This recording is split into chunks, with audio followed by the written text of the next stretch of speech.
Oh, well, everybody know who I want next. I want Terrence Crawford next. You're going to make that happen? Huh? You're going to make that happen? Oh, definitely. That's the fight that I want.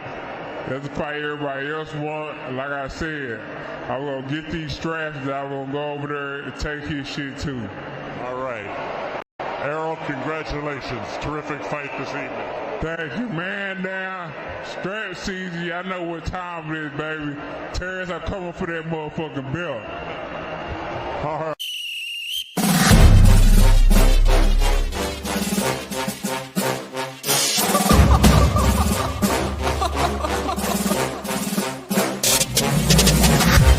I'm not catching fades anymore. Gotta keep my hands clean when they come for the board. Keep it smooth like a dawn, making moves in the dark. Cause I learned how to swim in the pool full of sharks. Now they coaches, cause they can't read all his motions. How the kid never switch codes, but he codes with focus. Staring down your team with a frozen, ice cold look that could end the summer solstice. Cause I'm more like the top dog. Keep on running game and the gang will accost y'all. I be calling plays from a plane while I'm off court. But we ain't the same, you a lame, I'm a mob star.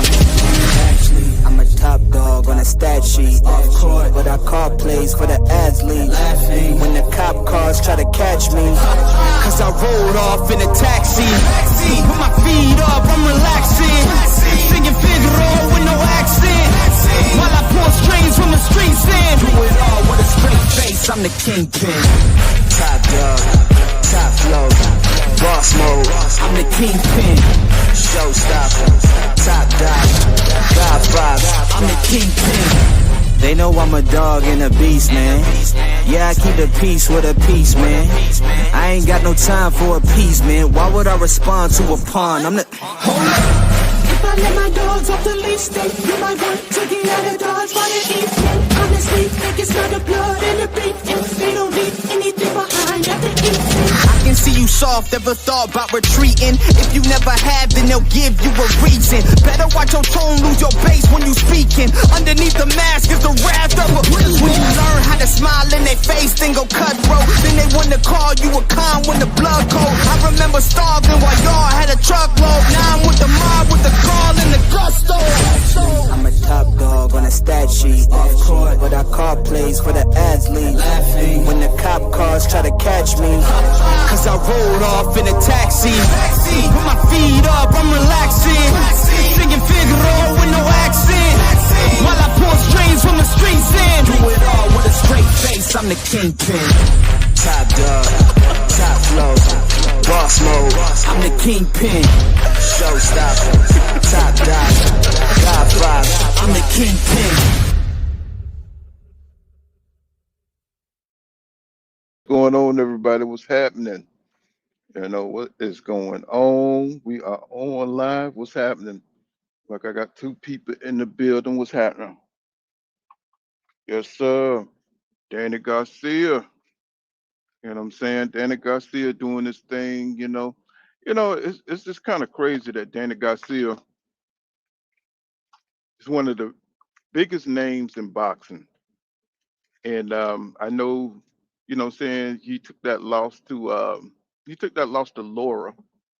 He took that loss to Laura, and I know it kind of crushed his spirits because he thought he was going to be able to do something bigger, you know what I'm saying, at heavier weight classes, but it just wasn't in the cards for Danny. But Danny was a hell of a fighter during this time. A lot of people, dump on Danny, you know what I'm saying, because he was kind of mediocre. He lost his big fights to Thurman, to Spence, you know what I'm saying, to Porter. And you know what I'm saying, he just couldn't get over that damn hump. He couldn't get over Danny. I mean, he was a solid dude. He beat Amir Khan. That's when everybody, once he came from 140, and that damn hook was hell. You know what I'm saying? That left hook he had was a hell of a weapon that he had, and he had power. You know what I'm saying? He had a pretty good little style on him, but he just didn't have that extra dog. I mean, not that he wasn't a dog, but he didn't have that extra, talent to, you know what I'm saying, put him over the top. Now you can say those fights were close between him and Thurman. Um, it wasn't like it was a clear cut. It wasn't like a clear cut type of thing. You know what I'm saying? It was like very thin margin. Um, Thurman beat Danny Garcia. Same with Porter. Wasn't like an overwhelming type thing. It could have went either way, but Danny never got the nod. He definitely got beat by Spence. He definitely got his ass beat by Spence. Um, what I'm saying? That's nothing that, what I'm saying, even though he said that he had mental problems, and I think Danny just had a hard time dealing with the fact that he couldn't, get over the top at welterweight at 147. And, what I'm saying, he kind of took that with him. He was kind of semi-retired anyway, if you really think about it, because, I think he fought Jose Benavidez, and what I'm saying, that fight was, he beat Jose, but Jose got one leg. So he really wasn't taking on the top guys at 154. And I don't think he was kind of like trickling his way up out of boxing by then. I think he was just kind of padding his pockets at that moment, thinking about his exit strategy out of boxing. So, what I'm saying, Danny Garcia, man, what I'm saying, salute to Danny Garcia. He did good with his money. I heard he made a lot of investments. And way to go out. What I'm saying, fourth round knockout. Nobody really cares about the dude because he wasn't really significant. What's going on, Mike Rhythm? Good morning, everybody. You said that, yeah, that left hook was it was mean, man. It's just, I wish Danny. It's like he couldn't improve. He reached a plateau in his boxing career, and he just couldn't, elevate, his skill level. What I'm saying, he still had that same left hook. You know what I'm saying? You had to time it. If he caught you sleeping, you were going to sleep.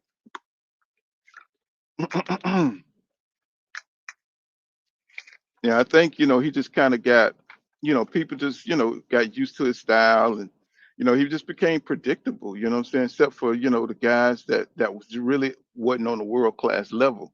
He'll get, he was kind of like a gatekeeper. He was like the ultimate gatekeeper. If you didn't belong at 147, Danny Garcia, he'll find out.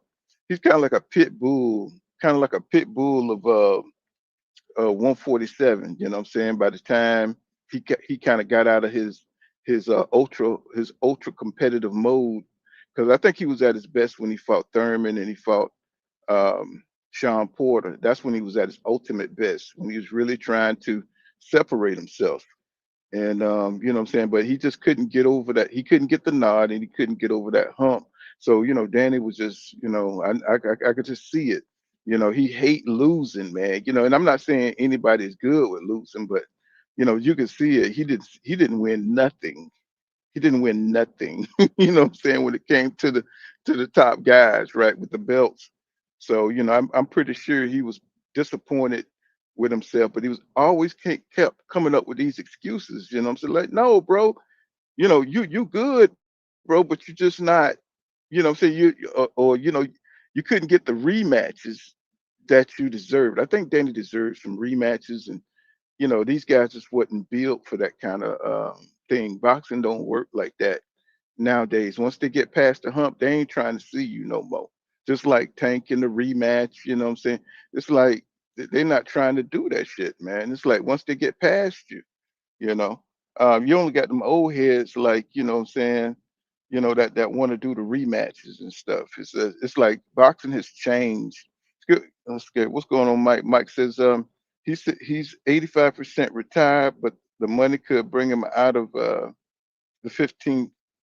Yeah, yeah, yeah. Danny, about that cash right now. Really, really, most boxers nowadays, they don't look at boxing the same. I'm looking at Jamil Charlo, drunk. I shouldn't put that out there, but he just seemed like he be drinking, man.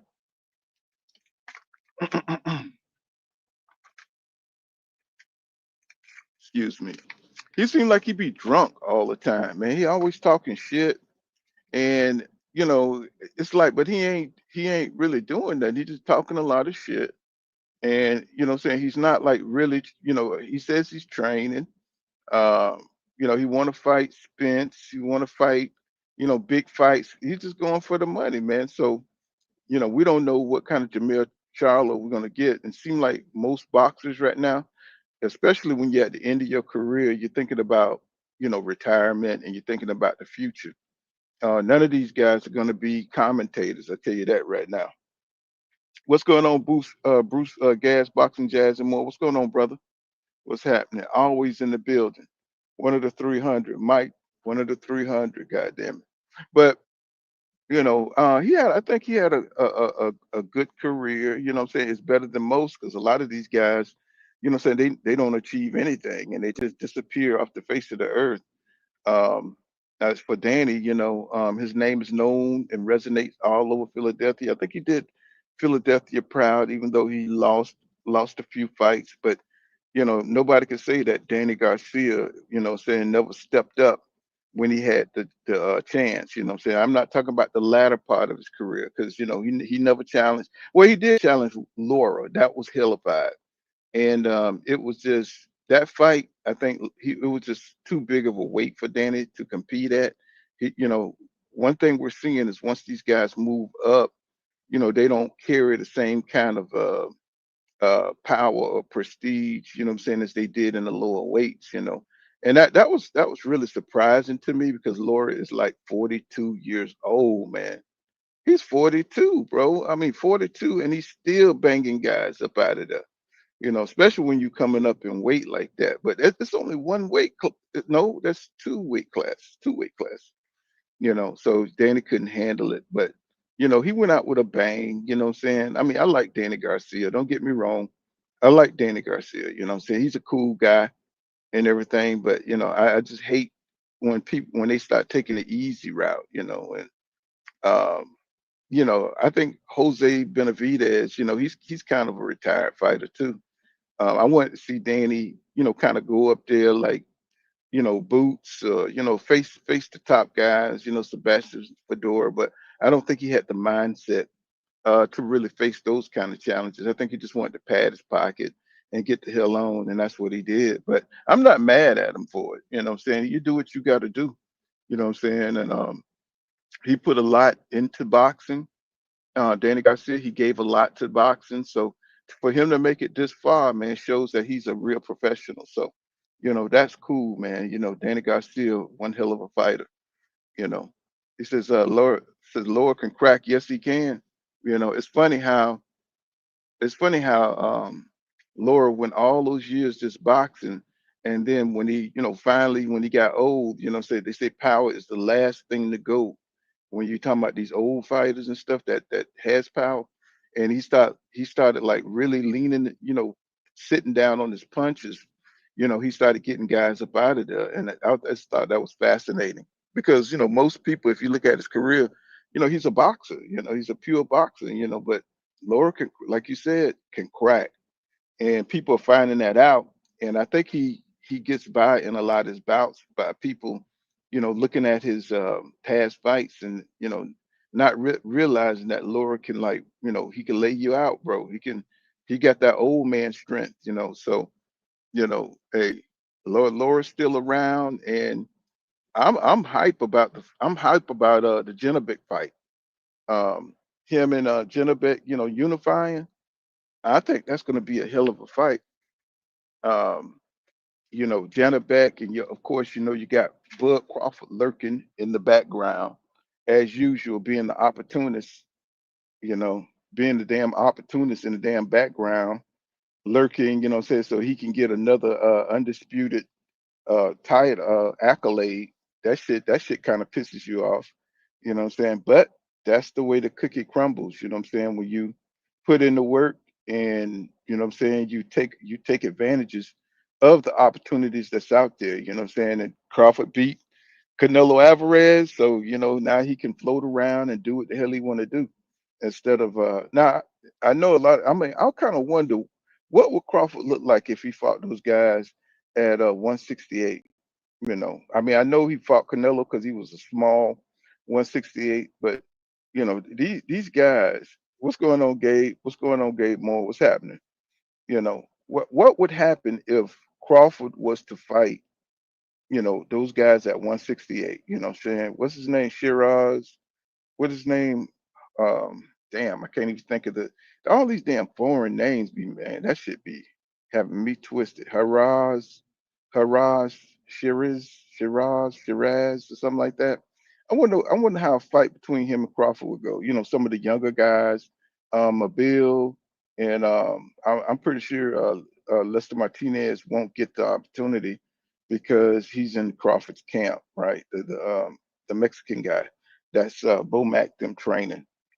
So I'm pretty sure that's, even though he's in the top 10, definitely. That fight with Mobile, man, that shit was rocking. And they running, and it was so rocking that they running that back. It was so entertaining, right? And I do believe in the second fight that Lester Martinez is going to get Mobile, because Mobile was just a little bit more. He was a little bit stronger. You could tell. He was in better shape. You know what I'm saying? He was just stronger than Lester Martinez. And I thought Lester Martinez showed a lot of heart and skill. He wasn't totally overwhelmed. You know what I'm saying? It's just that he allowed Mobile to keep him on the ropes. You know what I'm saying? And keep him from, what I'm saying, gaining any space. You know what I'm saying? But Lester had some good moments. You know what I'm saying? But Mobile definitely uh controlled the fight. And but I saw Lester, like giving, like really, showing himself, what I'm saying. I think one more fight, I think Lester Martinez will get Mobile, what I'm saying, in a close fight. I think that's going to be a hell of a fight in the future. So we got, Danny Garcia leaving up out of here, Philadelphia, one of Philadelphia greats, and I mean, I'm sad to see him go, but he wasn't really a factor in the scheme of the 160 division. You never thought Danny was gonna, you never thought he was gonna get a belt at 160. And he just skipped over 154. You know what I'm saying? He had one fight at 154. He just skipped over, 154 because he don't want to fuck with them dudes. Because he could have fought Madronov, he could have fought Bokachuck, especially now since Bokachuck took a L.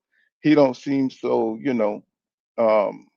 unstoppable. You know what I'm saying? I think Danny could have got right into the mix and maybe fought a couple of more fights with Madronov or with Bokachuck. You know what I'm saying? Get some of them dudes right there. Them dudes ain't all that. You know what I'm saying? Even though it's a tough fight. So I think Danny could have, did something at the 154 division. He could even fought Lubin, Erickson Lubin. They got a lot of good fights. See, he would have got credit for these fights because of his name, right? He could have got credit. He could have got right in there and got into the mix. He probably could have got one of those belts from Abbas Barrero. He could have fought that dude. You know what I'm saying? Some of these dudes, I don't know if Danny what he still got in the gas tank. Um, but I tell you this, what I'm saying, it would have been a good fight with him, Danny Garcia, with some of those guys at 154. But I just don't think he wanted the I think he wanted to kind of pinpoint and be an opportunist. He thought maybe Laura was a little bit over the hill, and he thought that was going to be maybe an easy belt for him to pick up. You know what I'm saying, to become another division champion, and it just backfired on him. What they say, when cherry picking goes wrong. You know what I'm saying? And Laura just had too much for him, and I think the weight was just too much for him. The way he crumbled down when Laura hit him, I was just like, wow, damn, Danny. You know what I'm saying? It just is what it is. Once you move up, you got to know how to pace yourself, and you got to be acclimated to that weight. Looked like Danny just ran out of steam, of course, with that. Laura got his ass on the ropes. It was all she wrote. So, for Danny, what I'm saying? Hey, I think it's a good choice. I don't think his head is in boxing anymore. Once you're like Tank, like once your mindset and you're not, saying you can't, really train up the way you need to train, yeah, it's time to start thinking about retirement. If you can't stay competitive, if you don't want to be, what I'm saying, the best guys at the top, it's probably time to stop, getting up out of boxing. And I'm not mad at these guys. It's just that, when you present like you the best boxer in the world, be the best boxer in the world. That's all I'm saying. It ain't no need to be fronting like you're gonna fight, Shakur Stevenson, or you're gonna fight the Devin Haney's, you know what I'm saying, or you're gonna fight, the top dudes that people want to see you fight. Now, I'm not saying you don't have to fight these guys, but what I'm saying is your reputation is gonna take a dive when you don't fight your rivals, right? And you know, for Tank, you know what I'm saying? I'm glad he's making his money. People are always talking about you hating on Tank. We just want to see Tank act like the fighter that he always was. You know what I'm saying? When he came up knocking out folks, Pedraza, you know what I'm saying, knocking out uh, Leo and all these guys that he fought. He was just a shining star. Frank Martin. What I'm saying, he was knocking guys out, but then all of a sudden it just kind of switched up, and people are like, "What's going on? What's the problem?" And he even said he was going to fight Shakur and knock these guys out, but then he just didn't want it, and I don't think it had anything to do with the boxing fans. I really don't. I don't think it had shit to do with the boxing fans. I think he just didn't want to fight, guys he thought could beat him. He said, I give Laura a chance against Bud at 160 because of the skills. Man, Laura is 42. He's 42 now. Crawford is a different animal. You know what I'm saying? He has preserved himself. That's what a lot of people don't understand about Crawford is that the man fight once a year, and he only fights. He only fight fighters that he knows he can beat, right? He focuses in. He don't take any punishment. What I'm saying, for a year. He trains for a year. What I'm saying, specifying who he targets, who he wants to fight, but he's preserving himself, training for that person. So he's kind of like a special forces type of fighter where he's tactically keeping himself good while everybody else is kind of running himself down in the ground. You know what I'm saying? That's how I look at Crawford. I'm not taking away from Crawford's skill and his skill set and his boxing IQ. That's all there, but you got to be at your best if you're going to fight somebody who knows how to rest and preserve themselves. And I think that's one of Crawford's secret is that, what I'm saying, he knows when to take. He's tactical. He knows when to take tune-ups. He knows how to stall out fighters. What I'm saying? He knows how to keep himself aloof. What I'm saying? He knows how to keep himself busy. He had a great team. I think his team is half the battle with Crawford. What I'm saying? Bo Mac them. Who knew that their team was just so dynamic like that? And I think for a lot of fighters, they don't have the team that Crawford has to support. It's all about Bud Crawford increasing his skills, getting them up to the world class level. And I think that's something that we miss, what I'm saying, when we talk about these fighters is the team. I think uh what's his name? G5. G5 used to always talk about that you know better than the team, what I'm saying, that you build around you. He used to talk about that all the time. And I said, yeah, what I'm saying, I used to take it in, but I was like, it's so true, man. You got to have a great team. What's going on, Jubilee? He says, he said they said Crawford next opponent may be Hyman McGear. Hell no, another flat-footed fighter with no boxing skill. And see, if you look at it, he's doing exactly what Canelo was doing. And if you think about it, look at how much money Canelo made. Look at how much money Canelo was able to generate. I don't know if Crawford could get away with that because, he don't have the same kind of fan base that Canelo has. And even though he might have pulled some of the Mexican fans from Canelo, it won't be enough to make a great pay-per-view. But now, since the business model is kind of changing over to subscription, Crawford might get offered a network deal. You know, he might get offered some kind because the Turk is in control, is taking over, and he's the friend of the Turk, and I could see Crawford, make do fighting a couple of good fights, especially down at 160. What I'm saying, and I'm possibly coming undisputed a fourth time, but like you said, if he can get past Laura. If he can get past Laura, or if he can get past Janabek, I think Janabek is going to be really, I don't know why people. If you look at Janabek, the way he fights, that's a tough fight for Crawford. That's not going to be that's not going to be an easy fight, man. Janabek is a good boxer. I don't know why people don't talk about Janabek like that, but Jenna Beck is a bad boy, man. You know, he said that I think Crawford can handle it, but if anybody gonna knock Crawford down, it'll be Jenna Beck. He said, "Good morning, everybody. Bless. What's going on, Drew?" He said, "Big respect, full kind of box, manners, respect always, no doubt, my brother." What's going on, King? What's happening, my brother? Man, what's up, Pool? Look, man, I clicked on, bro. I just woke up really, but I was looking through. The first thing I seen was your title, bro. And I'm glad you're talking about this today because this would need to be talked about. Because in the last since Crawford, since Crawford beat Canelo and since Boots beat his last opponent, the Lima dude, right? This is probably the biggest thing in boxing. Really, this why the Devin Haney and Brian Norman Jr. talk ain't jumped up yet. It's because the topic of Boots and Crawford. And what I was pissing me off right now, Pool, honestly, bro, is how people doing exactly the Boots what they did to people like Devin, in some cases Wilder. You know what I mean? And Crawford too. what no, Crawford too, because think about it. but Go ahead. but this all right. I'm gonna tell you the difference though, Pool. So even though Crawford got a lot of I heat know. early, I mean, I put it. he got a I lot of put heat. it in the video about. Go ahead. I'm sorry, cut you off. Go ahead. Well, yeah, let me get this all right quick. So he did get a lot of heat early, Poor. When he didn't have the names on his resume, right? He got a lot of heat and he got a lot of flack for that. He got a lot of flack for that.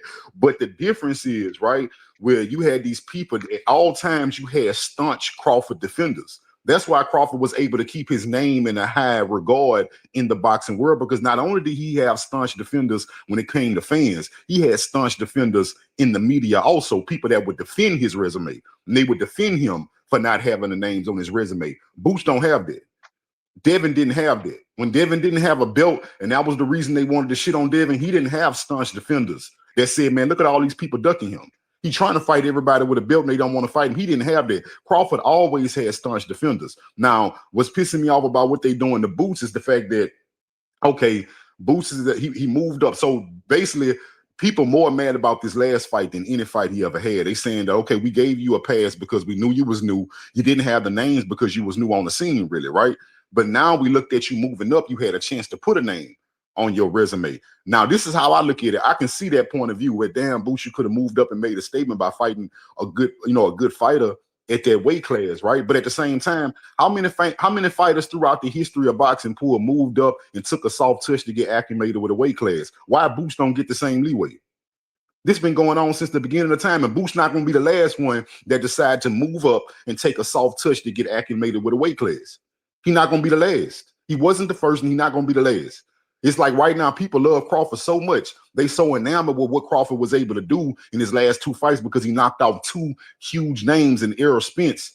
Not his last two, but you know what I mean. The last two big opponents was Errol Spence and Canelo Alvarez. But the point still remains that throughout Crawford's career, his early career, Crawford didn't have the big names on his resume. It was multiple big fighters on his resume that he purposely didn't fight.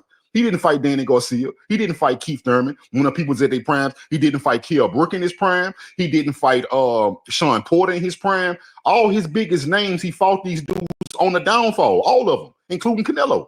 He did not fight the best version of Canelo Alvarez. I'm sorry to tell you, Bud fans, that, but he did not beat the best Canelo Alvarez that ever existed. He did not. So this whole thing with Boots, my whole thing is with Boots.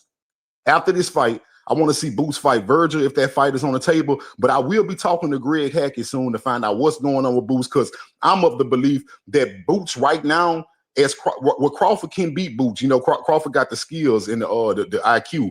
But as it stands right now, Boots has the advantage in this fight. Boots is the younger man. Boots is the stronger fighter. And right now, unless Crawford fight a perfect fight, Boots will beat his ass. And I'm ready to see that. I'm ready for Crawford to stop talking. If you're going to stick around in boxing, I want you to fight Boots. Go ahead and fight Boots then, because apparently your fans got a real problem with Boots. So go ahead and fight them and shut them up. Yeah, I think the public pressure right now is so big on Boots, and what I'm saying, I think because he got 30 something fights, right? He's not a newbie, right? And what I'm saying, and he hasn't had the names. And I was saying that in a video that I made that Crawford fans, what I'm saying, they criticize. I think they criticize Boots because they kind of fear the potential of a fight. and they fear the passing of the torch to Jaron Boots Ennis. But Jaron haven't had the big names. So 147 division kind of went down since Spence and Crawford left it. And Boots, that kind of left Boots high and dry with no signature names to come up on. So of course, Stanionis wasn't big enough, and Villa, nobody knew who the hell Villa was, and especially Castile Clayton. None of these dudes. Thomas Delorme, he's a glorified journeyman. So everybody beat him. So it's like he didn't have the opposition to like really showcase his talent. He needed Bud and needed Errol Spence Jr. names to become somebody, right? To say, hey, Crawford didn't come up till he beat Spence and Canelo. Those are the two names that that is for nobody cared about Maginoff, and that was a hard fought fight. So Crawford only at the ages of 35, 36 maybe that he finally came up. So looking at Boot right now, he's like Crawford to me in that way, that he needs the names. I think 54 has all the names that he needs to make a legacy for himself. With Virgil Ortiz, they got the history of coming from 147, right? They supposed to have fought at 147, but of course, Virgil had all kind of health issues trying to make weight, and now we hear that who's in same kind of issues. What I'm saying, that like trying to make weight at 147. They saying that he could possibly even go up to 168. He had the same problem. So I don't understand why it's just kind of hypocritical for the Crawford fans to be, talking shit about. I think Boots fought better. I'm saying, because they were fresh, saying they were natural at the weight classes. You kind of cut out, Paul. I think that Boots had better opposition, except for maybe Postal. Say that again, King. No, I was saying you was going in and out. Like when you said that he fought better competition than somebody, you cut out. We didn't hear who you said. Well, at least I didn't hear who you said Boots fought better competition than. Well, just standing on this. Even though they fought similar guys, they both fought Thomas Delorme. But I thought when I thought people underrated Bill. He fought and I thought Crawford, he left before he could fight Lipinus. I think Crawford would have beat Lipinus. Caliber that was a good win for and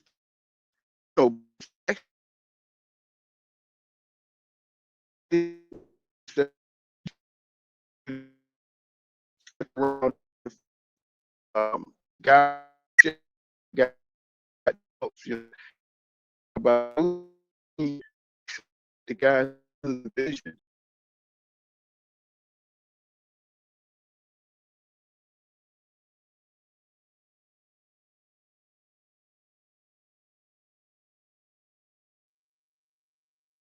Yeah, shit, Paul, you was borging out. I don't know if you still on or not.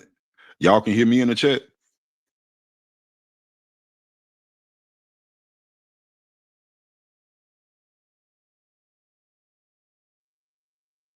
Oh, I guess Poole will come back when he can. But anyway, like I was saying, my whole thing is Crawford had a good career. Honestly, what I think is going on is that Crawford has reached the crossroad. I don't think of course, we know Crawford can't get any better than he already is, right? And for all we know, he's actually on the decline. His last two fights we saw, let's think about his last two, right? He had to fight with the guy, or what's the guy he had? Was it Madrimov?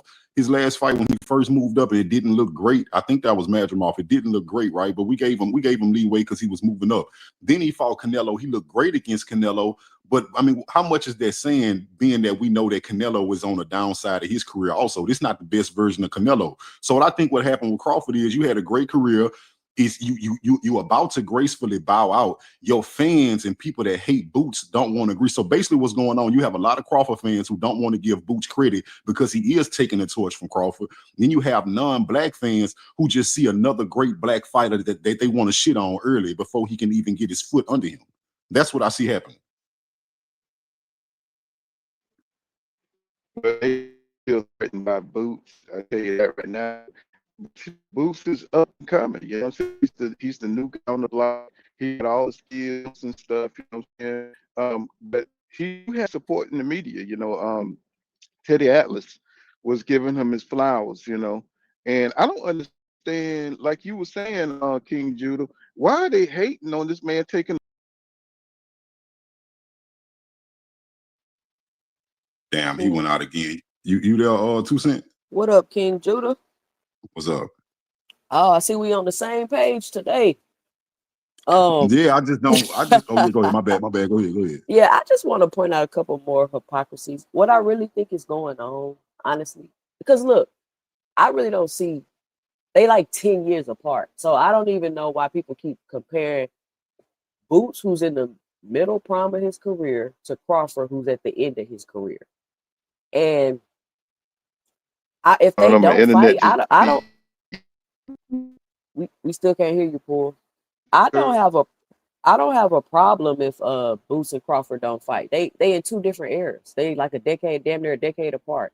But my issue I'm having with the Crawford fans is, you right, King Judah. They're not recognizing that Crawford is kind of going through the same thing that Terrence Crawford went through, except I think the difference is Terrence Crawford did that on purpose. He made himself out to be a victim and that everybody was ducking him. Because another hypocrisy I want to point out is everybody knows that Bob Arum was blocking fights for Terrence Crawford and wasn't getting him the big fights and all this other stuff. But he re-signed back to Top Rank. And what they try to do with Boots is say, well, he signed with Eddie Hearn, so it's Boots' fault. Nobody says, well, he signed back to Top Rank, so it's Terrence Crawford's fault. They say nobody wanted to fight Terrence. They was ducking Terrence. The PPC was guarding, protecting all their fighters. So it's kind of like the same situation, except Terrence Crawford made a strategic decision, in my opinion, to stay at Top Rank. And Jaron Boots Ennis is with Eddie Hearn to try to get more fights, because when he was with Showtime, nobody would want, legitimately, in my opinion, they didn't want to fight him. Like, nobody acknowledges that Boots was ducked at 147 pounds. When he was at 147 pounds, people was acknowledging that. It's like overnight, all of a sudden, people start hating on Boots. And I have a theory to that, but I'm not going to get into that right now. So all of a sudden, they start hating on Boots. And No, let's hear the theory. You know I got to hear your theory. I want to hear your theory now. This is the thing, right, if y'all pay attention. Boots and Tank has been getting all this crazy criticism, right? I'm not saying the criticism ain't warranted and people ain't entitled to their opinion, but if you look at it, you got people criticizing Tank Davis like crazy for something they would do. They criticize every single fight Tank have. They all of a sudden, after Turkey came out with that Virgil Ortiz shit, Boots has been being criticized like crazy. So what I think is happening is all the fighters, the African American fighters, that have their own fan bases, can sell tickets, can create revenue, can put asses in seats. They're trying to lower those fighters' value, in my opinion, because Turkey is trying to bottom out the American market. Like, pay attention. No other fighters is getting this level of scrutiny. It's like they want to be able to control and tell those two fighters what to do, who they should be fighting. If you don't do it, we're going to criticize. You got Max Kellerman sitting on a podcast saying Gervonta Tank Davis has never been a champion in any division. That's absolutely false. It's absolutely false. So that's my theory on that. I just think that they're trying to lower these fighters and diminish these fighters because they don't want stars in boxing anymore. But you listen to what they're saying. I agree with that to an extent, because, you know, but that's always been, though. I think they always downplayed, you know what I'm saying, black champions. And I think, like you said, I think it is a conspiracy, you know. But I think with Tank, you know, my thing is with Tank is you wanted to see that, you know, he was this, you know, you wanted to believe that Tank was this this dominant force, and he just kind of like, when he didn't, the way he kind of went about, what I'm saying, going with this fight instead of the rematch with Lamont. We never seen Tank rocked in a fight before. We never seen Tank look vulnerable in a fight before. And I think all his fans and people who was with Tank, they wanted to see that get back. Even though, like you said, most people would go for the money, but I think it happened at the wrong time. You know what I'm saying? Because nobody ever seen Tank look like that in a fight, and they wanted Tank to correct that. And I don't think anybody would have had anything to say about Tank if he would have took the Jake Paul fight after he would have knocked out Lamont. And I think that's the problem with it, the timing of the Jake Paul fight. Because now now people are questioning Tank. They're saying like it's looking like he didn't want the rematch right away. You know what I'm saying? And it just makes him look. The perception of it looks bad. I know I could agree with that, but think about how they do that with all of his fights, Pool. Ryan Garcia was an exhibition. Then Devin Haney fought him. It was a good fight. Pitbull is trash and all that, even though Pitbull was a replacement. Now Lamont Roach about to fight him, and now Lamont Roach don't duck no smoke, and it's a good fight. Rolly Romero was like they do it with all of his opponents, Pool. So I could understand if people just felt like this about this situation. But think about it. They didn't want to see the Lamont Roach fight before that fight happened. Now it's the only fight they want to see. Because nobody knew who he was. You know what I'm saying? They look at Tank as if he's the best. And see, that's what people are like, kind of like they're missing. So Tank is the face of boxing. It's kind of like Canelo. Like when Canelo fight a Jaime Munguia, or if he fights somebody that's not David Benavidez, people don't want to see it. People been wanting to see Tank fight Shakur Stevenson and all those the guys that he's supposed to fight for years. So that's the problem. He got a lot of expectations for the big fights, and he's kind of like not fighting his rivals, and that's the problem. That's why I think he gets so much criticism, and I think the Turk and all them use that. With Max Kellerman, I thought that was pretty bold. He kind of came off like a Larry Merchant at that point. I've noticed that he's changed his aggressiveness lately. He's been like really coming out saying some salacious things about fighters, and I could see the look on their face when Crawford beat Canelo, because I know they wanted Canelo to win. He didn't know what the hell to say or what to do. Now they're saying that Bud Crawford ran around the ring and ran from Canelo and all. No, he did run around, Paul. I don't believe that. I disagree with that. No, I don't have a problem with. No, I'm not saying he ran around like he's scared, but that was his game plan. But what I'm saying. But what is he supposed to do? He's supposed to sit there and let Canelo let off his power blows? No, he's not. Right. So but the way they were saying it, they are professional. This is professional boxing, and Crawford boxed Canelo. So why say he ran around the ring? That tells me they're trying to downplay. They're trying to downplay Crawford's ability in the ring. What he did was take away Canelo's strengths, right? And he exploited his weaknesses, right? So why not tell it like it is instead of downplaying what the man done? So it's kind of like they're trying to punish him for beating Canelo Alvarez, right? And then they're trying. Go ahead, Keith.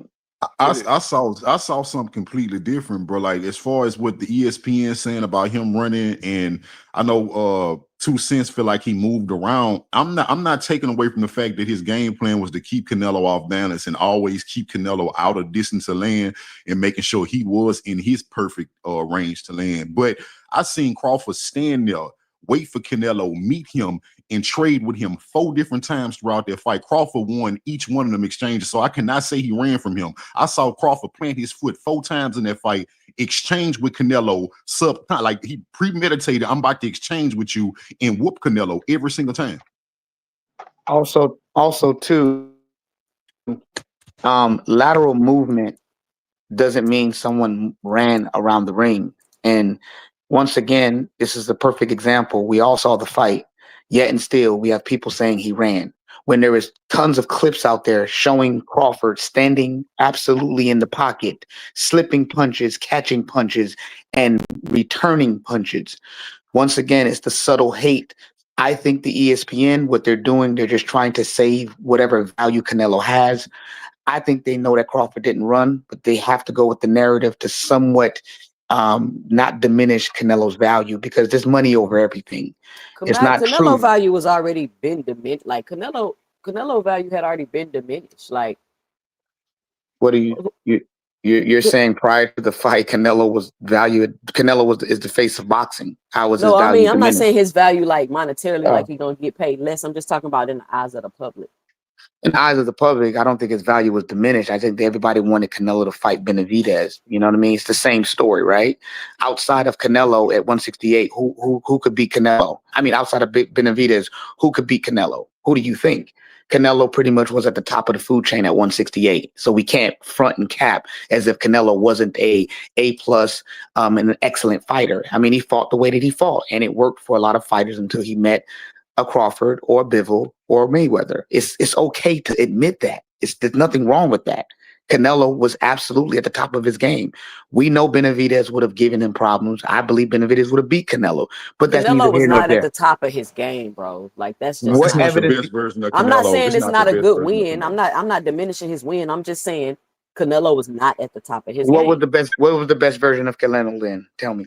The one that fought Triple G was better than Oh, this one.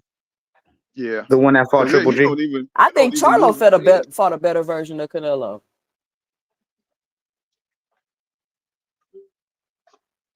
Yeah, I would have To to. me, I would have to to me, disagree, but he that's did fine. he does the same shit. You know, every Thank you, fight. It's like a Paul. script. It's like Well, a no. script. Well, You yeah, know? but look, for one thing about it, you can say that a fighter does. Like, all of them do the same thing. Right? I'm gonna give y'all an example. It's about when they're doing it and what they're capable of while they're doing the same thing. I'm gonna give y'all a good example. Muhammad Ali's style didn't change much throughout his career, right? But the Muhammad Ali that fought Cleveland Williams was better than the one that fought Joe Frazier because he was Yeah, I younger, agree. faster, and stronger. He And was I doing don't. the same thing. That's He for the just did it 3-year better. layoff. That's for that He just 3-year did it better. layoff. But let Correct. me finish this about the whole Boost thing. I know we kind of before we get too far in a different conversation about the Boost and Crawford thing.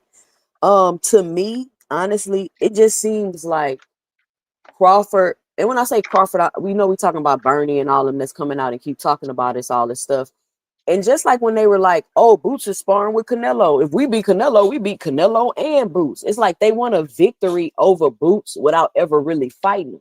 Because honestly, I don't even know why Crawford team is even mentioning Boots. If you're not going to fight him, there's no need to talk about, hey, Boots a good fighter. I'm not going to fight. Just the same thing what Sean Porter said. I'm not about to fight him. I'm on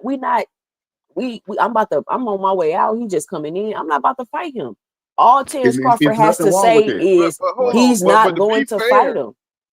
But to be fair, though, to be fair, they asked Crawford about it. I don't hear Crawford just talking about Boots. No, I it's mean, Bernie. they, It's his team. They act. yeah, I hate that dude. That dude be talking You too talking much about shit. he an average fighter and not like why But are you that's his job. criticizing him? That's Bernie's job, though. You know what I'm saying? But Bernie is not Bud Crawford.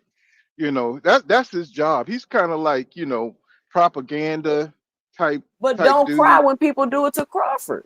But no, let's keep it consistent more than anything, because with Devin Haney, he get all kind of heck for what Bill Haney say. Devin Haney have to pay for what Bill Haney say. So let's keep it even all the way around the board.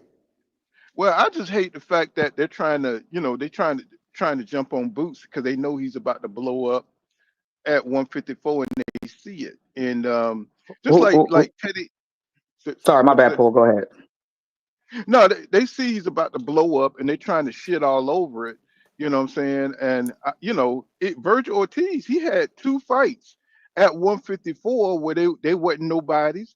We didn't know who the hell Frederick Lawson was, or what was the other guy he fought. We didn't know nobody said shit. And he And hadn't Virgil been never in, been a champion. yeah, and he hadn't been in boxing for a while since he had came out of the hospital and everything for his condition. So when he got a couple of warm-ups at 154, nobody said nothing. You know what I'm saying? I don't know if you have to have some kind of illness to take a tune-up, but I mean, I thought it was perfectly fine for Boots to take a tune-up because, to see how those guys hitting up there, you know what I'm saying? Especially if his next fight going to be on, be on a championship level or on a competitive level such as Virgil Ortiz Jr. That's a big jump. That's a big I jump because think that that guy only can fight. applies to black fighters that know tune up shit. Like who started that? Oh, you already do. Because they want to see us lose. They want to see any prodigies lose, right? They wanted Errol Spence Jr. to lose. You know what I'm saying? They wanted Bud Crawford to lose. You know what I'm saying? Anybody that looks good in the ring, because I think it was Eric Morales just came out. He was talking and he was saying black fighters kicked all our ass. They had some kind of convention down there. I think it was He the was talking to Ward. WBC. He was talking to Ward, I Right. think. Well, this was to Chavez and all of them. He was telling them like, look, black guys are the best. They're the best fighters. They kicked all our ass. You know what I'm saying? Sweet Pea Whitaker kicked Chavez ass and they gave him a draw. You know what I'm saying? But for some reason, the Mexicans always control the politics. I guess they control the belts, the WBC belts. So, you know, he gave it up to him. He said, man, black guys are the best. And I was just like, wow, somebody finally said it. Give the guys their flowers, 30, 40 years later. You know what I'm saying? After the damn fights happen.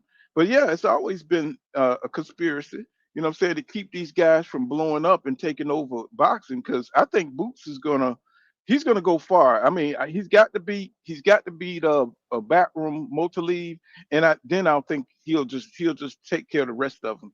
If he could beat that guy, go ahead. But Paul, Terrence Crawford is no better than the people he complained about.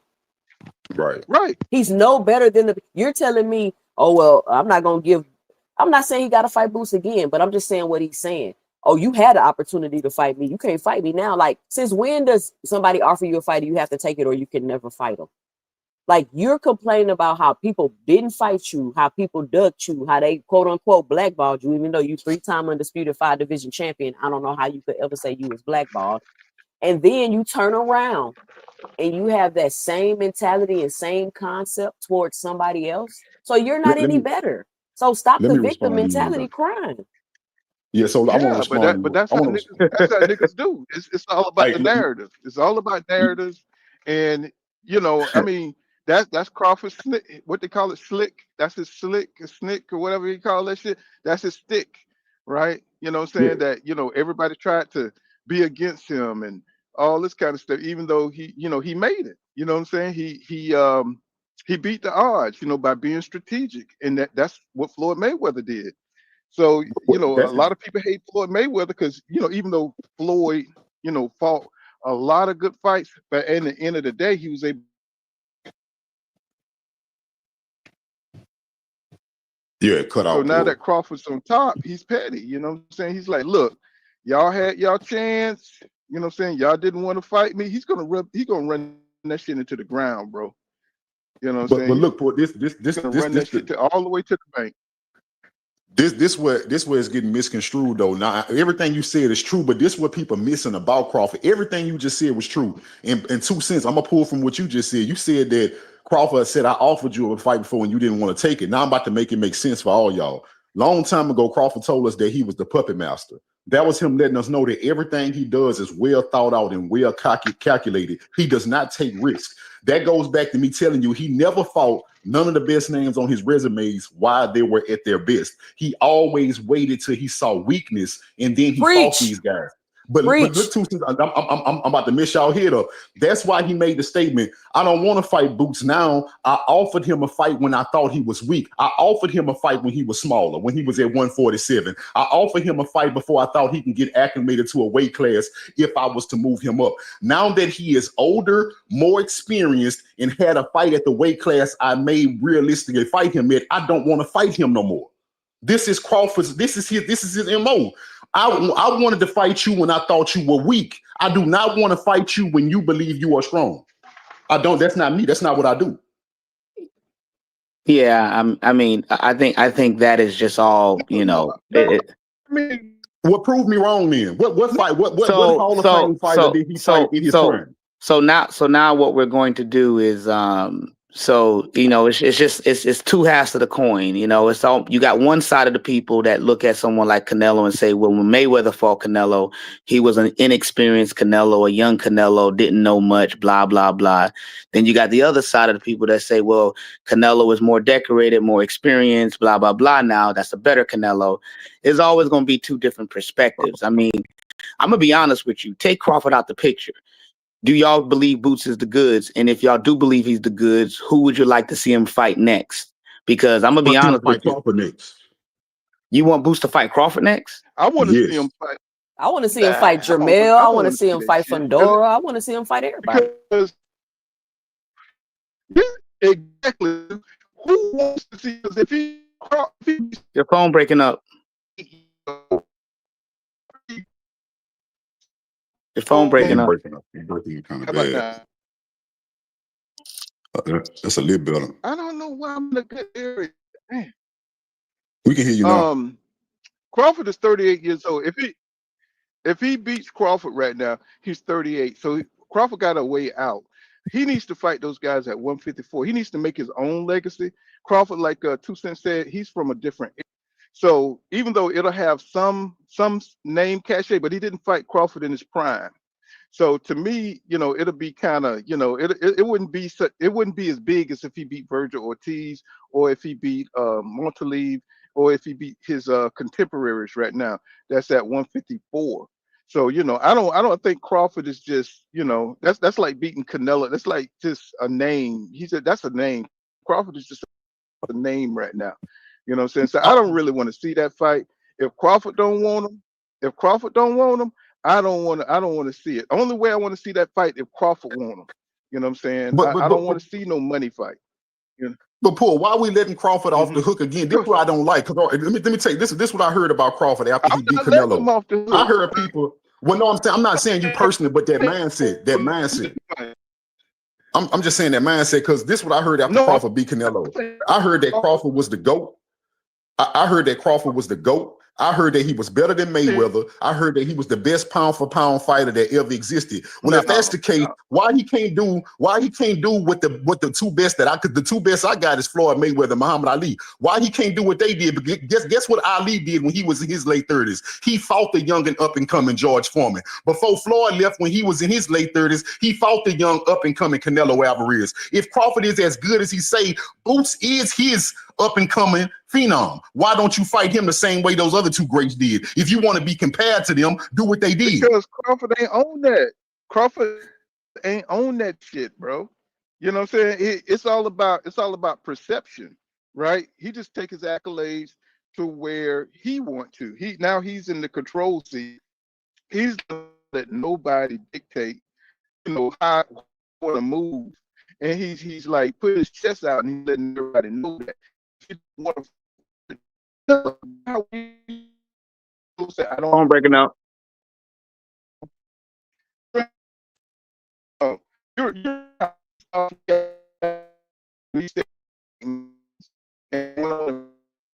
You might have to leave out and come back in. Do what the hell he would do. Damn. Well, there you go. It's clear now. You back, Paul. You back. Okay. Just phone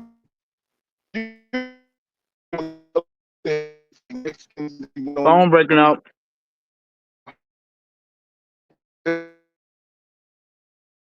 Yeah, you might have to just leave out and come back in. But listen, I don't know who that is, bro. I can't see your name on the screen in 2 cents. What I'm 44. Who it is? 44. 44. Okay, but what I'm saying is this. This is what I'm saying, y'all. What I'm trying to tell y'all is, if anybody who listens to me, y'all know I am a Devin Haney fan. Y'all may hear a lot of bias coming from me from Devin, but outside of Devin, I'm only talking from a purely objective standpoint because nobody else is my favorite fighter. So Crawford not my favorite fighter and Boots not my favorite fighter. I don't have a favorite in this situation. I'm telling you exactly how I see it. And what I see is every time you look around, it's an excuse being made for Bud. Because on one hand, if you're saying that he's too old to fight him, and so why is Crawford and his team still talking about him then?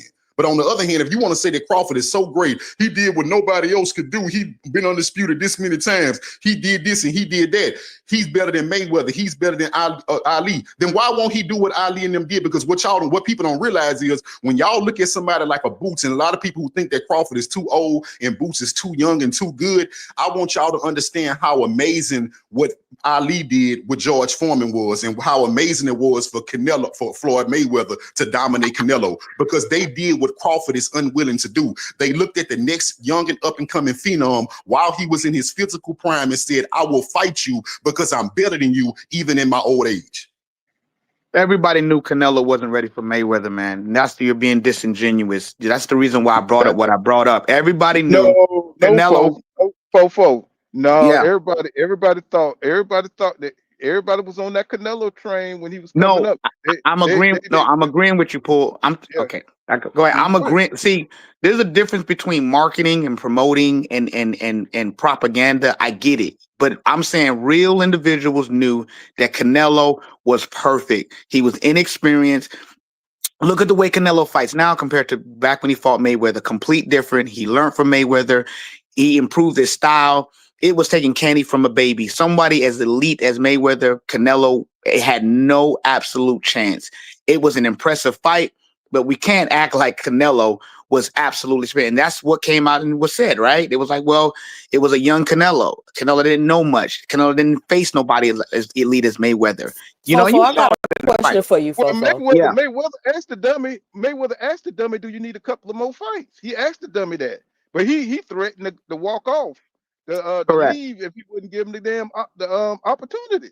So Mayweather Correct. asked him, "Do you need a few more fights?" And the dummy, he was so damn hungry and greedy and ready to get in there and take the torch and I got his agree. ass whipped. I Yeah, agree. I mean, we Oh, acting like you got criticism of Bud and Canelo, but I'm not discrediting Crawford or taking away from his win. All I'm saying is it was the perfect style matchup for Terrence Crawford.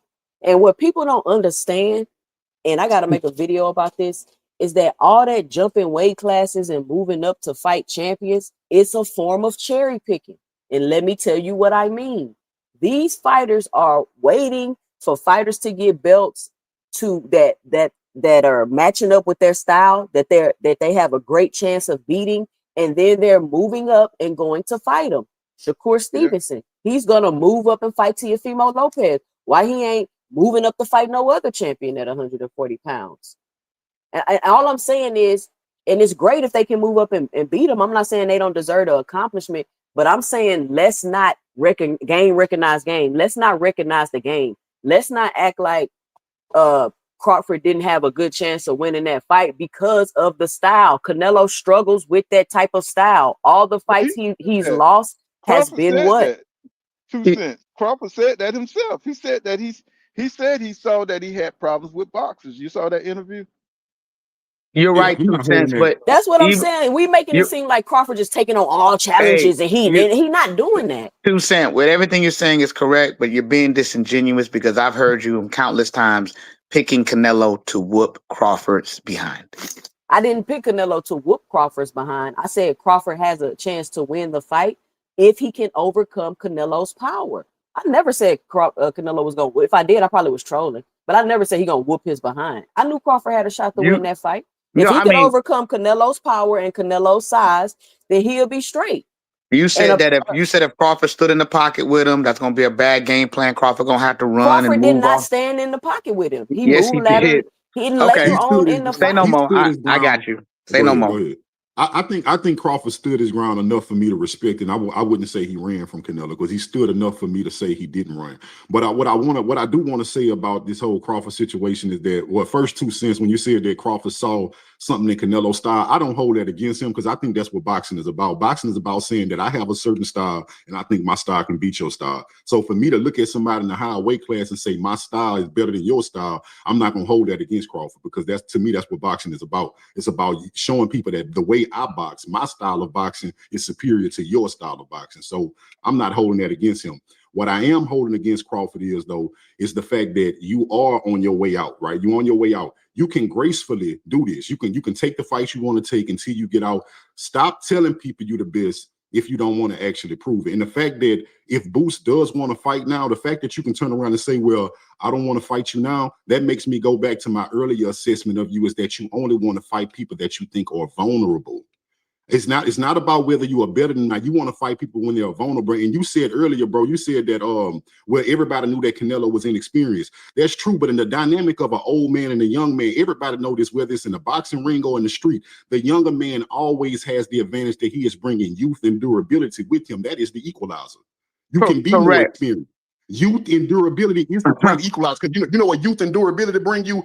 Youth brings you stamina that the old man can't keep up with, and it also makes you more durable. So the traps that he's setting, the trap, the experience he have to land more punches on you, your youth and your recovery is able to absorb that, and you can weather the storm. And if you have natural talent, you can overcome the old vet because you are young and talented. And that's why most old vets, before they leave, they do not want to fight the young and up and coming phenom, because they know that youth and that durability is the great equalizer.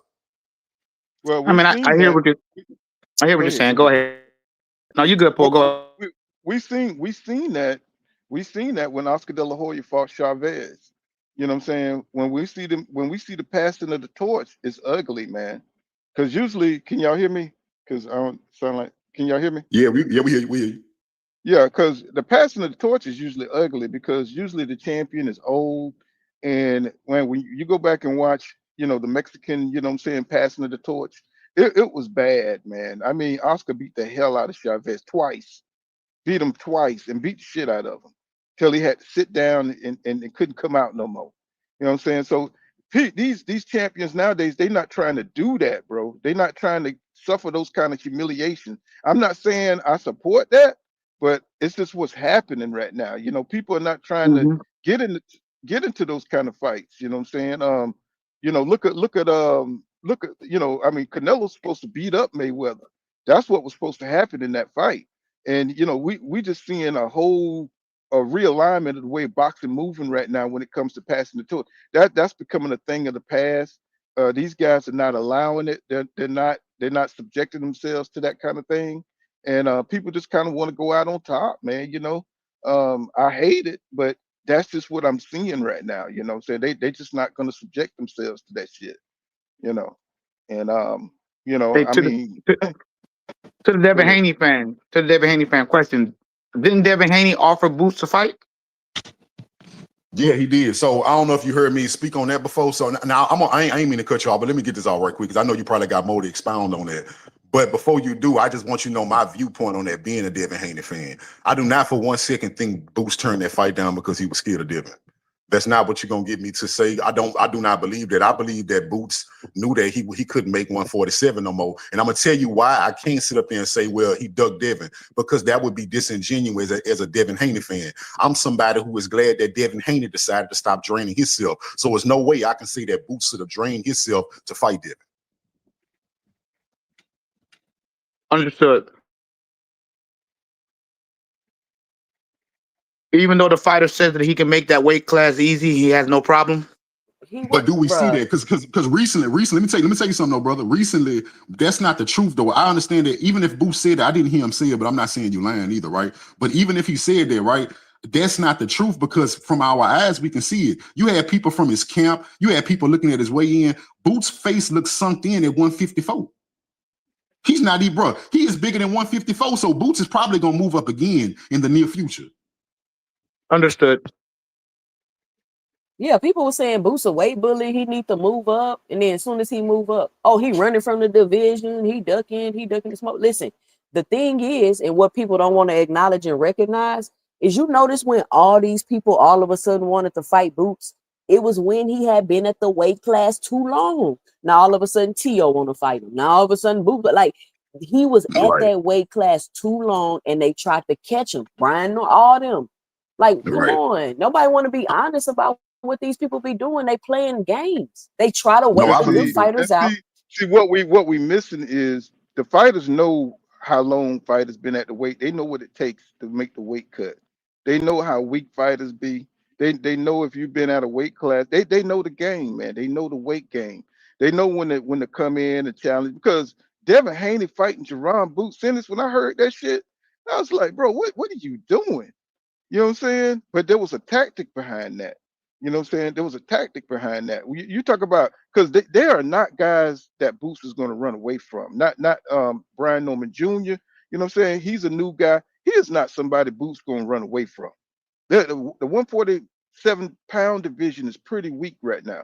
So you had to get the hell up out of there because there wasn't no names that was going to. If he would have beat Brian Norman Jr., it would have been nothing. It would have been worse than fighting Stanionis or any of the others. If he would have beat Devin, it would have been the same thing because Devin coming up, right? He would have got no credit for those guys. So he had to get the hell up out of that division. Even if he would have became undisputed at 147, people would have looked at Boots like, bro, who the hell you beat at 147? Just like they did Crawford at 140. It's like, who the hell did you beat? You know what I'm saying? And he would have still had to make a name at 154. You know what I'm saying? So having the accolade of undisputed at 147 wouldn't have meant nothing.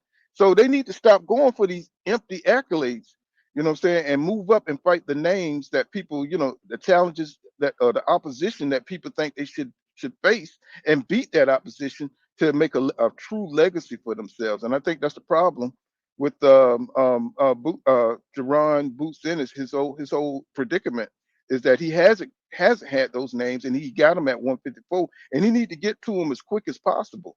You know what I'm saying? Because I think he's got bigger opposition going up to 160 to 168. I think he's going to do great at those weights, even though I do think he'll take a L up there.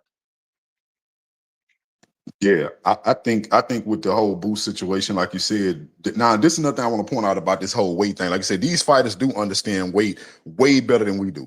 That's why to some people it seems unrealistic. You'd be like, oh man, come on, bro. So you just telling me they waited until they realized he was too big for the division. How they know that? They know this. These people know when you can't make weight. They know when you're struggling. A lot of them have moles in your camp because the boxing community is small. This is what I learned from listening to and having, you know, a relationship with other YouTubers who in this. They say it's very small, but like what's going on in your camp, other fighters know what's going on in your camp. When you're struggling to make weight, if you almost pass out, that's getting around to every other boxer in your division that you're struggling to make weight. They know it. They know it before we do. Because we don't realize it until we see you on the scale. But these other fighters know it while you going through it in camp. They know you're struggling.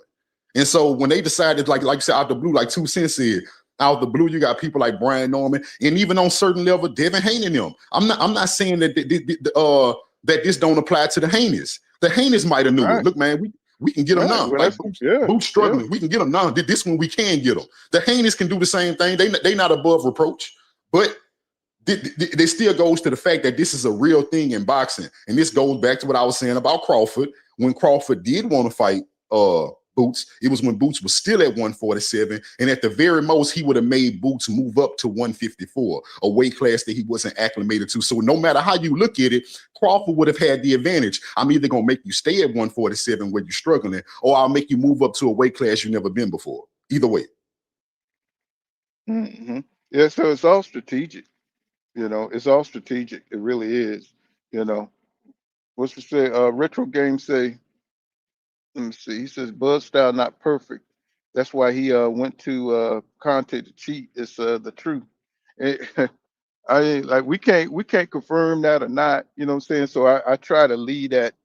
You know what I'm saying, to the side though. You know what I'm saying? But you know, it's kind of crazy, man, to deal with a guy with his kind of reputation. That's all.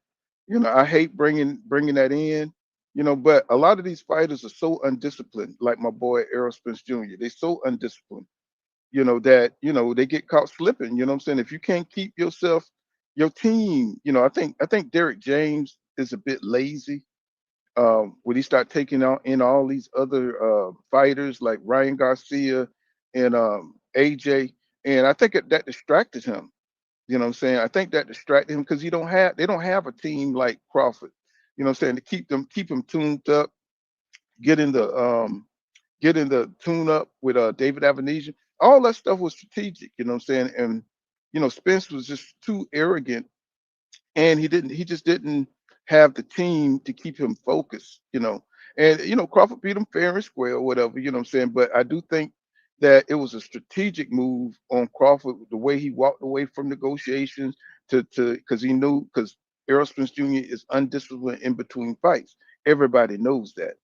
And but that wasn't Bud Crawford's fault.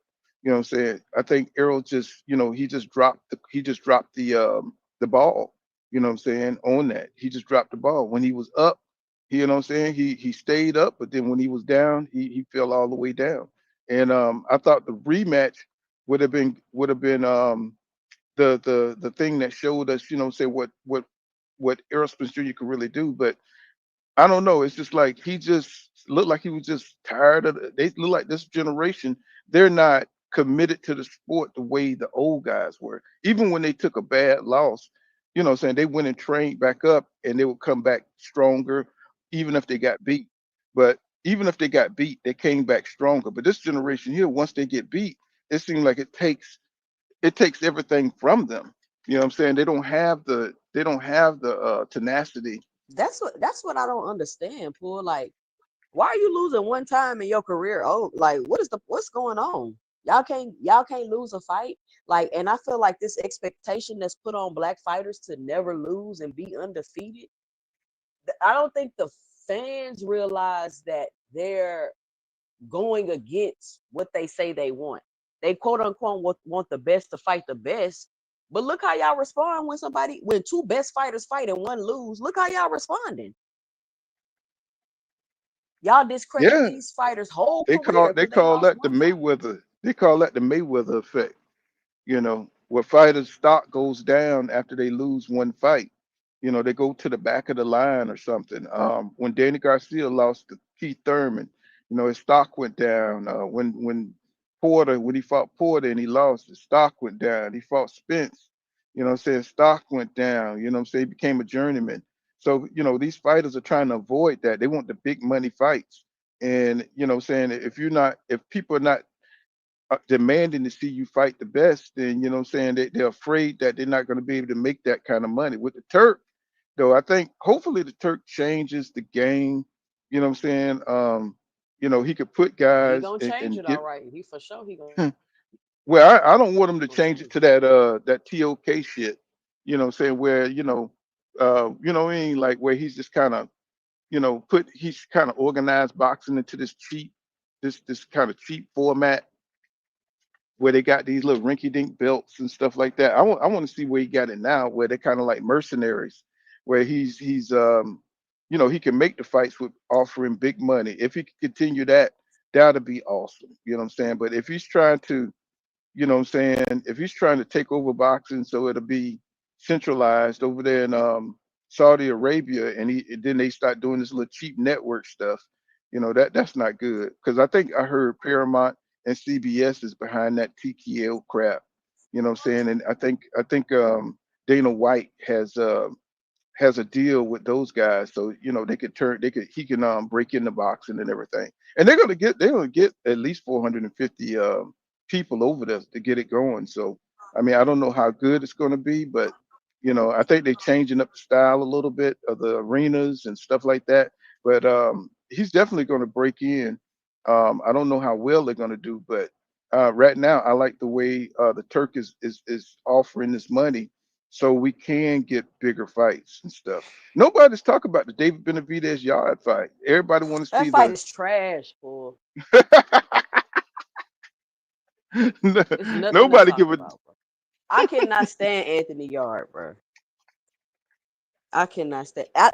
Maybe I'm biased against the UK fighters, but I am too. I can't stand them but bitches. like, what Anthony Yard gonna do? Like, I don't know. Everybody say he got a chance to knock out Benavidez in the early rounds, and maybe, but I think Anthony Yard about to get beat the hell up. hmm hmm Because he can't last more than damn 6 rounds before he gas out. I mean, that's the tail of the tape. That was Canelo too. You know what I'm saying? Before he learned how to pace himself and slow down and throw 5 punches around. You know what I'm saying? He can still get the win. Um, Anthony Yard is an excellent boxer, man. Don't get me wrong, but he just runs out of gas, man. He just don't. He don't have another gear. I mean, he's slick and everything, but once you run out of gas, all that slick movement gone. Everything. He ran out of gas with Kovalev. He ran out of gas. Beterbiev was putting them things on him, but he ran out of gas with Beterbiev, and he's going to run out of gas with the Mexican Monster, and because he don't stop. He's going to overwhelm Yard. He throws too many punches. He's too active. The only way he can beat David Benavidez is if he throws in between his punches and knock him out. And I don't think Anthony Yard got that kind of punching power. he's a sweet boxer now. Don't get me wrong. For the 6 to 5 rounds that he's gonna last, David gonna be hitting him with them damn body shots. You know what I'm saying? David's gonna be 30 punch slapping him with them combos. damn punches. Benavidez Shit, hit you with a he 32 gonna be punch styling combo. on y'all. He gonna, and the sad the sad part is that David don't have enough power to knock you out. So it's almost dying by 1,000 slits, a 1,000 cuts. You know what I'm saying? Because he's gonna just pound on you and shit until you just don't want to come out the next round. I mean, I read this knock me out, goddamn it. Don't beat my ass for goddamn 12 rounds, you know what I'm saying? And I can't do nothing. You know what I'm saying? Just go ahead and knock me out. You know what I'm saying? That way I could live to fight another day. That's the thing with David. He's gonna beat you up, you know what I'm saying, and beat you down.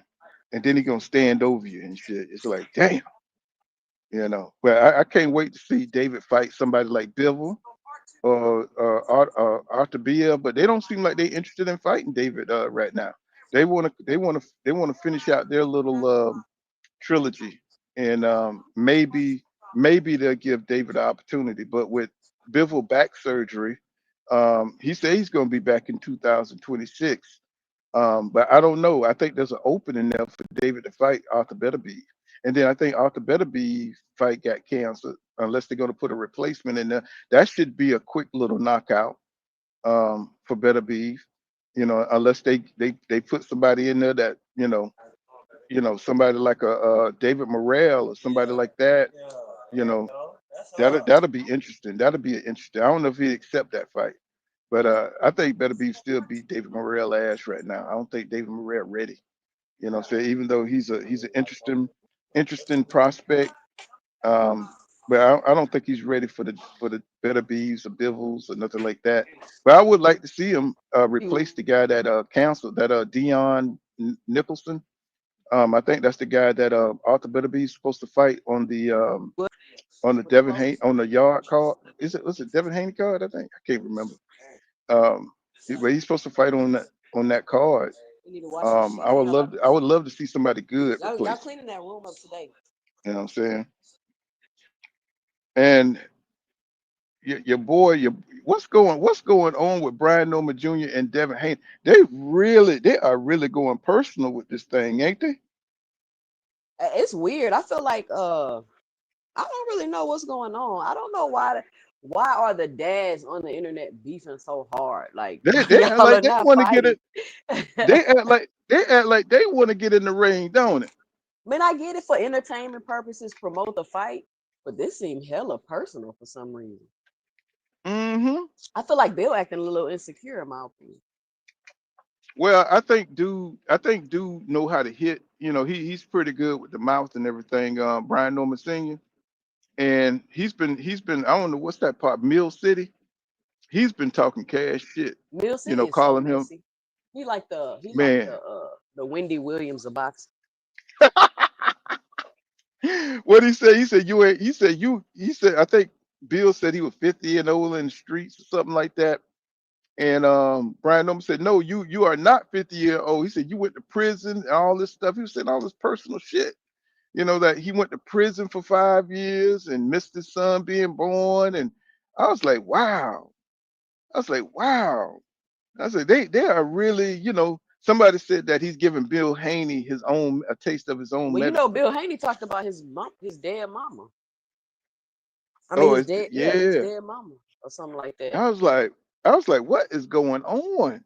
Then Brian Norman, he was on one podcast and he said that Devin Haney, they used to be tight, and then once he started getting fights and getting money, he kind of act like he didn't know him or something like that. He kind of slighted him, and he said he acting weird now, and that's why he don't like him. And so it's a very personal thing going on between them. I think Brian Norman really wants to knock out Devin Haney. He really wants to embarrass him. You saw him stoop over. I forget which guy he knocked. No, it was the Italian dude that he stooped over after he knocked him out. He kind of got down on his knees and kind of leaned over him and stuff. I said he's gonna do worse if he ever knocks out Devin Haney in this fight. he's gonna really try Yeah. to humiliate. I think people been hyping Brian Norman Jr. I ain't gonna lie to you, Pool. I watch Brian Norman fight. I watch his clips. I'm like, what are y'all seeing? Like, what are people like? I'm not saying Brian Norman's a bad fighter. He's a decent fighter. Um, he has power, yes, but what do besides the power? What is it that he has that make people think he can beat Devin Haney? The only way Devin Haney loses this fight, in my opinion, is if Devin Haney himself is not right. That's the only way I feel like he loses fight. I don't see Well, besides the power. I don't see what Brian Norman can do with Devin Haney. what I see is he's got the movement that he has. He got these weird punching angles, the way he moves, and I think Devin can miscalculate. But Devin is he's gonna have to like. wild. He punches wide. His footwork ain't that great. Well, I think it's deceptive though. I think it's deceptive too. I think you're missing it. I think he's because he's one of those sparring warriors where he gave a lot of top fighters a lot of trouble in the sparring and stuff like that. I've heard like saying some of the sparring stories that he gave Crawford work. He gave, I can't think about the other ones. He gave a lot of guys some problems in sparring. Oh, Boots, what I'm saying? He gave Boots a lot of issues in sparring. Once he got himself up and started getting more experience, and they say that's why Boots don't want to fight the guy. And I mean, shoot, who wants to fight your sparring partner, somebody you fought over and over and over again, and they know your style and everything. So, that was that kind of rumor going out there that Boots didn't want to face him because of sparring and all this kind of stuff. But Brian Norman, he got an awkward style. He's got an awkward punching angles, and Devin is to be super careful, because he can knock out Devin Haney. You know what I'm saying? It's like I'm not saying that if Devin go in there like you said, and look like Devin is extra motivated. I don't know if you've been watching the training clips of Devin Haney, but that boy looked like he wants to win this fight. He looked like this is the fight. If he's going to win any fight, this is the one that he wants to win. And I'm talking about he's training like crazy. This shit look like a Rocky montage or something. When I see that boy working out on the bag, I'm talking about it looks like. I mean, I could hear them rocking music. Dun, dun, dun, dun, dun, dun, dun. You know what I'm saying? He's like really training hard. So I think he's gonna outclass Brian Norman Jr. because I don't think Brian Norman has the experience. Um, but I think it'll make Brian Norman Jr. a better fighter. But like you said, I think it's being overhyped, because of the personal beef. All the fighters are selling the fight. Saying this is Brian Norman, he's a champion now at 147, and he's going to have to perform. He's going to have to make believers out of everybody. A lot of people believe Devin is. They don't believe that he's a world class type of fighter, and I think Devin is going to prove, why he is who he is on November 22nd. I think that's when they fight. So I think he's going to come out, and we're going to see a whole different level of Devin Haney. Now, will he hurt Brian? I don't know because I've seen Devin working on that right hand punch. I don't. I know he's not blessed with power, but I think he's going to be able to stun Brian Norman Jr. just enough to keep him off him. You know what I'm saying? To keep him from darting on the inside and trying to frame up on the damn on the ring ropes. That's where he kind of get his little shots in. You know what I'm saying? By framing you up, pushing you to the ring ropes and taking these shots to the body and stuff like that. But I think Devin is his feet gonna be too quick. He's gonna be too fast. I think he's gonna be too sharp. You know what I'm saying? To fall into those kind of traps. So I think we're gonna see a whole different Devin Haney in this fight because I think he knows that people are waiting for him to get knocked out, and he don't want to give people the satisfaction. He says Errol was I trying to heard fight. somebody had posted a rumor that Devin had hurt his hand. Of course, Bill came out and said that was false. But I'm just wondering, did he like why is that rumor? Why who started why is that rumor even started? Because they always Well, I say from the mean, jump, Devin gonna have an end. He gonna try to get out the fight. And I keep telling people why would they take the fight just to try to get out of it? That doesn't make any sense. Well, I mean, Sebastian Fedora. I mean, when you training hard like that, from what I see, Devin is like he might be overtraining. He might be overtraining. From what just from what I see, he's just doing numerous things. From with the ball, for with the hand. What I'm saying, working on the right hand. I just see him working on numerous things, and yeah, he could hurt his hand. I hope he take it easy, because he's just going to take more criticism if he don't go through with this fight. And Brian Norman Jr. that they're going to eat that shit up. That's gonna be nothing but that's gonna be nothing but icing on the cake for Brian Norman Sr. and Jr. They're gonna eat that shit up if Devin Hands hurt or some kind of way the fight don't get made. You see what they did to Boots, what I'm saying? They, called them all kind of cowards and all kind of saying he's fraudulent. And I was just like, man, he actually responded to one of my videos and stuff. I was like, man, this dude is looking to see Who who responded? You talking about he's Brian looking Norman? to see who's gonna yeah. Yeah, Brian Norman Sr. Responded to one of my damn videos. I was I like, think I was these like, guys man, get a what is taste. going on? I think they get a taste. I think they get a taste of the attention and they get addicted to it. Yeah, yeah. I agree with that. King Judy, you still with us, bro? We talking Devin You Haney. done He ain't went to said a sleep? word. Yeah, I'm listening, bro. Yeah, But that's what I'm saying. well, no. So when it comes to we all talking about Brian Norman and Devin. The first lie was told was that they was cool.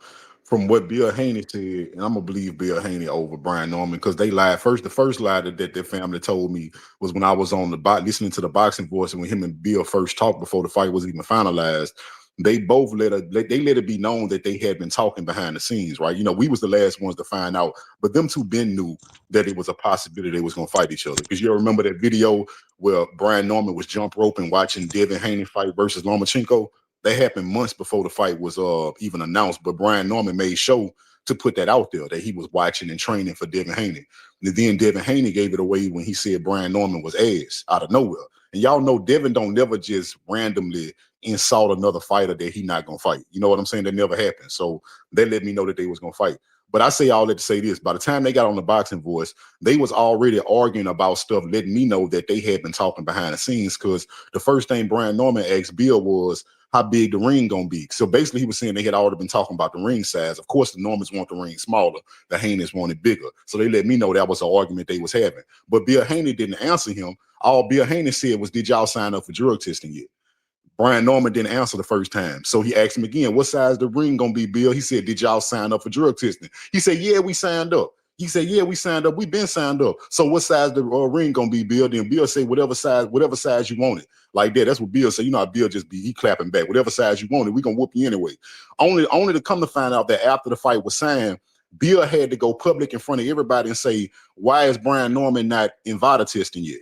So then the Normans turned around and say, oh, they scared. Look how scared they is. So basically, that let me know you lied because just like all y'all didn't watch it, but I was watching on the Boxing Voice when you lied to Bill Haney and said y'all was already signed up for VADA. So no, Bill wasn't being scared. No, he wasn't doing no whole shit. You lied to that man to his face and told him that your son was VADA tested. Not only was your son not signed up for VADA, your son had never been VADA tested in his entire career up until the point when he fought Devin Haney, and the Haneys had to push the issue to make y'all go sign up. So that was the Then he first lie went that on. their Then family he told went me. on vacation. He said my son gonna come back off of vacation to take the test. I was like, what the They hell didn't is take the going test, on but here? why you lied to Bill Haney and said you was already signed up and y'all been signed up? Then then after Bill, because think about it, as a man, Paul, you a man like me. If I told you that already, why would you then try to turn around and tell the world that I'm on some whole shit because I went public and asked you why y'all not signed up yet? Didn't you tell me y'all was signed up? How you gonna Well, turn from my around on me to make it look like I'm understanding, scared? they were signed up, but Bill wanted to start the testing like 2 weeks earlier or some shit like that. But did you know this? Because I know that much too. But did you know this? That they actually no, because no, that can't be true either. Because after the conversation they had again, because they had another conversation. I think that was on the Boxing Voice again. They had the public. I don't know if it was Champ Side or Boxing Voice. It might have been the Boxing Voice again. but they wanted to clear it up. But by the time they got done with their whole back and forth, it was Brian Norman Sr. admitting that, you know what, I thought we were signed up. Obviously, that wasn't what, you know, that wasn't the conversation I had.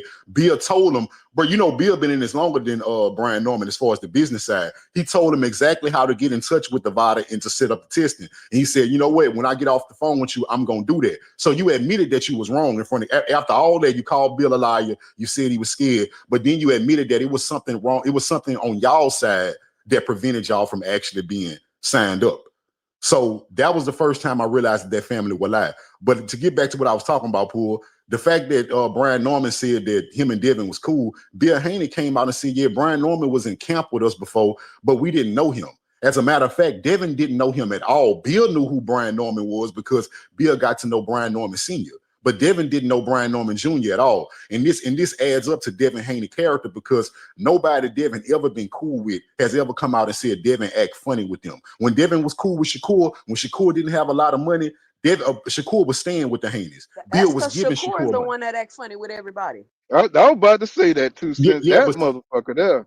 But I'm just saying though, but we have no evidence that Devin is the type of nigga that'll say I'm cool with you and then change up on you for any reason. Yeah, definitely. Brian Norman, the first one to come out and say that. Because guess what? Devin Haney, the only boxer I know to this day that made friends with content creators, people that don't even box, but he is cool with them to this day. BFTV and Blue Blood Sports TV, they can go to Devin Haney house whenever they want. So Devin is not the type of nigga that'll be like, I'm cool with you one day, but I'm not cool with you the next day. Why do you think he's cool with them, King Judah? He cool with them because he cool with them. Like first of all, I'm not trying to get in there with you because that whole he buying, but Devin Haney ain't got to buy nobody. And the thing about it is, these content creators that you accusing of this, the majority of content is not about Devin Haney. So if Devin Haney paying them, then they getting paid for free because they don't talk about Devin Haney every day. If he paying them, then he paying for no reason. Devin Haney is getting taken advantage of. Because Champside don't talk about Devin every day. With Champside don't know Devin like that.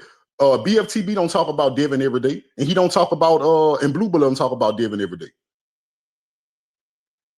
But again, that just goes to the fact that the Haneys in general are they genuine people. When they like you, they like you.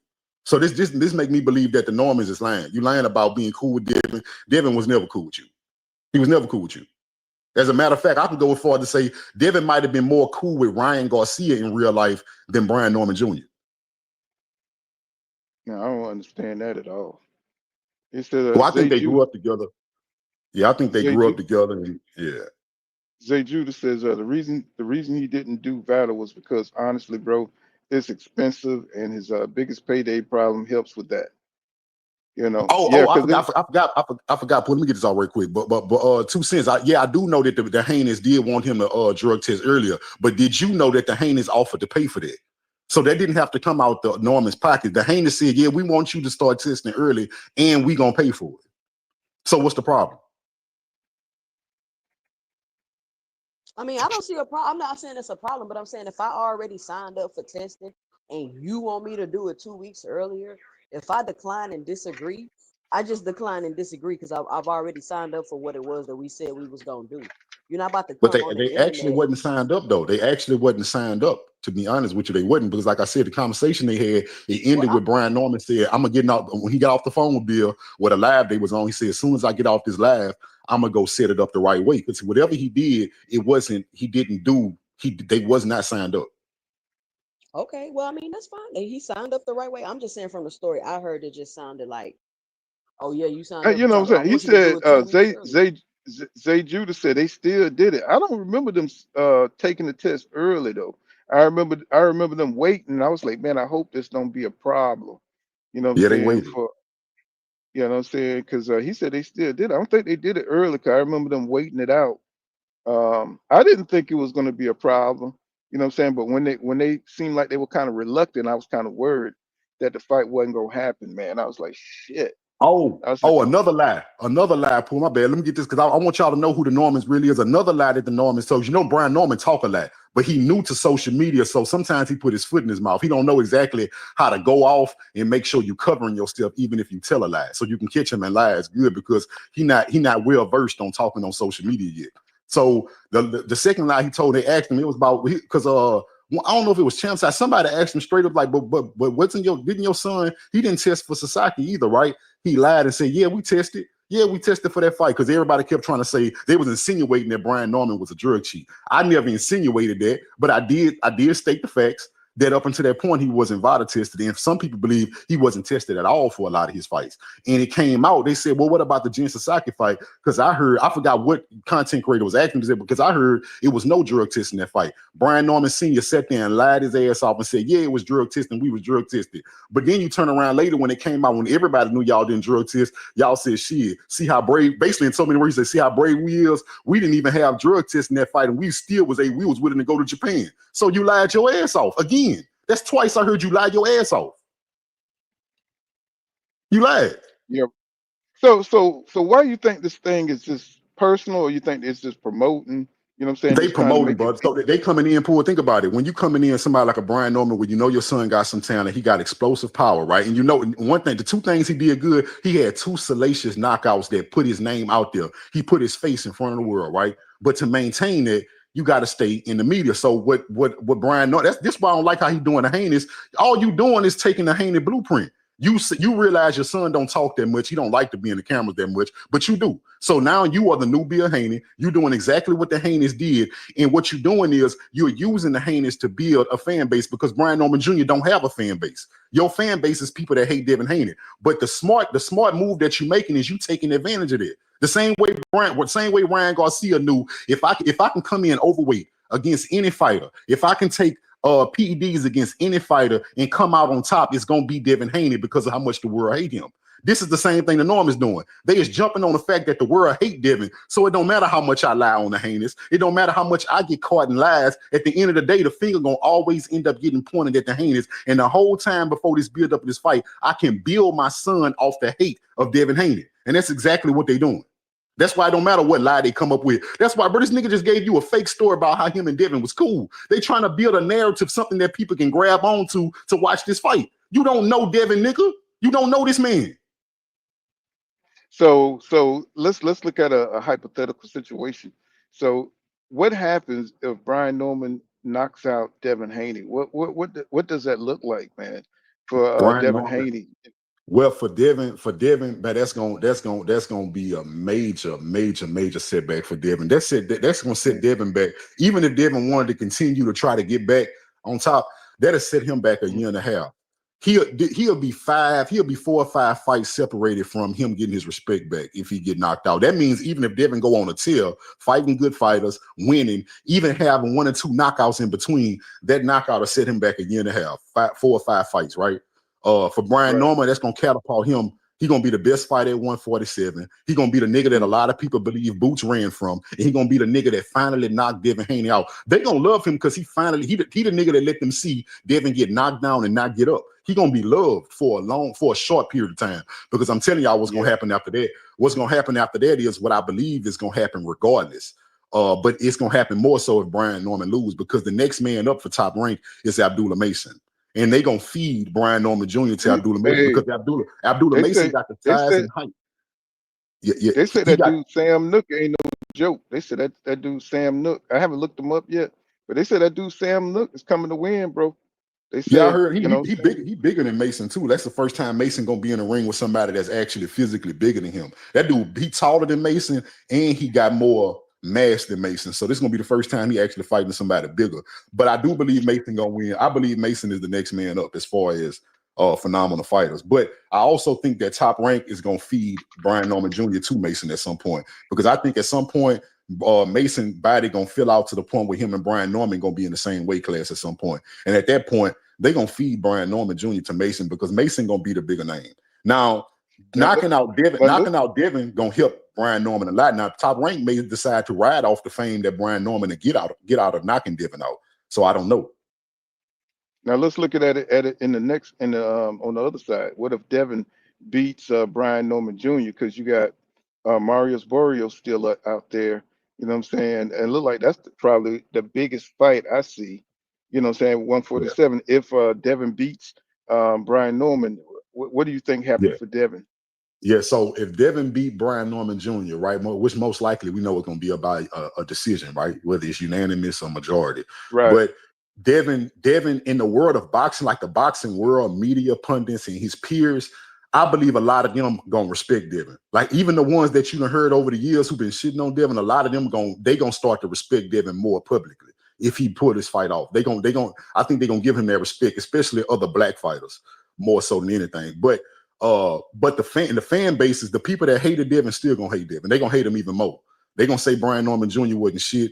They're gonna say Devin still didn't do nothing. They not gonna even talk about his. So let's say Devin performance against Brian Norman is good as it was against Regis. They not even gonna talk about that performance. They gonna talk about the one before that. They gonna say, yeah, he's still a runner. Look how he looked against Ramirez. They gonna completely ignore the fight that he just had to talk about a worse performance. That's what they're gonna do to Devin as far as the fan base.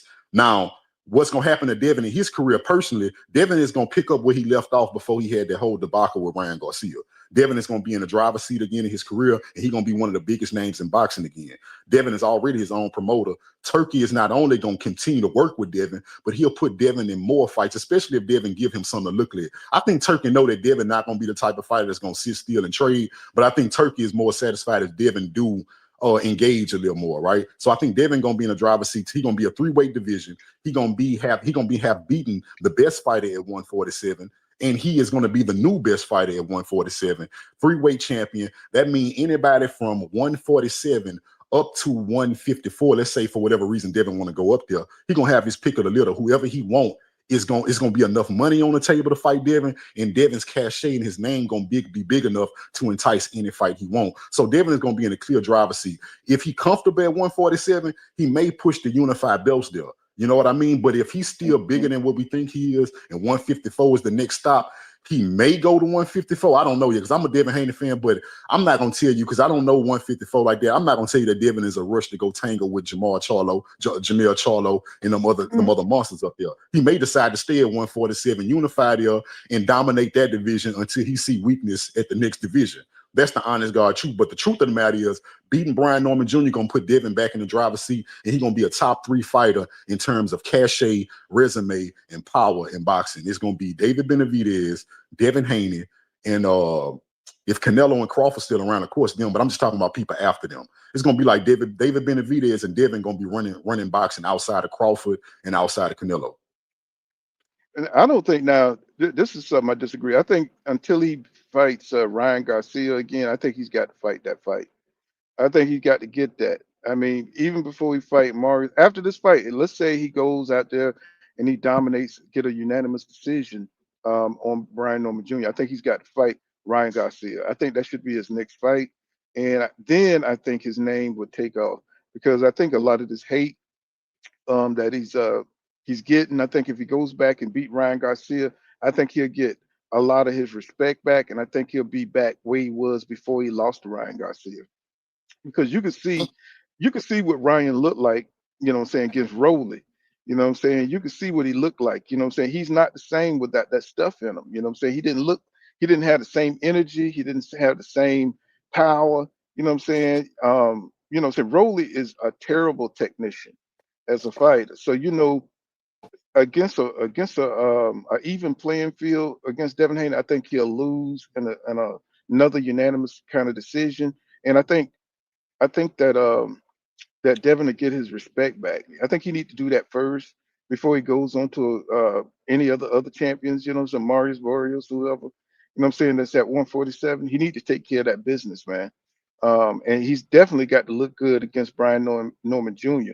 Because if he takes a knockout, like you said, it's going to put him way back. It's going to be a lot of hate, you know, thrown his way. People are going to be happy that he got his ass knocked out by Brian Norman Jr. Brian Norman Jr. is going to be prepared, probably go on to fight Marius Barrios, somebody like that, and it's just going to be a huge reshuffling of 147 if Devin lose.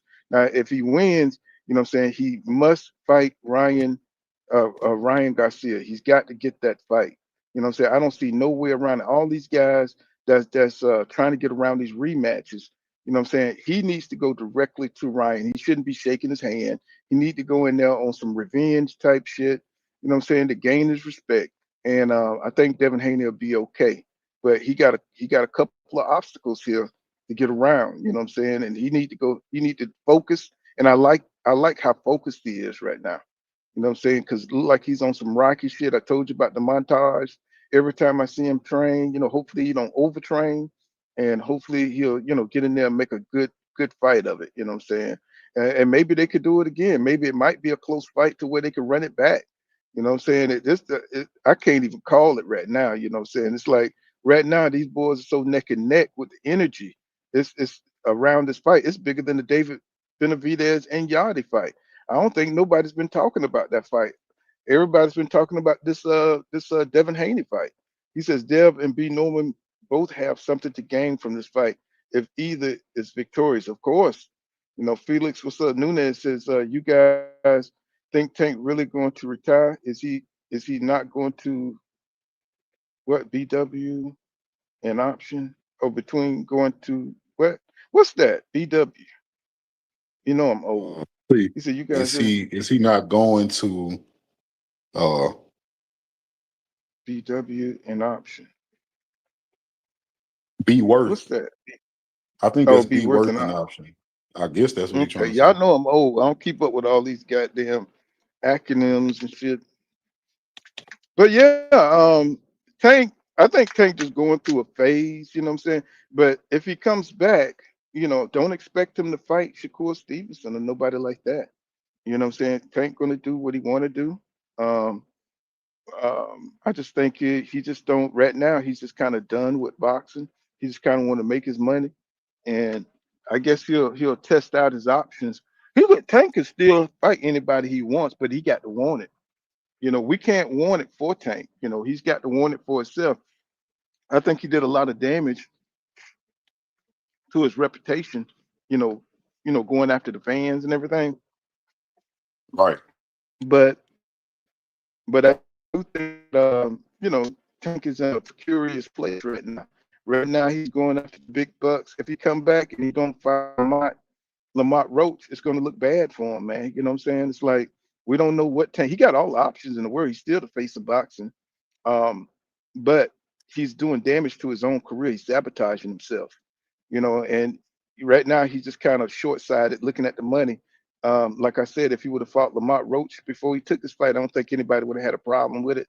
He would have went out there and knocked out Lamont Roach in a couple of rounds or whatever, showed you that it was just a fluke, and then he took the Jake Paul fight. I don't think nobody would have been saying anything about Tank. And then, because Roach, nobody really wanted him to fight Lamont Roach in the first place.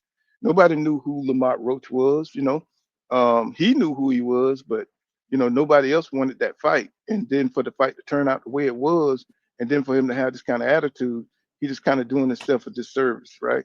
So, I think Tank will be okay. He just right now, he just not feeling the pressure. He's feeling the pressure of the fans, and he just wanted to let the fans know he don't give a damn, and he just kind of throwing a tantrum right now. hmm Yeah, he just he said B. He said that BW is B.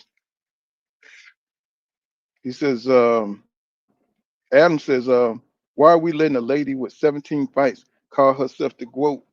Said are we that weak of a country? You talking about Clarissa Shields? Man, Clarissa Shields, man, she's doing her thing. Women boxing is not as deep as men's boxing. You know what I'm saying? That's why all of them. I mean, if you look at Fondora's sister, what's her name? I can't even Gabriela Fondora. She's got undisputed titles. You got Alicia Bumgardner. It's not deep. The divisions are not deep like that. So they're gonna get all these accolades if you're a decent fighter, right? So what I'm saying, she is the GOAT right now. You know what I'm saying? Because women's boxing just ain't that deep. As you could tell, it's getting better, but she's gonna be able to win until somebody can stop her. But until then, shit, I think Alicia is what? Not Alicia, but Carissa's like 3-time undisputed. You know what I'm saying? So I don't know how you can like. She might have 17 fights, but shit, if you can win undisputed in 17 fights, what Lomachenko got championship after championship after he came out of the amateurs. You know what I'm saying? They gave him title shot after title shot. Nobody said a goddamn thing. You know, so if it's good for the gander, it's good for the goose.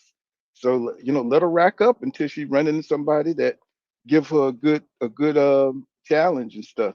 But right now she's head over heels technically. She's got the amateur pedigree in the Olympics, and I'm saying she's ahead of everybody right now. So until somebody can give her a good, somebody like Ann Wolf comes along, I'm saying, like for Layla Ali, because they got their little beef going back and forth. Layla Ali, what I'm saying, talking, and they were talking about fighting that one time, which had been crazy.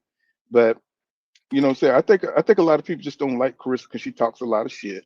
She's feeling herself right now. And if I was undisputed 3 times, I'd be talking shit too. I'll be out there, thinking I'm the shit too. And then she got Papoose, she got a new man in her life. So, she's feeling herself, So, it's nothing wrong with that.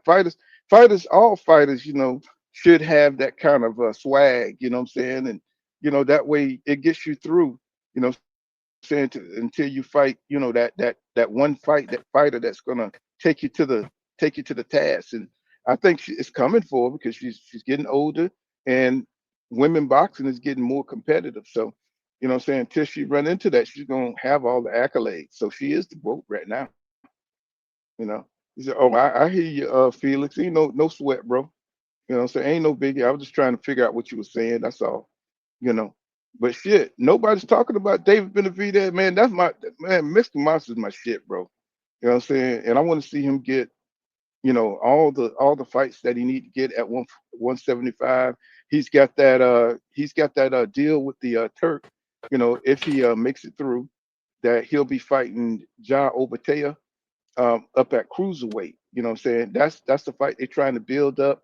They're trying to build up Ja Obatea up at cruiserweight, and he's offering him that deal that if Ja Obatea gets undisputed at cruiserweight, he want to set up that fight with David Benavidez, and hopefully David Benavidez could get undisputed at 175 if those other guys give him the opportunity, because Bivol already dropped the WBC so he wouldn't have to face David. You know what I'm saying? I thought that was kind of uncharacteristic of Bivol. But I understand that Bivol already got undisputed, so it's like, why take the risk? You know what I'm saying? And go ahead and fight Arthur Beterbiev and break their little trilogy, right?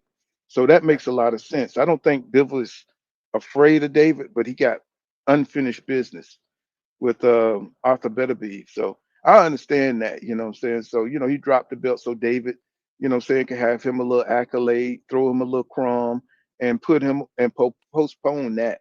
And if he think he could beat David, he'll circle the block, spin spin the block, and go fight David. But it's an opportunity for Arthur Beterbiev to go to slip in there and fight David. Now I wonder if Arthur Beterbiev would take the risk, what I'm saying, instead of Bivol. But Arthur, he's older than damn Bivol, so he might just get stalled out and have to take another fight. You know what I'm saying? He might have, I don't know who he'll fight up there, but it's gonna be probably somebody dangerous, what I'm saying, to break into their little league right there. Um, but I think the Mexican Monster can pretty much stay afloat because of his skill set, and he's fighting constantly, he's staying active, which is the best thing for David right now because he blows up without fighting and stuff. So I think he's gonna be all right. He's in a good position right now, and I think he's gonna destroy Yard. I don't think that nobody's gonna talk about that fight because how bad the beating's gonna be. But then, hopefully Yard he'll surprise us. You know what I'm saying? Maybe he's been working on some things, but we're talking about a guy who do not like to spar as a part of his camp. He do not like to spar, which is I think is a big part of his problem. What I'm saying is that he don't like to spar. So, there's a lot of things going on in boxing right now with, fighters just kind of, cherry picking around and stuff. But one thing about the Mexican Monster, he don't cherry pick. He goes straight forward in a linear path, and that's what I love about David. That's why he's one of my favorite fighters. Yeah, Um, yes, sir. but far, yes, sir, yeah, and Spence coming back, but he keep well stuff. He just I don't know who his coach is gonna be. But you heard Jameer Charlo, talking shit, looked like he was drunk in a bar, you know, talking about he won all the fights, the big fights, and saying get off his dick and all this kind of stuff. I was like, what is going on with Jamel, man? He's I mean he's the linear champion at 154. I give him that. The man had a hard undisputed run, one of the hardest undisputed runs that I ever seen.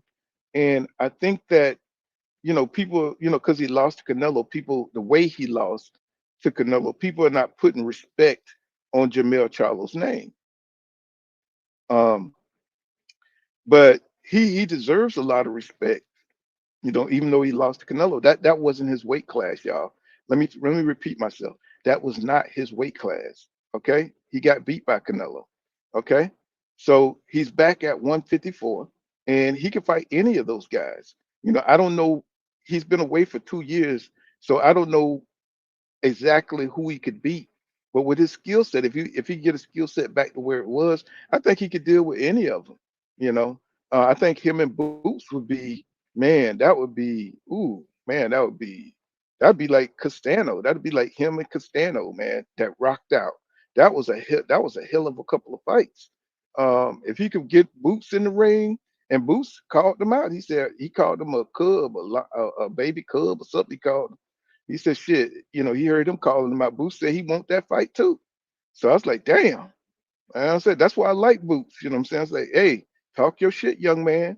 You know what I'm saying? Get them all. You know what I'm saying? If you can. What's going on, too? You back? But Yeah, hey, I'm but back. look, I'm back. I had to post some let- videos real quick. I I, was just thinking, Paul, I just hit 1,500 subscribers. I was just thinking I was on here. I wasn't nowhere near 1,000 subscribers when I started coming on here. I'm surprised you don't have more than that. Tell you the truth. You know what I'm saying? Your content is solid. Oh, But I mean, it's so they many people doing it.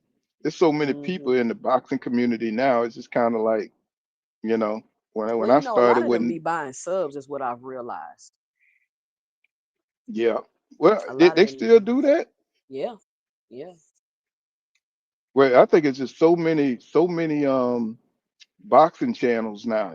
So many people talking boxing now. When I started, it wasn't as many, so people were just flooding in. Because they had the Crawford and Spence thing going on. You just had so many dynamic fights coming on. People was just rocking with you. You know what I'm saying? And Fanon, it was Fanon, me. It was 78 Sports. It wasn't that many people, so I got in kind of early. You know what I'm saying? So, but But it's kind of a like, lot of people know me though. Like every time I go in the chat or somewhere, everybody, like a lot of people know me. I think they be watching my stuff, just don't be subscribing yet, because people don't yeah, be yeah, subscribing right Champside has away. that problem. Yeah, Yeah, Champside had but that problem for a long time. He stayed at 80,000 for a long time. so he bought the You rest know, of them. I don't know. I don't know if he did or not, but I mean, shit. I mean, to me, I don't never worry about my subscribership. I just like talking the sport. You Hmm know what I'm saying? Because I can't do it full time. If I could do it full time, shit, I'd be on this shit. I'd be like showbiz on You this need to get your motherfucker, just on this motherfucker. monetization back, Pool. You need to request it back. Yeah, I got to make sure. I've been going through my I got to get those videos off with the boxing in the background. I got to get that all off there. I could get my monetization back. I just haven't done it 'cause I've been so busy, man, working and stuff. Yeah, You know, so it's I you can't even definitely go got to live carve like I out want time. to. You Say what now? definitely gotta schedule it. Like you definitely gotta put it in your schedule, because otherwise you just ain't gonna No, even I've have been, time. I've see, I had an emotional tie to my videos, and I couldn't. Now that it's been, 2 or 3, 4 years, I could delete the ones that's in violation. So, but Hmm back then I couldn't do it. It's like I put so much work into them. You know what I'm saying? Facts. You fall in love with Yeah. your videos. You're like, oh hell no. You know what I'm saying? You're like, no, I can't do that. But now I'm clicking them off like it's nothing. So I think I can get it back now. You know. But like I said, what I'm saying? It's like I never do this for the fame or for the subscribership. I just love talking to boxing with everybody and stuff like that. But until I can go full time, I think I'll do this when I retire. That'll probably be full time and stuff. He says, he said it wasn't Bub weight class neither, brother. Wasn't Bub. Who the hell is Bub? Who is Bub? He says, is that a nickname they Bub's have boxing. down in? Say that again. Oh no, I thought you said who was Bub's boxing. No, I was reading the comment here. He said, I expect a knockout. He said, I really want Benavidez versus Beterbiev. He says, if Canelo's not an option, Canelo ain't fit to fight none of them dudes. Canelo is Canelo deflated right done. now. Canelo. Yeah. I never thought he was this awesome dude. I always thought somebody with skills was gonna be able to beat him. He said, oh, okay, I read that. There's 2 cents. All of them is organic. Says you can under do videos under documentary. You can't do videos under documentary. Hmm. You know what that Yeah, means? but let me ask you guys a question. Do y'all think Boot's gonna clear out 154 unscathed? Unscathed. I don't know. I can't say if he will or if he won't. Um, I don't know. He got some tough fights Well, ahead who of him who do you at 50. think gonna give him the biggest problem? Fedora, Backroom, or let me see who else you got. Zaya. I don't think Zaya. I think he'll beat Zaya's ass. Um, who do you think? I think I Sebastian gotta see Fedora. Jamel in Fedora. the ring, but I think Jamel give him the most trouble for real. Mm, I think Fedora give all of them trouble just because of his dimensions and the fact mm-hmm. that he's fighting long now. But I mean, Fedora is beatable, but I think he's a competitive fight for anybody in the 54 division. I feel like Backrum's a little overrated because of what he did to Tim Zoo. I feel like Tim Zoo wasn't ready to be back in the ring. Tim Zoo let that tough shit like ruin his career for real. Um, who else? You said Backroom. I think Zayas. Xander Xander Zayas is Zayas. food. Xander Zayas getting beat by. I don't even see what people see in That's what Xander I think Zayas. too.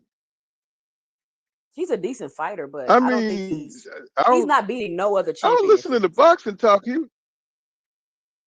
He was talking about like cerebrally, he's like some kind of like boxing savant or something. I was like, are you talking about the dude with the WBO champion? I was like, that dude that barely made it, didn't fight any top guys to get his belt. I was like, come on, man. Xander Zaya he's a good boxer, but I don't, like you said too, he looked like food to me too. I'm just like, I don't see him beating a boot, so I don't see him beating a backroom. I don't see him beating a Sebastian Fedora. I don't see him beating none of them dudes. What I'm saying? He just looked like the weakest champion to me. He's kind of like Richard Hitchens at 140. Like the weakest link. You think Rich is hitting the weakest link at I 140? don't, for some reason, yeah, you Yeah, think so? yeah. I mean, yeah, 140 kind of weak. What you say? So I What mean, you, yeah, 140 kind of weak. So Richard but I Hitchison think might be 140 better. not weak though. He might be one of the better ones at 140 right now. They kind of weak. I mean, I, anytime Matias is one of your best fighters, 140 not weak. I mean, I think it's weak. Matias. Well, they got Gary Antoine there, but he don't fight nobody. He not even trying to fight nobody. he's fighting He some just beat some up Rios. Japanese guy here, Tori. I think the Hero Well, also I scored lost first. respect. I He lost just beat up respect for who? Gary Antoine when he turned down a title fight. I was After done his with him. dad died? Yeah, I ain't. I mean, hey, I mean, I Come feel where you're on, coming King from, but Judah. still, Are you Man, I mean, serious? still. I mean, they took his daddy foot, man. Come on, man. After shit like that, man, that man was in a I dark mean, place. hey, that's guess what? Guess what? I mean, I see what y'all saying, but I watched in my lifetime. My favorite football team growing up was the Packers. Brett Favre went there, had his best game of his career after his daddy died. Yeah, but everybody It's not the the difference. same. Come on. They dad trained them, everything. That's a different type I of mean, shit, Brett relationship. Favre, Brett Favre daddy was his coach his whole life during football. That's how he learned how to play football. His daddy was his But coach, football is a and team sport, literally. King Judah. You're not in the ring getting punched on.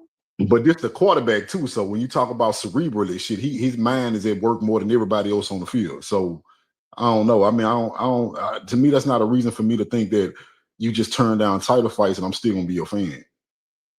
So you think if Devin dad dies, he gonna take a title fight? I think Devin gonna fight regardless. Whether it's, No, I he's think Devin the not, type of bro. dude that'll fight, even if he think he gonna lose, he'll still fight, just like Errol Spence. So why he They ain't just fight they just different. Sando Martin then?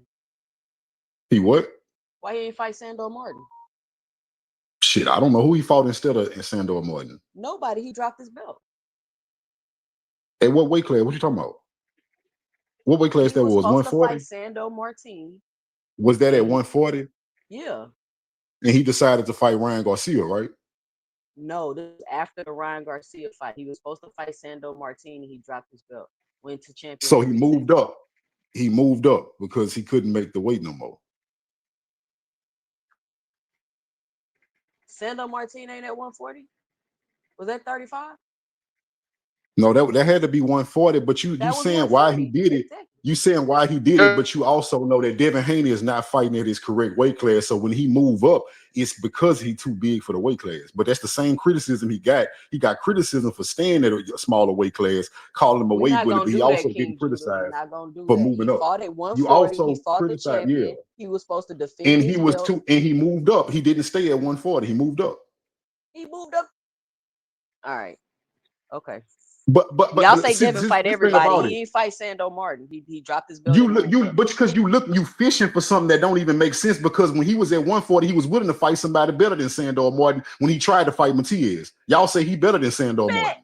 Bruh, he did. So he can fight Matias, but he can't fight Sando Martin. How you gonna take something from him when he tried to fight somebody better than Sandor Martin? I'm not taking. That don't make sense. It is because that don't make sense. Like you can't fight everybody, right? So when you're looking for a reason, you're looking for a reason because you can't fight everybody. But you can't say that okay, you didn't want to fight Sandor, so that means you didn't want to fight everybody. But he tried to fight somebody more dangerous than Sandor. He can't fight them all, but he tried to fight the one. He tried to fight the better of the two. Man, y'all be Barnum and Bailey, bro. The way y'all be jumping through these hoops. It's no hoops. You a Tank fan and you accusing me of jumping through hoops. Listen, we're not doing the Tank fan shit. That don't mean nothing. But these thoughts ain't got nothing to do with Tank. What I'm saying is it's the same concept though. That he didn't take and he lost his belt because of it. He didn't lose his belt, he dropped it. All right. He was done at the weight class. You trying to insinuate that he was scared of Sandor Martin, but he would fight. He would fight Lomachenko. Then it don't make sense what you're saying. You see how we running around in circles for no reason. You saying that y'all saying he'll fight anybody because he dropped the belt because of the weight, not the fighter. He dropped the belt because of the weight, not the fighter. But you just said he was trying to fight Matias instead. So which one is it? He was trying to fight Matias before Sandor Martin, to be specific with you. But I'm still using it as an example to let you know that him dropping the belt ain't have nothing to do with Sandor Martinez. Nothing. He dropped the belt because he was too big for the weight class and he couldn't get the fights he wanted. He would have stayed. Now also we know about Devin. For the right fight, Devin is the type of fighter that will stay at a weight class, weight drain for the right fight. He couldn't find the right fight, so he moved on to a higher weight class. I got you. That's one way to look at it. That's the only way you can look at it, because he didn't refuse to fight somebody because he was avoiding them. That's more like what Tank Davis would do. What Devin Haney would do is try to fight the best people he can fight with fights that make sense. And if the fights don't make sense, or if he killing himself to make the weight, he would move up.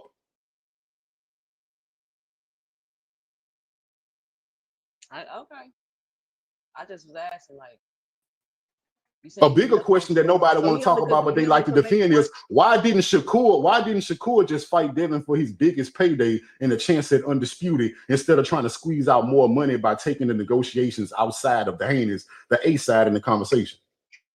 I could see. I agree with that. I see both sides of that, but I do feel like that if Shakur was quote unquote chasing greatness and all this other shit, he should have took that fight. It don't make sense how y'all got this perception of quote unquote you chasing greatness and you want to fight the best and all that, but when the money talk come up, that's a reason and an excuse for you not to take the fight. It's contradictory. So I don't agree with that. I feel the same way you do. Oh, okay. Well, we on the same page, but also one more than just that, right? More than just the money talk. The biggest contradiction that people say the money wasn't right, but that still would have been your biggest payday for a fight that you bring nothing to the table in. You offered Devin Haney nothing, and he was still about to give you your biggest payday, and you still lied and said money was the issue. And How then you can money turn be the around and be big? mad at Frank Martin, and he did the same thing you just did to Devin Haney. Exactly. That's my point. That's my point. My point is I try to keep it even all the way across the board. Just like I just told you, the same reason when you brought up Sandor Martin, the same reason why I can't come down on Devin is the same reason I wouldn't come down on Boots for not fighting Devin at 147. If you don't think that's a healthy way for you and you would rather move up and feel healthy, I give every boxer that leeway. I give every boxer leeway to say, you know what? I'm not going to fight this dude when I don't feel like I'm in my best. If I drain myself, I don't want to fight you drain. I give every fighter a leeway to say that, all of them. That's how I look at it anyway. Greg, what's up? But again, that's why podcast. What's happening, y'all? What's happening? Yeah, and that's that. Oh, what's up? That's why I look at Bud the way I do, because I just like the dude that was on here earlier, 44. He didn't want to admit the fact that's right in our face that Bud Crawford throughout his entire career only want to fight people when he think they are at their worst. That's when he wants to fight them. It's nobody can convince me otherwise. Name me one great fighter that he fought when they were at their greatest. Listen, None I of them. agree. None of them. And people act like they don't see it. I mean, they act like they don't see it because they just don't want to admit it. I mean, it is what it is. You back, Pool? Nah, Poole done jumped off, but you got this dude on the screen talking about something. He ain't fight Shakur either. This is really how in boxing, right? They got everybody can have their opinion. My problem is when people overlook facts on purpose. Me and you, two people that we're not Shakur fans. Neither one of us hates Shakur either, but we both saw a situation where in that situation, Devin was not in the wrong in that situation at all. But you got a large group of people that want to tell you Devin was supposed to acquiesce to a B-side that offered him nothing. Shakur wasn't going to offer Devin his first pay-per-view. He didn't offer Devin a single belt, and he wasn't going to offer Devin his biggest payday. Devin was offering all that to Shakur. So why would Devin sit there and negotiate anything with you? Anything?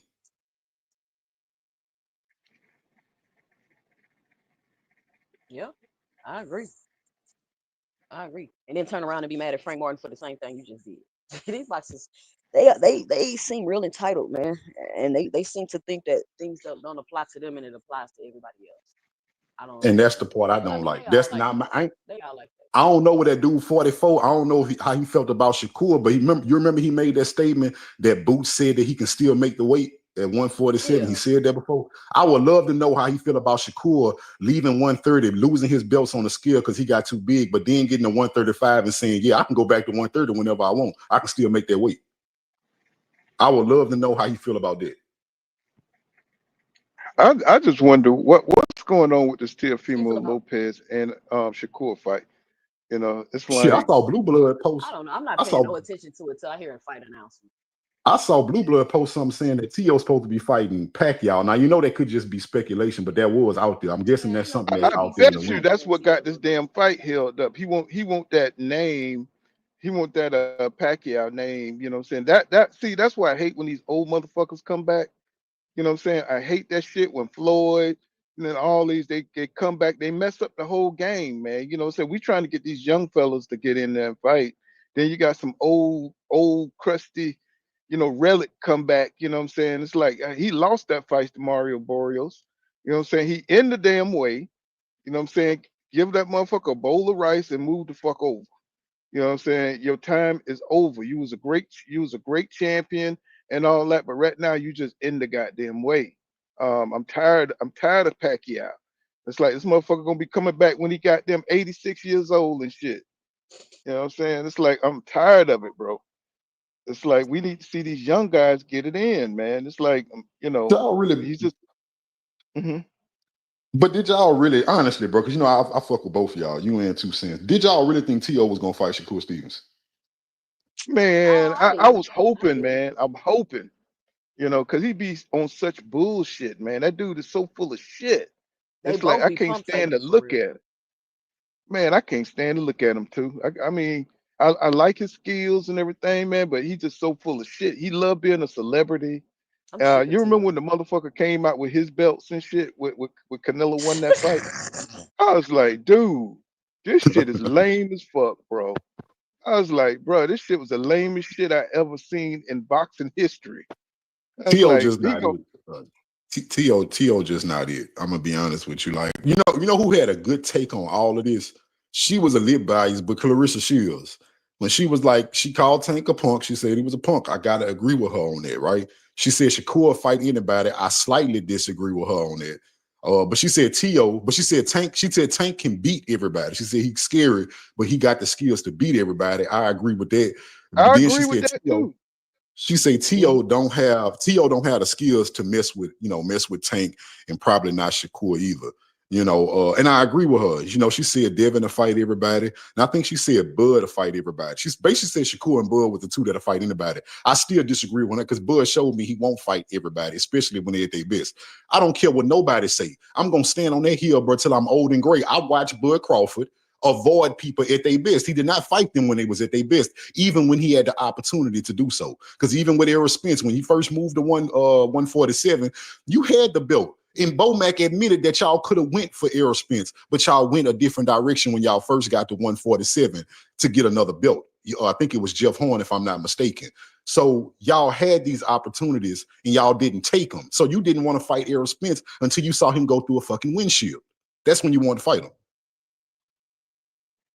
Oh, well, we've been arguing that shit for years. You know what I'm saying? It's like I'm so goddamn tired of that shit. I'm just like they see how Bud moves. He's very strategic. You know what I'm saying? And I just think he's a smarter, strategic fighter. You know what I'm saying? He knew that EJ wasn't gonna be disciplined, and that's EJ fault. That's his goddamn fault. I mean, I love EJ. That's my nigga and all that shit, man. But he's just not a disciplined fighter, man. And his team wasn't that strong. Derek couldn't.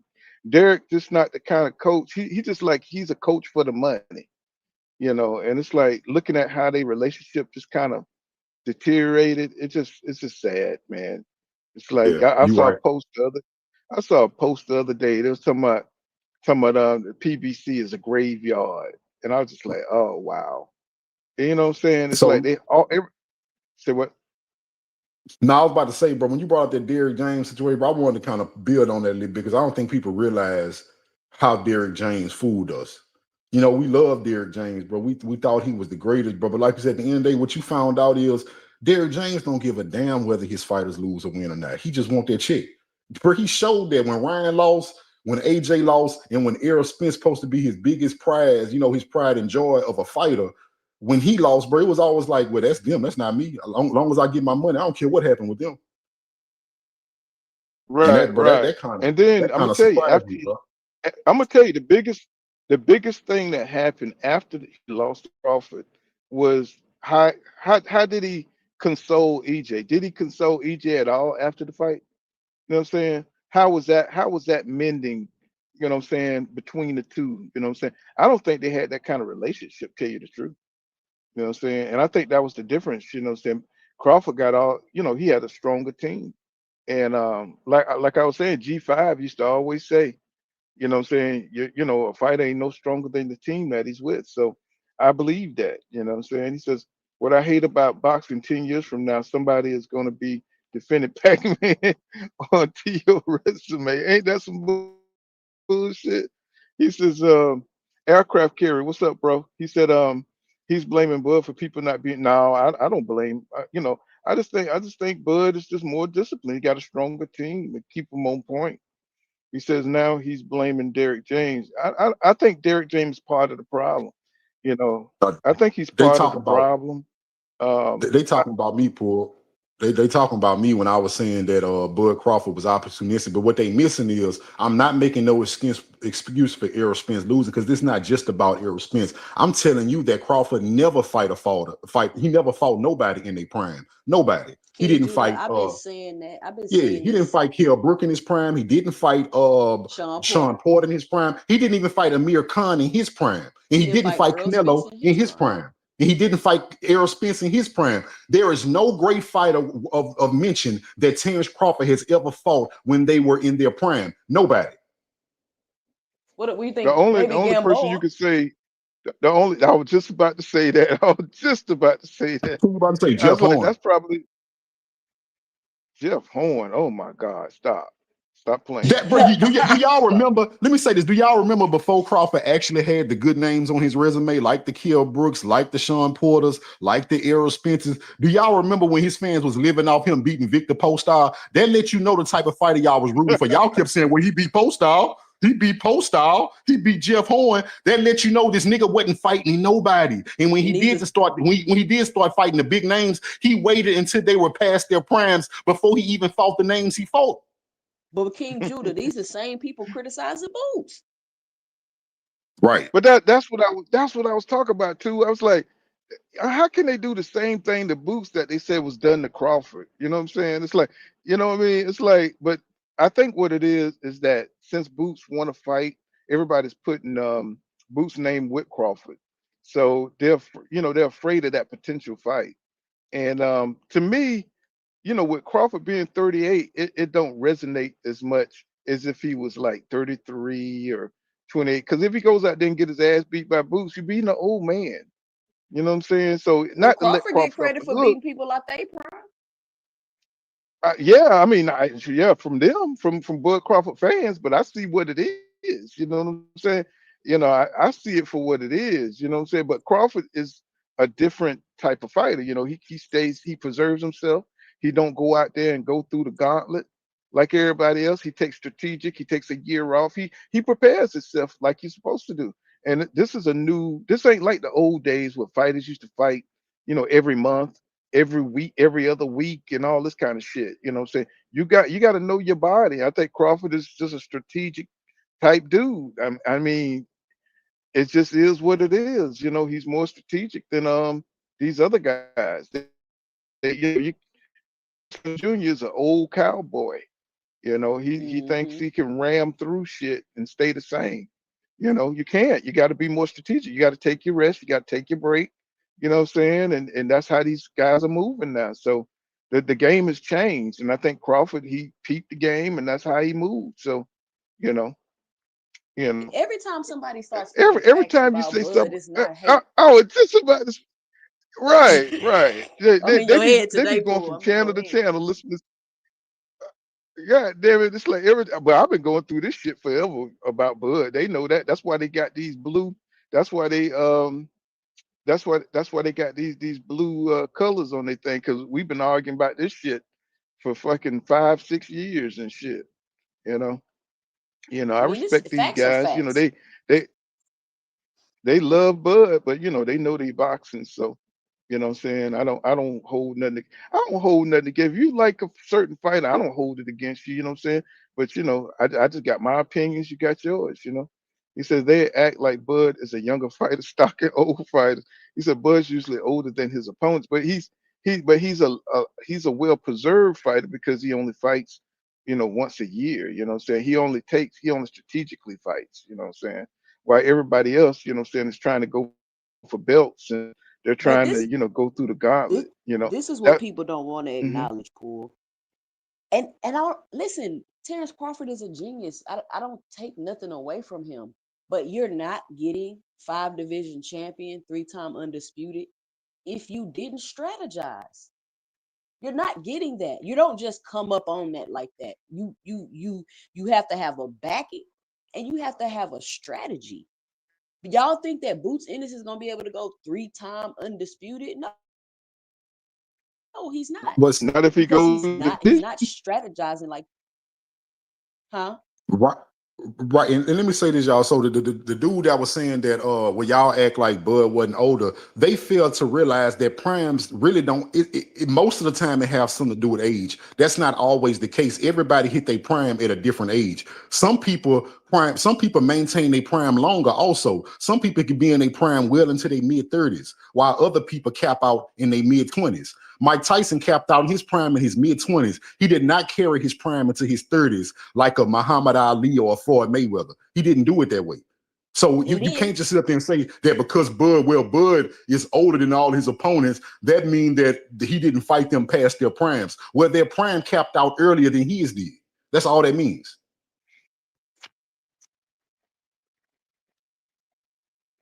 acknowledges the fact, like when Bud fought Kell Brook, No, he had ain't he nobody pulled him hating down. Miss Infinity. Yeah, yeah, come on. It's like they like to ignore all they like to ignore everything that was going on and how everything After he came been to be. It wouldn't have been a fight. It wouldn't have been a fight if it wasn't for Spence. You know what I'm saying? Crawford wasn't looking for that damn fight. You know what I'm saying? Spence made that fight happen. He had to make all the damn concessions because Bud was being a fucking prima donna. He walked away from the damn negotiation table. You know what I'm saying? They offered the motherfucker 14 million the first time. You know what I'm saying? He went off and he went off and fought David Avenesian because he thought the PBC was an Errol Spence Jr. company. How ignorant is that? You know what I'm saying? Then he went and destroyed a whole nother motherfucking card that David Avenesian was on. You know what I'm saying? He got a tune up. He snuck in a tune up before he fought Spence. Spence waiting on him. You know what I'm saying? So stop with the bullshit. The dude is an opportunist, bro. You know what I'm saying? And he waited, and he wait, and he waited for Spence to get fat. He waited for Spence to fucking, you know what I'm saying? He wouldn't fight the man when he was ready for him. You know what I'm saying? After the Ugas fight. You know what I'm saying? Even though, Spence done went through the whole fucking division. You know what I'm saying? This man is waiting at the end. You know what I'm saying? Oh, we can't fight. We can't get with PBC. We can't get they don't want us to fight them, and then showed us that he could. You know what I'm saying? As soon as he left the contract with Bob Arum because he couldn't get the Errol Spence Jr. fight. Stop. We've argued this shit over and over and over. I just so tired of it that you know what I'm saying I don't want to be going over this shit over and over again. We done went back and forth. Y'all know the facts. Y'all just tend to ignore the facts. If it wasn't for Spence, the motherfucker wouldn't have been undisputed at 147. If PBC didn't want to fight him, Spence didn't have to fight Crawford, right? Yeah, y'all not even giving that man any credit. You know what I'm saying? It's like, come on, he preserved himself, you know what I'm saying, till the end. You know what I'm saying? He waited. He didn't fight Sean Porter when they had a belt.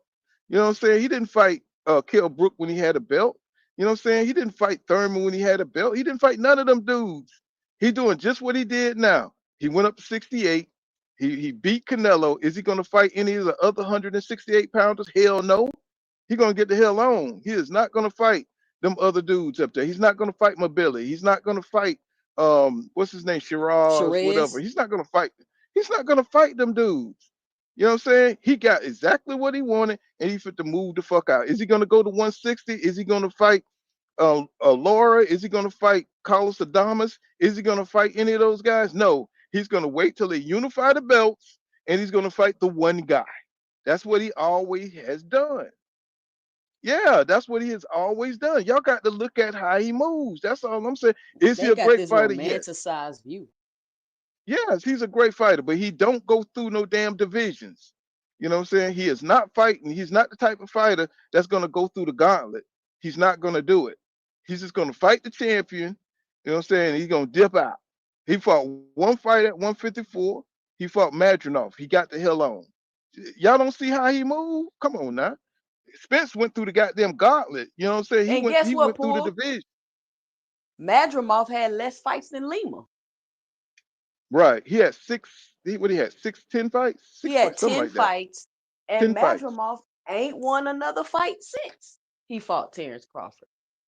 And he got his But belt, they because don't care I about was that arguing shit. with somebody about this yesterday. No, And he got his belt nobody, in a vacant title from a vacant. He got a vacant belt. So he didn't even fight right. a champion to get his belt. So all these hoops people be jumping through for other fighters, we could jump through hoops for Crawford too. But what I'm saying is they don't look at how the fighters move. They don't give a damn about that. How they move, long as they win. And my thing is the traditional way of fighting in boxing, you know what I'm saying, it's a wrap on it, man. It's like we can't hold these guys to that because everybody's moving the same kind of way now. They just kind of jumping around, you know what I'm saying, trying to be opportunistic when it comes to belts and unifying belts. You know what I'm saying? Spence went to every fighter to get a belt. You know what I'm saying? Wore himself down. You know what I'm saying? Wore himself out trying to get these belts, going from champ. That's why he gets the respect that he gets. You know what I'm saying? Crawford just came in, he was fresher. You know what I'm saying? He played the game. You know what I'm saying? He let the steam train roll itself out. It was out of oil, and he went in there and beat the rest of it. That's what I see of it. You know what I'm saying? He beat a wore out fighter that he didn't have the discipline to keep himself together. and he just took advantage of it. That's and there ain't no hate. It's just is what it is. Sugar Ray Leonard.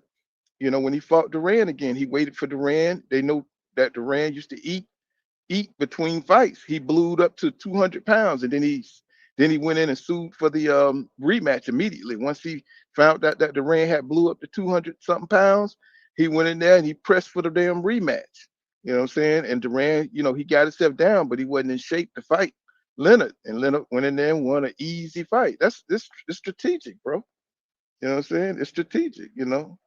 I mean, come on, y'all, and a lot of you guys know this shit. It's like a lot of you guys know this shit. Y'all just be on some bullshit. He says, but Bud and Tank are the ones in the same, one in the same. Yeah, yeah. I thought, but you know what? I did not think. I'm gonna tell you the truth. I did not think that about Tank. I did. I think me and Judah used to argue about this shit, and I didn't think Tank was on that shit. You know what I'm saying? I thought he was just mixed up with Mayweather, and but then when he wouldn't fight Lomachenko, I was thinking, well, shit, Tank may not be that dude. You know what I'm saying? Because He he couldn't was fight always afraid. Lomachenko. They had exclusive network contracts, Yeah, but and once the anytime, contract was up, Tank tried to fight him, and he retired. but it seemed like Mayweather would threaten to make that fight. You know what I'm saying? Over Tank But I think head. it's See, because he Tank, knew he couldn't make the fight. You get what I'm saying? mm, Because I don't because know. It's just I don't because know. See, Loma's trainer said in a press conference that they was asking him about Tank, and I guess they had got fed up with the questions, and the trainer was like, "We can't fight Tank. We exclusive to ESPN. We have a contract." So we basically he was saying we can't make that fight right now. And just like y'all know, if Bob ain't gonna make a Earl Spence fight for Crawford, why would you think Bob gonna make a Tank fight for Lomachenko? mm, Bob is the well, one that been blocking I, those fights. oh, I He believe came it. out I and believe said it. it out his own But mouth.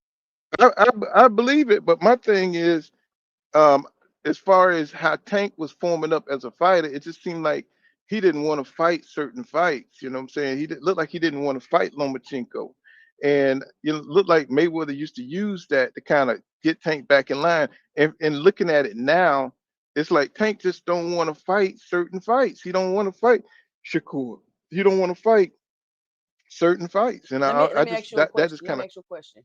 Let me ask you a question. Do mhm. you think that Shakur is kind of playing the same game that Crawford played? Yes, yes, So how could you say I that Tank do. don't want to fight him when Shakur trying to extort him? Well, for me, I'm looking at Shakur side. I'm side-eyed and Shakur too, because like you said, now that he's a free agent, he could fight anybody at 140. He could fight anybody at 140. You know what I'm saying? He just seems to be all over the place. Look like he's look like he just don't want to do it to go through the division like everybody else. Look like he just want to cherry pick. And I'm just kind of like questioning all these top guys who's supposed to be the best right now. I'm just kind of questioning all of them because he could have fought Matias. He could have fought anybody. He could have fought Hitchison. He could have fought anybody. You know what I'm saying? And it's like they keep going for the worst possible guy that they can make a deal with.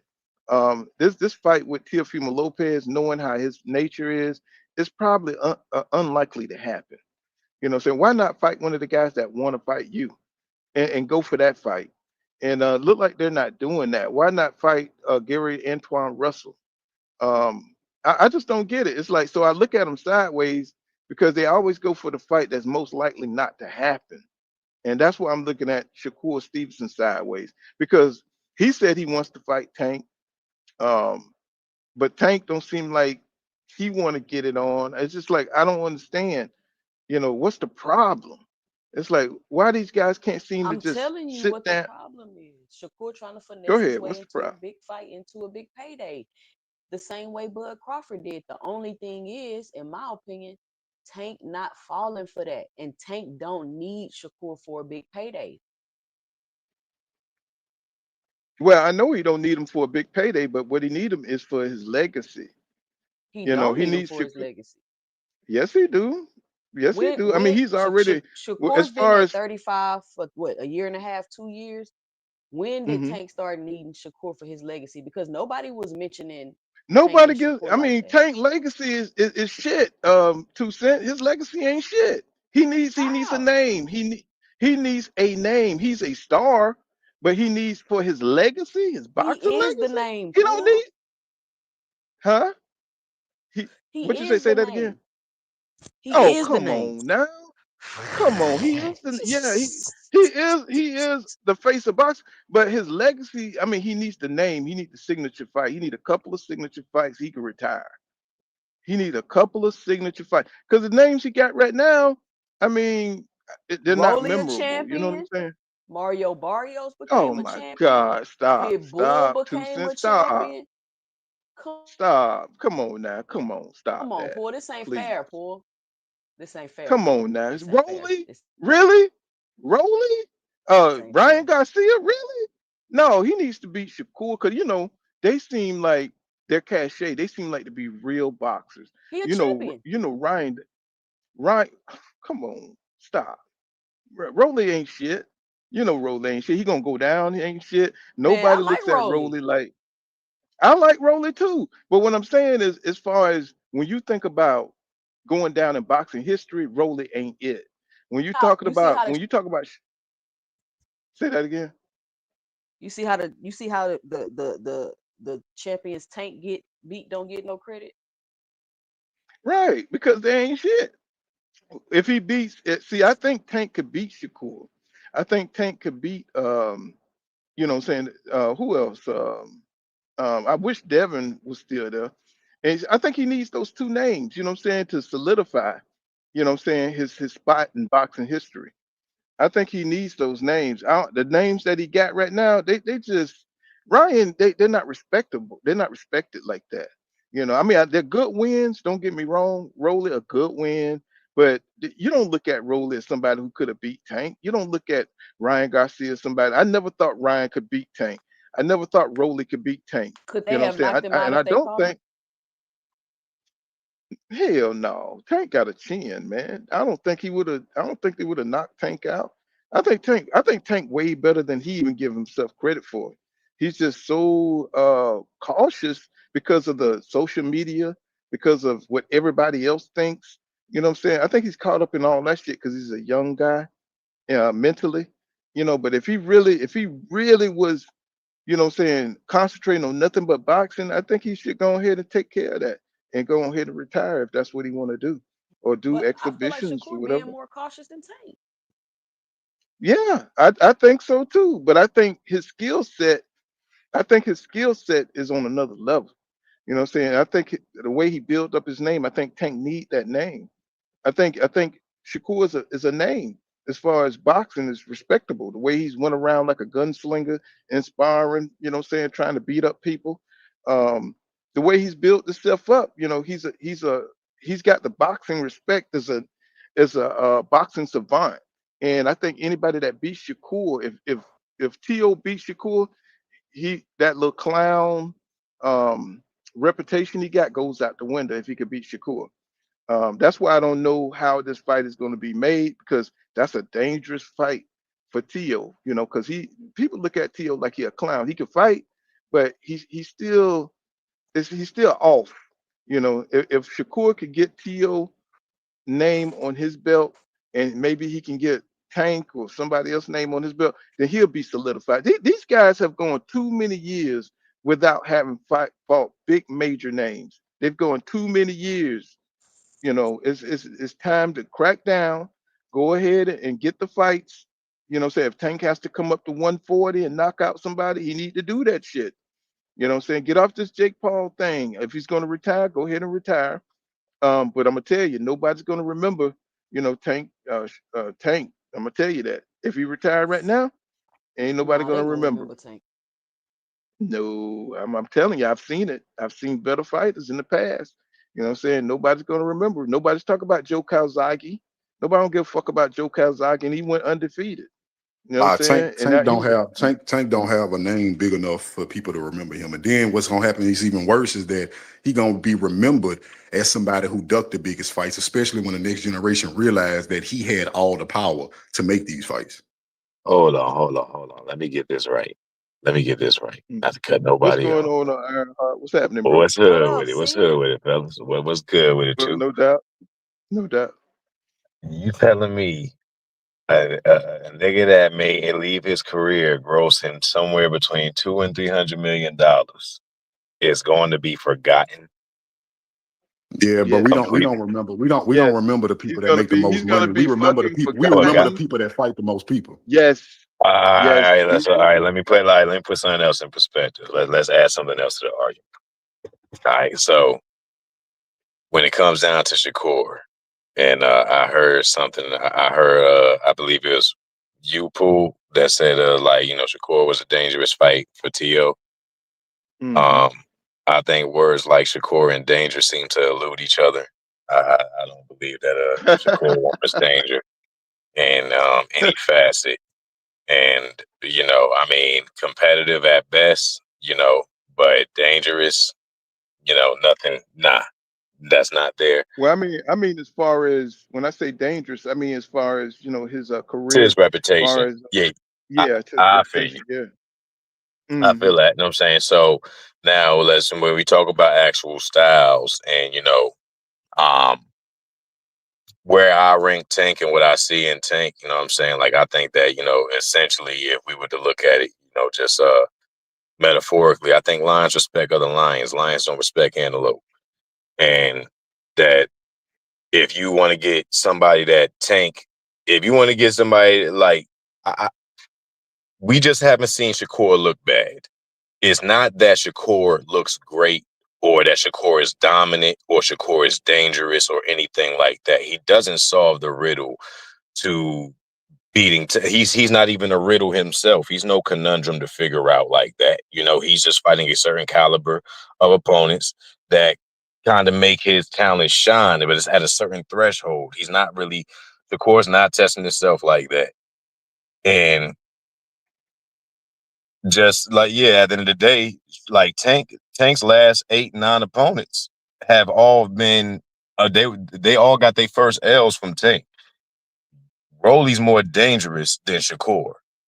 When we shit on Rolly, it's like the only person he's looked bad against, I mean, aside from Barroso, he did look a little, you know, it was a little shaky against Barroso, but all these dudes have looked bad against Tank and only Tank. A lot of these dudes Tank put the first L on. So some of the people that we discredit, we are like even with Ryan, Ryan as well. Like a lot of them took their first losses to the best guy, and it's the same guy that we're comparing somebody to. Who some of these guys who Tank have beaten are more dangerous than him. I think that Ryan is a dangerous fight for Shakur, as opposed to Shakur being a real threat to Ryan. Shakur has a chance of surviving or whatever, but he don't have no chance of really earning no respect from Ryan in that ring. And if anybody does something that's going to really shake up the fight or shake up the landscape of the fight, it's going to be that left hook. So, you know, like, I just think that when you comparing it, I think that the only novelty that we really have to see in the Shakur versus Tank is the fact that we haven't seen Shakur get beat the fuck up yet. But we definitely see the capability of him getting beat the fuck up in the ring. I think we could find a few people that's not named Tank Davis that could give him a very hard time.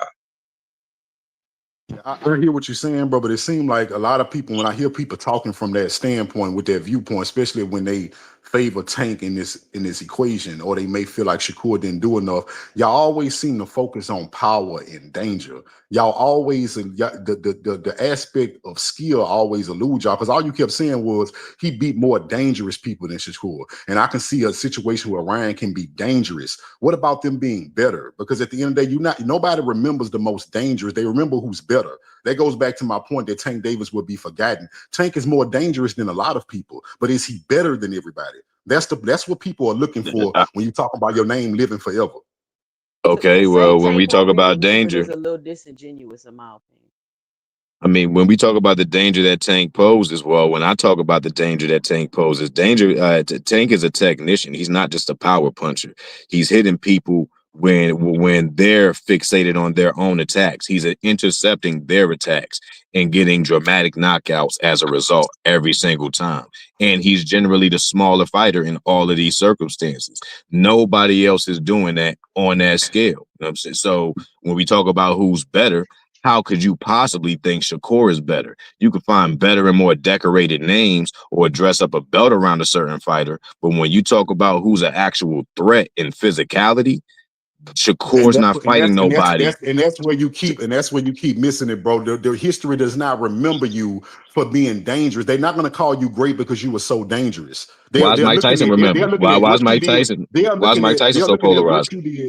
But listen, they are looking at what you did while you were in boxing, who you beat. Now, Mike Tyson, you talk about Mike Tyson is very polarizing because he is good, and Mike Tyson actually has good names on his resume. He at least decided to step in the ring with great fighters, even though he lost. He lost to Holyfield. He lost to Lennox Lewis, but we remember him and respect him for stepping in the ring. Now, when you want to talk about the instance of who is so dangerous, Mike Tyson is remembered, but he is nowhere near remembered to the level of a Muhammad Ali. He's not. He's not a Muhammad Ali because he doesn't have the skills of a Muhammad Ali. He's remembered with half the effort. Are you serious? You like, come on, Mike Tyson, international Mike Tyson. That's half as decorated as some of the measures. He's not more famous than Muhammad Ali. When I ain't gonna say he's more famous than Muhammad Ali, but he's damn sure right next to it. He's not more polarizing either. Man, he might have been the first video game character. Are you serious? He was in Street Fighter before probably anybody else. More than likely, any other Muhammad boxer. Ali wasn't fighting when they had video games. More than likely. I'm just saying that's still a different demographic. That's still an international demographic that you're talking about. You talk about Mike was big in Japan. Mike was big. They knew Muhammad Ali in countries where people didn't have TVs. They still. I'm not saying Muhammad Ali's not big, bro. I'm saying that's not what I'm saying. I'm saying, but we talking about if we want to compare accolades, Mike Tyson didn't do half of what Muhammad Ali did or stand for half of what Muhammad Ali stood for. Not no shade to him, but and he's still not as famous as Muhammad Ali. Mike Tyson is not immortalized through his resume and who he's beaten. It was just off of his image. No, if Mike Tyson would have been knocking out nothing but bums like Tank Davis, by the time he retired, nobody would have remembered Mike either. We remember him for fighting Holyfield. We remember him for fighting Lennox Lewis. I guarantee you that Tank Davis will be remembered over Shakur, over Terrence Crawford. They clowning him now, and he didn't even. They clowning him now, and he didn't even retire yet. They clowning him. He already outsells them astronomically. The ducking that he is doing. The money has nothing to do with how much money did Muhammad Ali make in his career. Nobody knows, and we don't give a fuck. The money means nothing. Okay. Okay. I mean, it looks like it means something right now because where they at in it. If people ain't showing up to watch them now, who's going to remember them when they're gone? Don't make sense. If people's not showing up to watch them now, who's going to remember them when they're gone? Nobody was showing up to watch Terrence Crawford 3 years ago. Nobody. He couldn't tell shit. No, nobody still is. He still ain't had no A-side fight that he sold out. Where he sold out in the arena. Terrence Crawford now. Do you know why they watch him now? Because of who he decided to fight. The people that he attached his name to, not because of him. It's not about that. It's not about that. It's about who he decides to fight. Terrence Crawford would look at who is the perceived best at the time and say, I will fight them. That is something I'm not going to take from him. That is something Tank Davis won't do.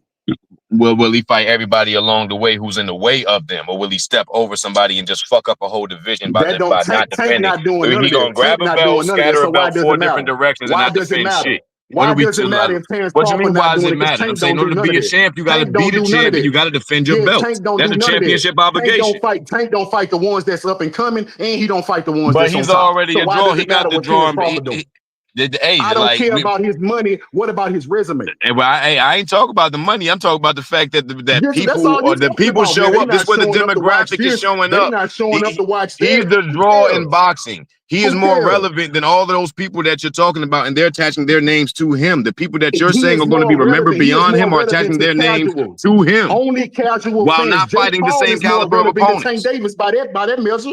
Jake Paul is more relevant by that measure. But guess that's what? After Jake Paul decides, that's all well and good. Jake Paul will probably be more. After Jake Paul decides that he doesn't want to box no more, 3 years after he stopped doing it, nobody will talk about Jake Paul no more. So what are you saying? Jake Paul is the most polarizing figure in boxing right now. But 3 years after he decides to stop doing this for fun, nobody will talk about Jake Paul again. So what are you talking about? Hilarious. All the people, It's hilarious that you don't all know the that. boxing lives It's that here, hilarious that you all don't know that. You talking about polarizing and selling money. Jake Paul outsells Tank Davis. I'm And talking Jake about Paul will be notoriety. irrelevant I'm too, talking about just like Tank notoriety. Davis after he retires. It doesn't matter that casuals show up to watch your spectacles. After you retire, when you don't have the names to survive the test of time, you will not survive the test of time. Shakur's potential is the one that's hanging in the balance. We know how good Tank is. It's people that if Tank leaves, it's Shakur and everybody else that y'all going to be in question about. Shakur got Nobody. options. Shakur not out here contemplating retirement. Shakur didn't get embarrassed by Lamar Rowe. Shakur already retired once. What are you talking about? Shakur already retired once. Got time. He already retired once. What are you doing now? But what is he doing now? Is he fighting now or no? Because Tank Davis is about to retire. That's what we do know. He ain't fighting the best right now. He is about to retire. That's what we do know. He is about to retire. If all them snack motherfuckers left right now, nobody even remember any of their careers. Shakur may very well be fighting for another belt while Tank Davis is going to retire and then disappear into obscurity. While you still talking about another belt. He'll fight for another belt. When Tank Davis sold this much, them young niggas gonna be looking at you like you retarded. They not gonna give a fuck about how much money he sold. They not gonna care about how much money he made. I promise you, they're going to talk about Tank like more than all these other people that he's talking about. Why are these people that you're talking about attaching their names to them? They gonna say you talking about that nigga that took a knee in the ring and said he had grease in his eyes. I ain't talking about nobody. They gonna be talking about it. I ain't bought no Tank fights or nothing. Like, I mean, I bought a few. None of that. Because guess what? If Shakur goes on and have a Hall of Fame career, they're not gonna be talking about Tank Davis at all. Shakur's already peaked. He ain't got a Hall of Fame career where he already peaked. He's already, his potential's already, we already hit the ceiling. He already peaked. You already hit the ceiling. If you don't fight Tank, there's nobody else, there's no other respect he can get. There's no other respect he can get if he don't beat Tank. Weight class that can beat him, but you saying he already peaked. You are a casual. He already peaked. Hey, you know what I'm saying? I'm casually unimpressed with mediocre fighters. That's what I am. You ain't gotta add nothing to it. Casually unimpressed. You ain't gotta add nothing to it. You just a casual. And it don't matter if you're not impressed. Casually unimpressed. What's actually underwhelming is Tank Davis' resume. That's the only thing that's underwhelming. It's all well and good. I don't need to see a lion maul a chihuahua to know that a lion will kill a fucking chihuahua. Well, you can't say that lion ever mauled that chihuahua either. You can't say he ever did it either. And you won't be able to say that lion ever did it either if you don't see it. I don't need to see. Why would I ever need to see that? I want that chihuahua to live and have a nice, healthy, friendly career with those fragile hands. I want him to take those hands. I want Shakur to take those hands. I want Shakur to take those hands and hold those and hold his daughter. I want that man to raise flower. I want that man to build flower beds. Let's bring it back to the fact that we were on before you tried to move the goalposts. History will never remember that lion for mauling that fucking chihuahua because it never happened. Nah. Of course not. I don't need to see it. I know what happened. Of course not. That's why history won't remember Tank Davis and the chihuahuas he was mauling. They won't remember. Yeah, I just don't care about that man. Y'all want to see this man die in the ring. You know what I'm saying? Just because I just want to see that man retire and get the fuck out of boxing. But that's what he gonna do though. So I'm good. Retire, roll off into the sunset. Real fighters are still fighting. Yeah, that's and be forgotten on top of that. None of them gonna be forgotten because who you beat is never forgotten. Who you beat is never forgotten. Papa, we don't know. We barely know anybody Shakur beat right now. If Teofimo Lopez do drop his nuts and step in the ring with Shakur will already be remembered over Tank Davis forever because of who he stepped in the ring with. Forever. That's cute thinking. That's reality. You a casual that don't even understand that. You too stupid to remember that's how boxing has always been and it will always be that you know way. What I'm slow down with all the stupid stuff now. Slow down with all the stupid stuff, sir. Because although I disagree with you, slow down with shit. Well, I'm saying you could be a passionate, I'm saying little female. You could be a passionate ass female because you sound like you're older than me, but you're moving like a bitch. You sound like a bitch though. I'm saying you're supposed to be older than me, but you sound like a bitch though. I'm saying you arguing against logic. Nigga, I ain't going against nothing. You sitting here talking about niggas who's younger than you, nigga. I'll slap all these niggas you talking about. I don't give a fuck about none of these niggas you talking about. Like that. You're saying any more than I give a fuck about your opinion, my nigga. You opened up your stupid ass mouth. You know what I'm saying? Wrong since you got up here. You ain't made no point. You ain't win no part of this That's debate. why, and that's why you sitting here acting all, and that's why you sitting here acting all Kotex with it, nigga. That's why you sitting here all emotional and sounding like a bitch right now, nigga. I'm underneath your skin, nigga, because you know I ain't got nothing but facts, nigga. Ain't got nothing but facts. And you look up to niggas that you can't out talk me, and you've been wrong since you've been up here. You done ran into something that you I ain't trying to out talk no females up here, nigga. I ain't trying to out talk no bitch ass niggas up here. Pardon no disrespect to the females. I ain't trying to out talk no soft ass niggas up here. Your logic is not more superior than mine. You gonna fuck you too. Fuck you too. That's what you're gonna go to. That's what you wanted to say from the beginning. Yeah, nigga. When you realize fuck you, nigga. Debate me, what you wanted to say was fuck me from the beginning. When you realize your logic was, I made your logic small. Bro, I don't care nothing, bro. You look up to you look up to fragile ass niggas. I don't care nothing about that. I came with my facts. You took it left field. So I'm saying that. You want to try to pardon me for fucking up your show, pool counter. Pardon me if I brought some negative energy to your show, pool counter. But I ain't gonna let a nigga talk crazy just because he's safe over a certain distance. Conversation where we was gonna ignore the truth for your own personal emotions. We don't do that shit over here. All right. Soft ass Nebraska nigga. Yeah. Is there anything else I could address? I ain't mean to bring no negativity to your show, bro. Nothing, actually. You ain't addressed nothing. If you want to lie about something else, you can ask full count. I'm talking to the host. If you want to lie about nigga, I'm talking to the host right now. Shut the fuck up. Yeah, so now you in your emotions. Boy, I do this all the time. You ain't the first nigga I destroyed up here. You ain't got to get in your feelings. You came up here with your feminine emotions. You ain't destroyed the goddamn thing, you soft ass nigga. Like a bitch. You came up here with your feminine emotions, and I put you in your place like a bitch. That's what I do to bitches.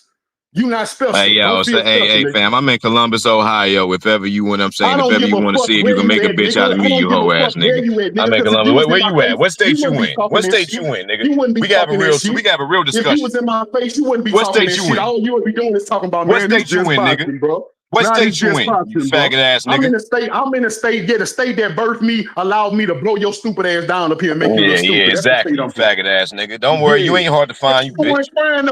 But you the one crying though. You play with somebody else, nigga. You gonna remember me, nigga. Play with somebody else. Hey, you got destroyed. Play with somebody else, you hoe ass nigga. I'm telling you right now. I ain't the nigga to fucking play with, faggot ass nigga. Life over a YouTube debate because you a bitch ass nigga. You came up here with bitch ass emotions and now you acting like a bitch. You ready to die because your logic got destroyed in front of everybody. You was a bitch.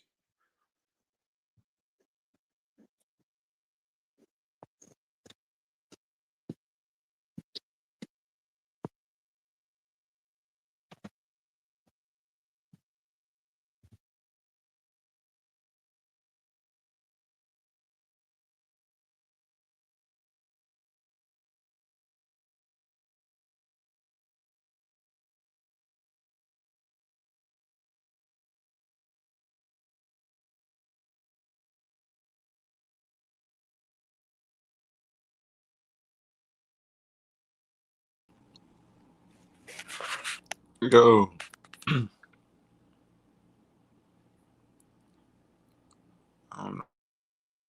Go ahead, bro. I don't know if Pool's still on, but look, my whole thing is, bro, I ain't got no issue with y'all giving no opinion. Don't come up here trying to spew emotions, and then you got your own opinion. Then when it gets destroyed with logic, then you get mad. Everything that man said, I destroyed it with logic. You should have been a man and just admitted you was wrong, or at least agree to disagree. Don't sit up there and you think you're gonna overpower me with lies, nigga. That should have never worked. Judah, chill, bro, chill. You know how these niggas get, bro. Just chill, bro. You ain't gotta do all that, man. I know, bro. I already know, bro. Same thing you tell me, bro. Just fuck that shit.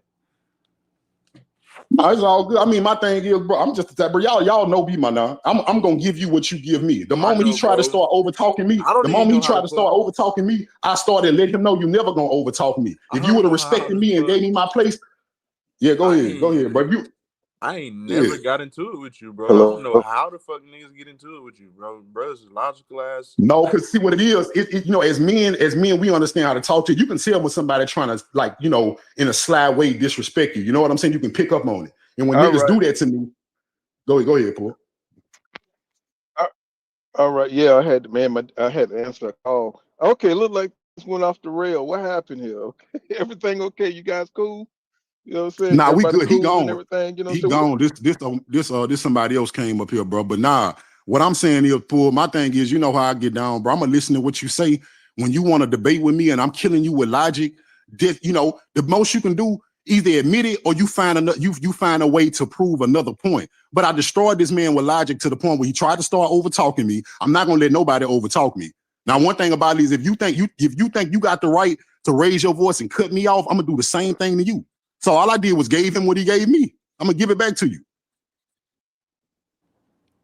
I don't think Judah was wrong. You know how it is, you know, we just get heated and talk and you can't really, you know what I'm saying? So, you know, if y'all, you know, me and 2 Cent be the coolest people in the building sometimes, you know, just oh shit. That goddamn internet going in and out. You know, y'all just be cool. You know, ain't none of y'all getting paid, you know what I'm saying, at these fights. You know what I'm saying? It's like we just so y'all just remember that. You know what I'm saying? Just remember we boxing fans. These they out here putting their life on the line. You know what I'm saying? You know, just remember that. You know, ain't respect. You know what I'm saying? Is it me or is he breaking it? So the topic was we was talking about they resume. So what it was is I know you just got up here. What it was is Poole and 2 Cents was talking about Tank Davis' resume and his legacy, right? Poole was saying he don't think he have much of a legacy if he retired now. That's the sentiment of most people, right? And I agree with that.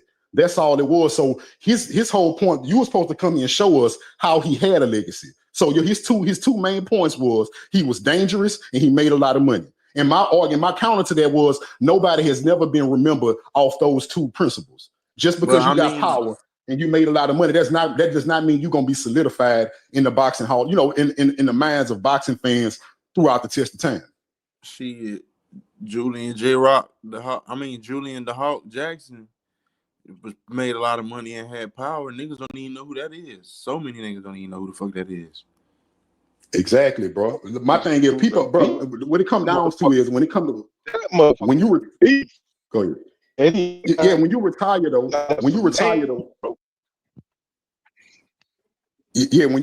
though, Poole, you know this too, Poole. When you retire, bro, people gonna only remember you. Like, okay, 3 years, everybody gonna be remembered in 3 years. That's a short amount of time. After you get past 3 years and you get into 5 and 10 years, the only thing people gonna remember you for is who you fought. That's the only thing that's gonna keep your name alive. Accolades build legacy. Revenue don't build legacy, bro. Like, nigga, you ain't did shit for real, bro. Like, nigga, you held one actual belt for like not a long period of time. You lost that bitch on the scale. Then after that, bro, you've been an intercontinental, bro. You've been William Ringle your whole career, bro. You've been a Jeff Hardy ass. Can't even say you Jeff Hardy. Tank ain't really did much, man. It just is what it is, man. So he don't have a belt right now? How did he get the belt? Here y'all go with this shit. How did he get it? Well, no, I'm asking you. You said here we go with this shit. How did he get the belt? The question is, does he have a belt right now? That's all. It's just yes or no.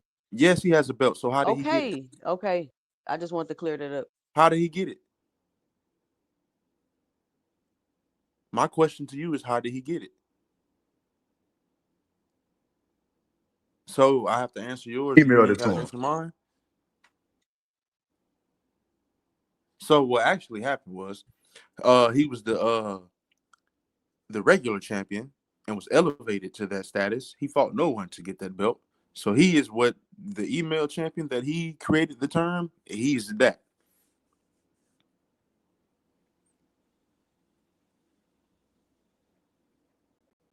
Nothing.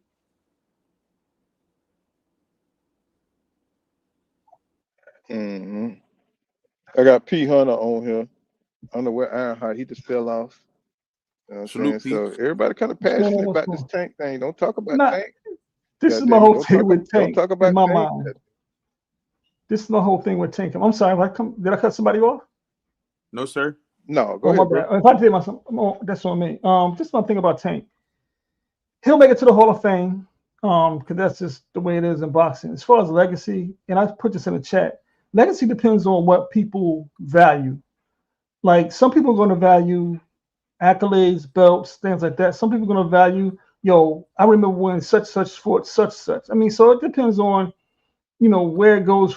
In my mind, it depends on just that. I mean, it's a preference to when you speak of legacy. In my mind, it's a preference when you speak on legacy, because like Bud, until he did what he did, he wasn't going to really have any legacy because no one really was checking for who he fought. But now that he actually beat Spence, which he beat Spence, and then now he beat Canelo, of course that's going to be Bud's legacy. More than likely, it's going to be his legacy is going to be Canelo. He probably won't even beat Spence because Canelo, basically outshines Spence. So Bud's legacy will exactly be that. You have very few fighters who have more than maybe two legacy fights, if you really think about it. Like Pac had a few legacy fights. Floyd had a few legacy fights because they're fighting people who also have a legacy of their own. So and with Tank and him, the whole thing about him returning, you never know. Like I said, I'm a Tank fan, but the bottom line is I'm looking at him as he's an entertainer to me right now. I mean, most boxers are entertainers to me, to be honest with you, because I watch boxing to be entertained. And I'm not a technical fight watcher, because some people can say, hey, he took a half step back, or he did. I don't see all that. I'm not good at that. So I just want to be entertained. Now, it doesn't have to be a toe-to-toe type of fight, but I still want to be entertained. So in my mind, if you entertain me, that may be something that I could consider in your legacy. But Tank legacy, to be honest with you, I have no idea where it's going to go or what it's going to be. So that's how I see it. That was fair. That was a fair assessment, bro. And like what I respect most is that you admitted, like, you're not into the X's or O's of boxing, right? I like the fact that you preface that. You let us know, look, I'm not into the X's or O's. I like the dude because he entertained me. I'm gonna remember him for entertaining me, right? But what I was trying to point out, just like with the Jake Paul thing, when you have somebody who's putting asses in seats and they become a spectacle for entertainment, they are only entertaining for that moment, right? And you only entertain a certain group of people. What I'm trying to, why that doesn't last the test of time? Because you only entertained a group of people that watched it in real time. The people 10 to 20 years ago, you didn't entertain them like that. So they're not going to remember you or respect you for the entertainment value. You didn't entertain them in real time. They are only going to respect you based off what you did and who you fought. Pretty much, like in 10, 15, 20, 25 years, you'll be able to look back and see Devin Haney fought this guy, that guy, this guy. Shakur fought this guy, that guy, that guy. Fucking Tank fought Jake Paul. Like that's not gonna really do much, because when they go look back at these resumes and they see, oh, Devin fought this champion, he fought that champion, Shakur fought this champion, he fought that champion. They're gonna go look into those champions and they're gonna see who those champions fought, and then they're gonna see who the fuck they fought, and et cetera, et cetera. I know, because that's how I got so deep into boxing. Bro, I'm not finna look into no damn Jake Paul fighting Nate Robinson, bro. Like, but you have to be careful with what you just said. You just said they're gonna look at the champions they fought. But by you saying that, Tank has fought a lot of champions because those people he beat has gone on to be champions. Listen, so man. You gotta. That's kind of a tricky slippery slope. Hold on, bro. You're talking about his contemporaries. You're talking about his contemporaries. Tank have fought a lot of champions when Tank has only had one real belt. So how has he fought a lot of champions? What you said. Hold on, Big Dog Willie. What you said was, they'll go down and look at his resume. And on his resume, they're going to see Rolly was a champion in another division. They're going to, if you're going to go based off what you're saying, they're going to say, oh, well, Pitbull won a belt. They're going to see these people also won belts in other divisions. You can't, hold on. You can't give somebody an accolade for what somebody done after y'all fought. They do it all the time.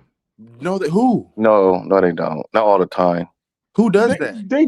I've always heard people say. I mean, I've always heard people say, brother, you have not. No, I have. I've heard them do it with Floyd. No, I've really heard them do it with Manny, because that's what Filipinos, they're gonna stick up for Manny no matter what. And they'll say, well, I mean, they're lying right now and saying Manny is an 8 division champ. No, he's not. He's a 6 division champ because he won an IBO belt and some other belt.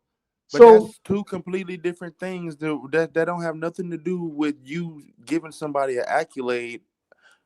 Of like you okay, so Isaac Pitbull Cruz became a champion after Tank fought him. You can give Lamont Roach that credit because he's about to fight the champion Isaac Pitbull Cruz. You can't give Tank that credit, brother, because if Isaac Pitbull Cruz would have got worse and got knocked out every other fight after freaking Tank fought him, you can't say he was a bum because he wasn't. Like, so how does Floyd have some? You can't have it both ways. That don't. No, but you're not saying what is. How does Floyd have so many? How does Floyd have so many champions that he has beaten? Some of those champions, when he fought them, they were a champion.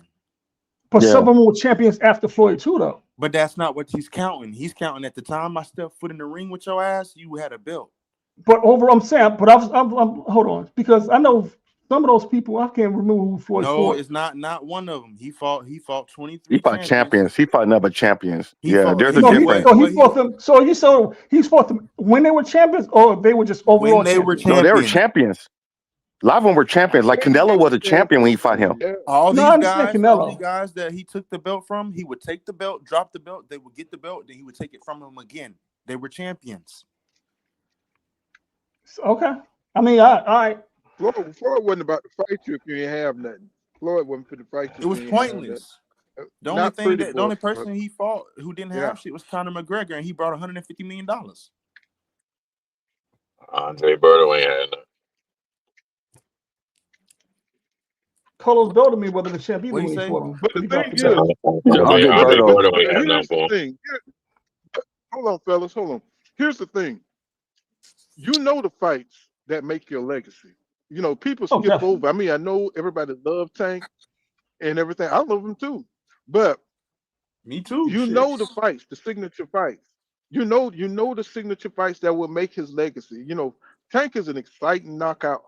I don't even want to call him a knockout artist. He's a technician, right? With a lot of power.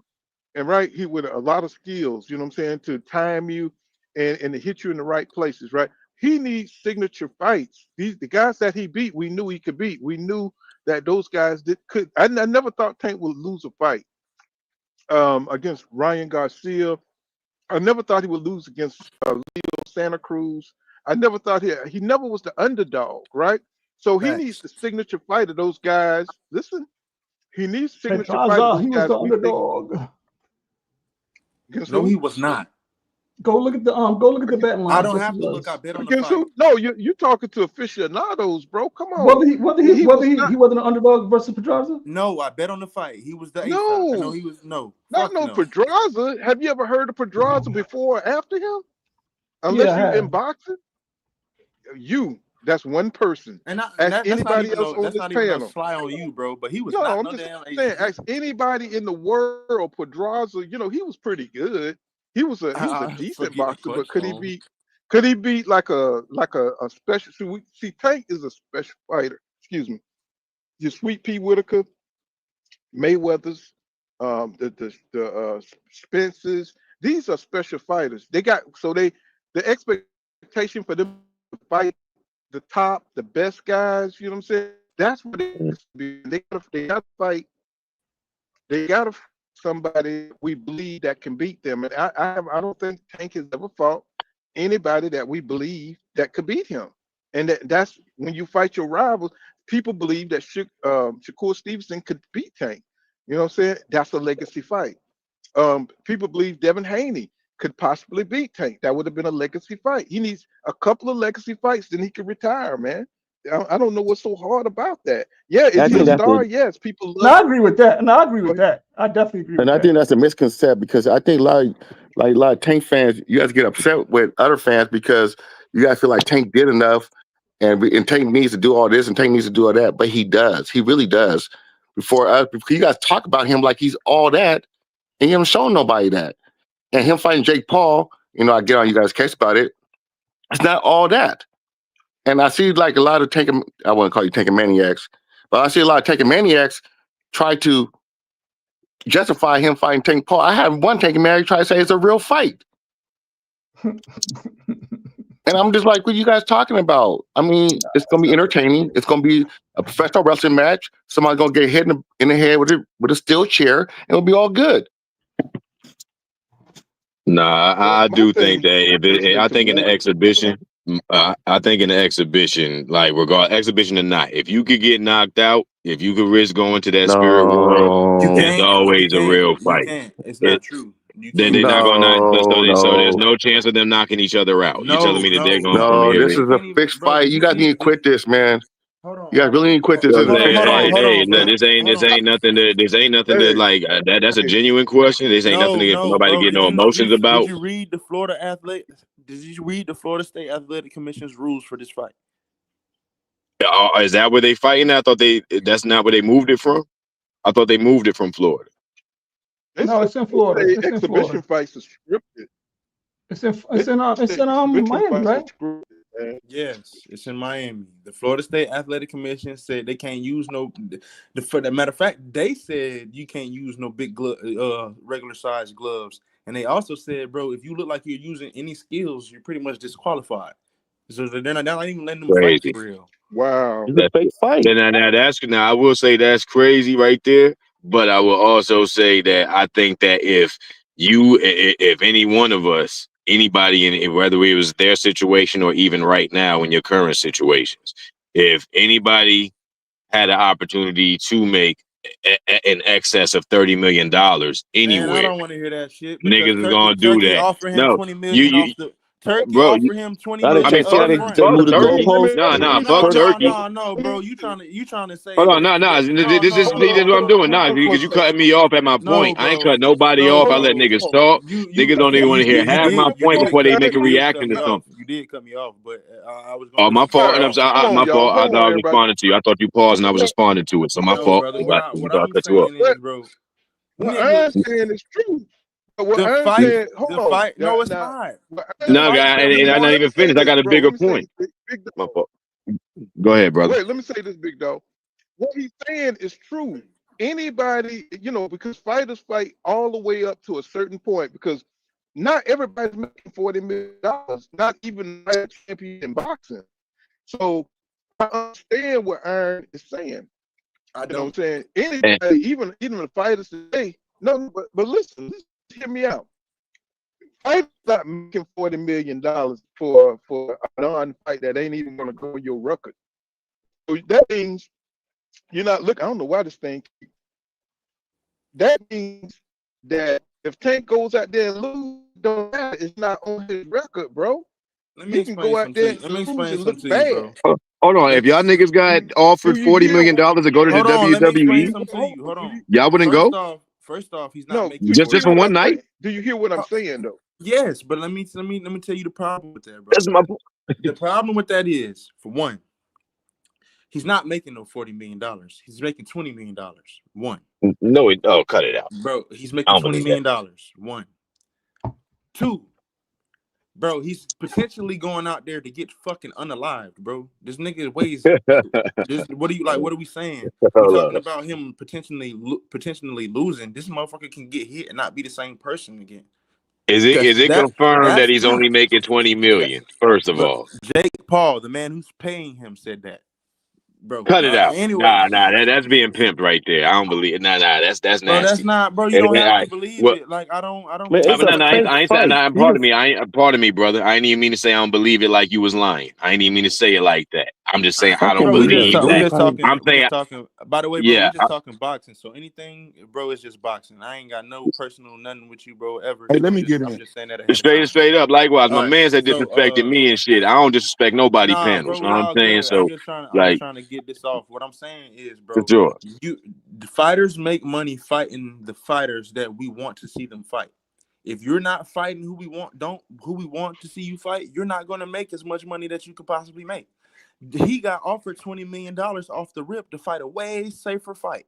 He got offered $20 million to fight Devin Haney. That was the starting point. They thought he was going to ask for $50 million. They said it out of his damn mouth.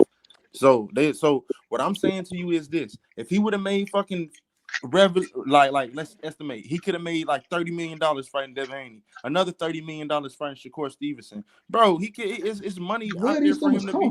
Okay, it's money out there for that nigga to be made. What do you mean? Where did this come from? They offer him. They offer him. No. Did it come out of Turkey's mouth? Because I never heard Turkey mention numbers. Bro, they sent him an offer for $20 million. No. Did they send him off or did they send Eddie Hearn? That was Eddie Hearn that offered the $20 million. Yes. But hold on. come from? So when Eddie Hearn sent him a text message to have the discussion, and he said call Al. Did Eddie Hearn send Al that same offer? That's not the same thing, brother. No, that's And not he the didn't same say- thing. Yeah, you conflicting two different things. That was two different times that Tank Davis ducked the fight. That's what you missing up. That was two different times. No, but the what I'm time saying he told Devin, no, he told Devin personally to call Al when the Haynes tried to reach out. They got Eddie Hearn to reach out with a real offer, and he didn't even respond to Eddie Hearn at all. And then But after, no, time out. When That they makes no did sense. call, Time out. every time we explain something to you, you say no. Listen. No, just for a no. second, What I'm asking is, listen if they for never, a second. You if keep no one changing what you spoke to asking. Al, you can't speak to Tank and try to make him an offer when Al's his person. Listen you have to me. talk to Al. Listen to me. For one, you don't know what you're talking about because Al. So Tank can make deals by himself now. Can you listen for a second? Listen, bro. This nigga Al is not. Don't run this shit, bro. He not running shit. It's Tom Brown right now, and it's Tom Brown right now. Jim, what's this nigga name?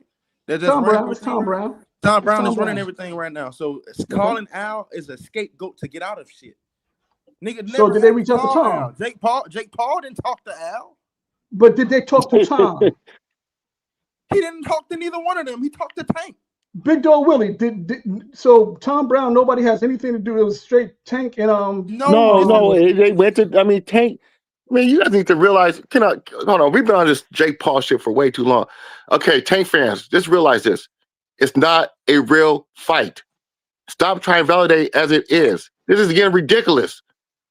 That's what I was saying. But my thing is that I don't see it as a Take fan. I don't see it as a real fight. I see it as a $40-50 million or whatever $20 million wrestling appearance.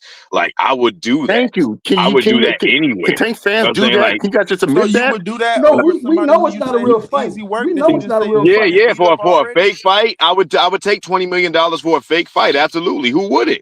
Over fucking potentially $40 million. No, but bro, the fight gets bigger. Hold on, see that, and that's what I feel like nobody's seeing. How does the fight not get bigger after the exhibition? How does any fight at that Tank take after the exhibition not get bigger? Bro, because if Tank don't get knocked out, you want to know why? Why? Because Why? everybody else is fucking fighting each other while you over here going on fucking WWE. This the first time they finally fought each other. Let them fight each other for once, for the first time in their lives. Let them do that. You ain't never fought nobody though, bro. But for some reason he has all the drawing power. Like can't nobody do nothing about that. Yes, he does. But bro, they got to take whatever he offers. He the one that got all the negotiation power. Stop and playing. That's the problem. They B-side like a motherfucker. They always gonna be B-side even after this fight. They're gonna be more B-side after this fight. Bro, what you don't understand is you have a fixed listen to me. You have a fixed mindset about this situation, bro, and no facts is gonna be able to change this shit. Because you don't have any facts bro. Listen, you watching the same thing I'm watching, brother. You know, like I know, pay-per-view don't even fucking matter anymore. And the only reason Tank had any kind of drawing power is because of pay-per-view and niggas is fighting on Netflix. True indeed, right? You know what I'm saying? So but the whole thing is that But who is Shakur going to fight? Who is Shakur going to fight that has equal value? Lamont Roach is about to fight fucking Pitbull Cruz right now. Shakur could have fought somebody who had equal value to where he could still at least have some negotiating shit. Who could he fight? He could have fought. What you know? He should have went for Roach. He should have went for Roach first. Fuck that. He should have fought Tank. Tank is his only competition. If Tank's not if Tank's not fighting, who are all the other niggas supposed to fight? There is no I'm saying Shakur versus Roach would have been the smartest move for Shakur right now. Fuck all that. We talking about Tank and Tank's moves, not Shakur and what he should have did. But the Tank's move has already been made. You can't do nothing about that. So what's the next biggest move that you can make so that you could have negotiating power and make Tank look smaller in the ring? The only way that the best way. Hold on, brother. Let me get this off real quick. The only way that Shakur could really make a statement, the most powerful statement Shakur can make, would be to beat up the nigga that Tank had a fucking draw with. Yep. There ain't no louder statement that he could fucking make. Yep, that's 100% true. No, but hold on, how is he supposed to get this fight? How is he supposed to get this fight? What do you want? How is he supposed to get this fight? Big Dog Willie, Lamont Roach said that he and Shakur was in talks. Bro, fuck off, bro. No. Bro, you want this nigga to base his whole fucking career? You want this nigga to base his whole career off what this nigga might possibly do? Fight Lamont Roach for fucking what? What does Lamont Roach got that's gonna benefit Shakur Stevenson? What belt do he hold? A draw with Tank. A draw with Tank. That's what it's always. Lamont Roach didn't even make you it, bro. Lamont this. Roach didn't even make. Lamont Roach didn't even make $1 million fighting Tank. Why You the want fuck this nigga to Shakur go wait? fight You him? want this Hold nigga on, to time wait out. around He for didn't make $1 Tank? million fighting Tank. And No, he I just don't said, want nobody to wait around with Tank. This is the reason why you fight the these next best numbers, nigga. this You fight money numbers being thrown around. Lamont This Roach is crazy not to the next me. best nigga in the division. Tank it. No, Lamont Roach is the only other person. Lamont Roach is the only other person who went the distance with fucking Tank Why should you Davis. wait for The best Tank? message that he can Why make. should you wait for Tank? He's fighting Jake Paul. Why should You're you wait not for Tank? waiting for Tank. You're building a name. You're not. Tank is no longer this conversation. You're fighting a whole nother nigga. Why are we still talking about Tank if Roach and Shakur is fighting? No, You nigga, still we talking talking about about Tank? Tank because Tank was the damn Tank. topic. You trying to Hey, change it look, to check this Shakur. out. We was never talking about Shakur. No, Hey, my check this thing out. is that A good my point was thing is made, that or a good Shakur is point was supposed to made fight about. Roach so you don't focus on Tank. That's the whole. That's what Shakur is supposed to be Don't, doing. bro. Not so Listen, you I trying hear to, everybody bro. point. Let me say this. Let me get this off. I hear what y'all saying, but I agree with the point made that that is in a way you saying he need to fight Roach instead of we talking about what Tank doing. He need to fight Roach, but that would be like putting your career on hold based off what Tank might do. Fighting Roaches don't guarantee that Tank Davis is ever gonna fight Shakur Stevenson. So why would Shakur do it? Because beating Roach does not grow his career. That does not grow his resume. It don't. All right, well, hold on. First and foremost, brother. You know what I'm saying? First and foremost. Well, you know what? I ain't gonna revisit that. But just say Shakur. I'm gonna just say Shakur could potentially say no to Tank. He can make Tank look small if he was to beat up Lamont Roach. Bro, he That's the ain't never only gonna say person that he no could to do Tank. that with. It's not about him saying no or having Bro, inside power. It's just about if you're trying to compete with Tank's ego and drawing power, that's what you nobody's have trying to to do. compete with No, Tank's what you guys ego, gonna say? bro. Oh, he's Niggas are fighting just Tank's simply, leftover. He fighting Tank's leftover. That's what you guys gonna say. Bro, listen. Nah, Nobody. Not on that. Not on all that. these Not Yes, on people a are he draw. younger is. than me. Not on a draw. One Not on a second, draw. bro. Like real A draw weighs shit. heavy. I ain't never heard no group of fans make this shit more about what niggas want to do instead of what niggas should do. Like, brother, it is common sense. Not disrespecting nobody, bro.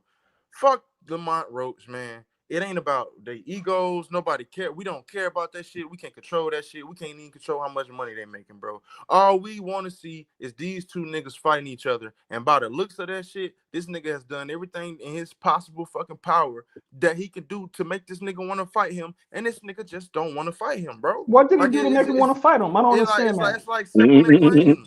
Bro, What did he do? me boxing, me as a boxer, bro, if me and Big Dog Willie are in the same weight class, that alone makes me want to fight. But what did One of the Shakur do best to in the Tank to weight make class. Tank want to What fight else him? do I you don't guys? What else understand. does he need to do? What else does he need to do? I'm don't asking you, what understand. did he do? I'm asking you, what else does he need to do? No. He This is got to Big Dog Willie. Garcia You're do. not answering my question. What did he do? You're not What the answering fuck my did question. Hey, yo, Shakur nigga Tank? my man Nigga, what did Tank do?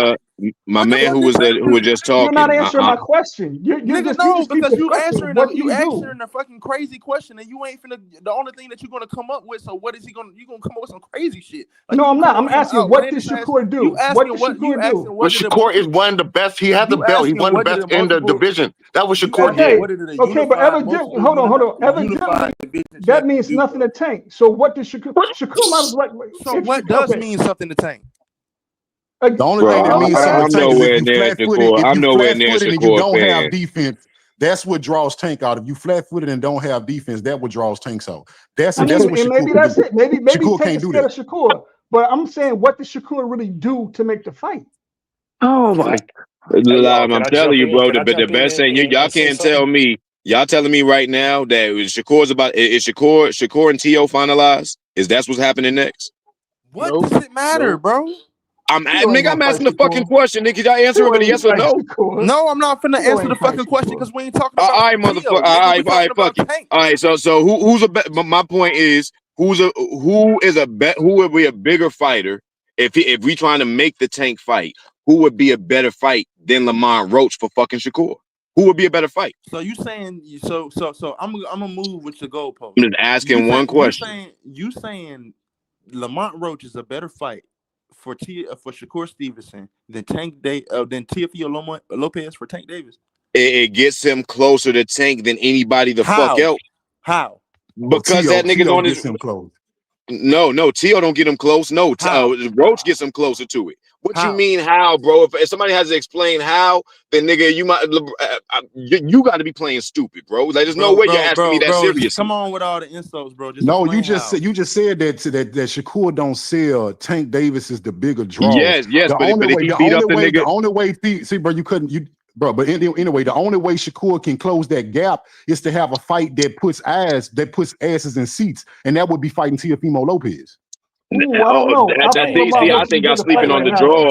I think y'all sleeping on the draw that See, this is what Lamar I'm Roach talking is about. The right Tank now, fans. This is what I'm talking about. and the fact that Shakur's fans have a rivalry against Tank, they're going to take it as bragging rights. They're going to take it as bragging rights if Shakur beats up the nigga that Tank had a bro, draw that with. ain't gonna make you fight. That ain't gonna make Tank fight him. That's not bro. gonna make Tank do No, nothing. no, it may not make him fight him. It may not make him It fight gives him, but Shakur more betting power. it's a closer That's all stepping I'm stone. saying. Don't nobody Why listen. does everybody have to do your what? betting power don't have nothing to do with nothing, bro. Because you had niggas. Tank hold all the cards. That's the reason why he can sit back on the throne while everybody else. Let me finish my statement. Hold on, What I'm trying everybody. to say is because look, hold it's on, damn. everybody. Of Hold on, course, a big lot of dog. Big suspect stuff dog. anyway. So that's what I'm asking. What do you what I was say? trying to say, bro? Hold on, God damn. Hold on. Now, if Tank retired, none of this, all this stuff we talk about is relevant. Do y'all believe Tank gonna retire? Number one, we need to get that out of the way. If he retire, his stock goes up because everybody that's under 30, everybody that's underneath 40 that retires always gets bought back into the fucking sport. So his stock gonna go up. They're gonna go harder to make the fight. I'm not talking about his stock, Ironheart. I don't mean his stock. My fault, bro. Go ahead. No, what I'm saying is, like, everybody arguing all this shit, but if this man really retires, then all this shit is irrelevant. You gonna fight Manny Pacquiao? Nah, He ain't gonna I retire. think anybody that says they retire and under 40 years old is bluffing. I don't believe anybody. You know what I'm saying? I think that you're gonna fall. I think you're gonna fall back and try to get people to put more money in your pocket to bring you out of retirement to have a so-called comeback fight. It's an easy way to get an extra 10, 15, 20 million dollars on whatever your next fight would have been. That's what I think the Tank strategy is. If he retires, he's gonna leverage it to make motherfuckers make an even bigger purse for him to have a comeback fight against Shakur or T.O. or one of these other fighters, whoever has the most weight for him at the time. Wishful thinking. Hey, can I jump here real quick If just to Tank say a retire, few I don't points think. about Oh, God, this? what's up, Blaze? I don't want to interrupt anybody, but I just want to make a few points because I've been hearing y'all spirited debate. I don't know if that's my mic or somebody else's mic. Can y'all hear me?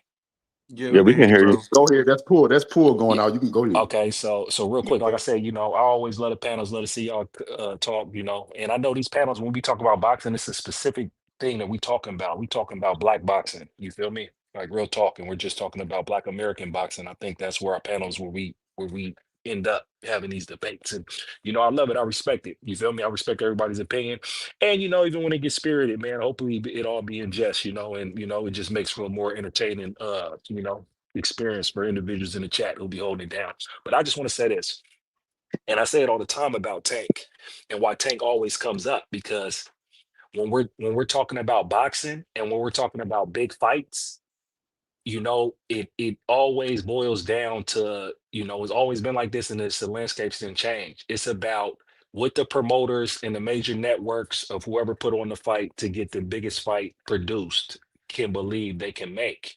And right now, there's a disparity between popularity and how boxers can come up. Because if you look at it in a wasteland, there ain't really no networks to really build fighters up, to really build their profile to be as popular as Tank.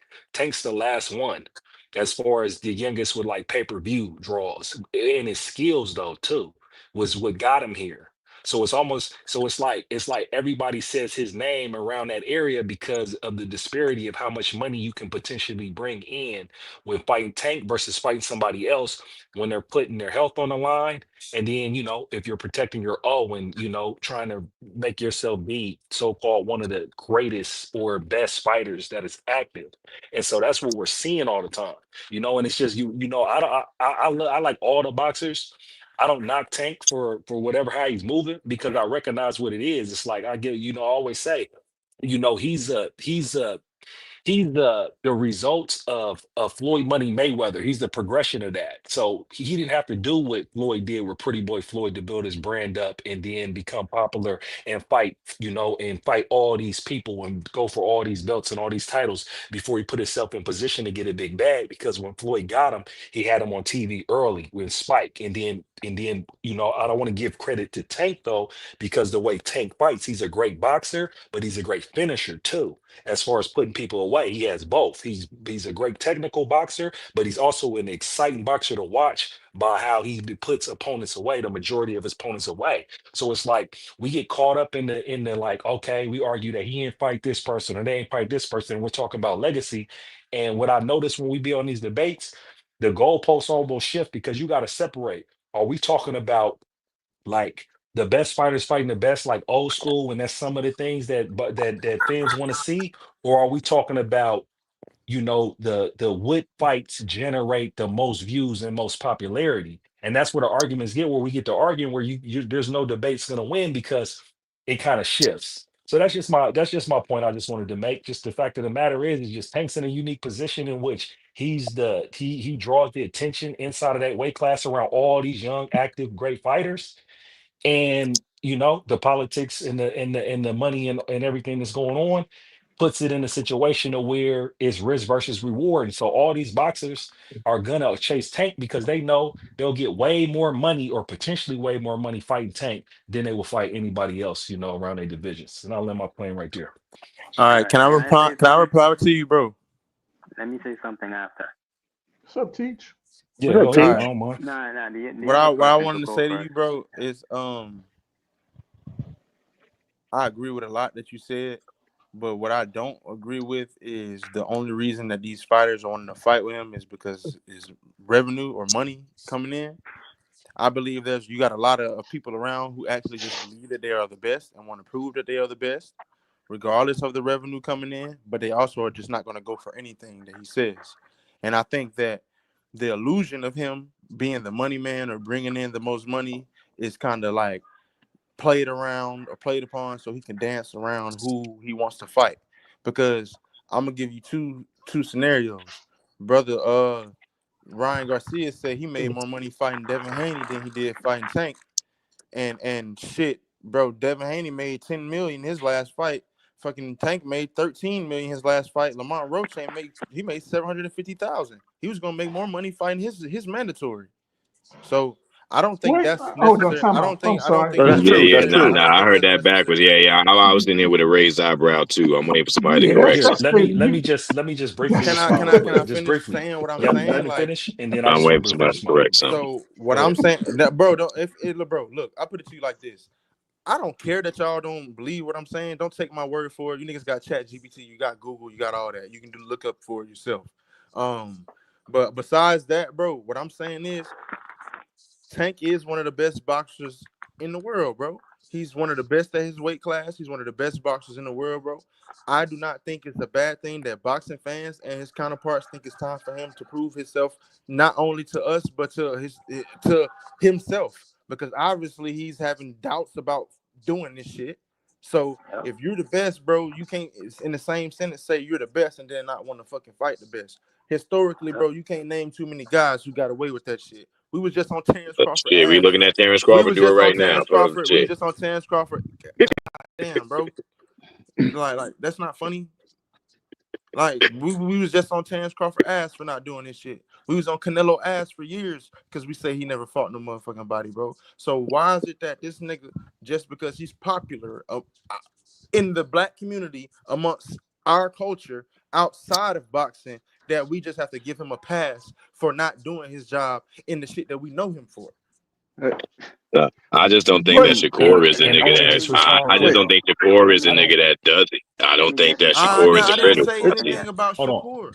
Hold on. All Hold on right. real So quick. yeah, Hold on real quick. yeah. Let me Let just me let me I just think respond real quick. Shakur, Let I me think just let me Shakur could just do respond it. real I quick and think get out the Bro, way. Shakur could what give the that fuck one. is Let going me let on me right just now? respond. Hold up, y'all. let me Hold up, get this y'all. Let me off just after respond real Blaze. quick and get out the way. And what I when I said what I said, I just Mhm. reserved my criticism. I got the same criticisms as you with everybody else with Tank. because I like boxing and competing, and I prefer the legacy over that. So it was like, I would want to see more than anything him have the Lamont rematch. And and for me, I think it's not even for legacy, but also for his buying power, because it was like before he fought Lamont, he looked invincible. That was way more marketable or better for his legacy and his status in the boxing world than it was for him to just leave in limbo, a draw where some people can say he arguably lost because of the knee.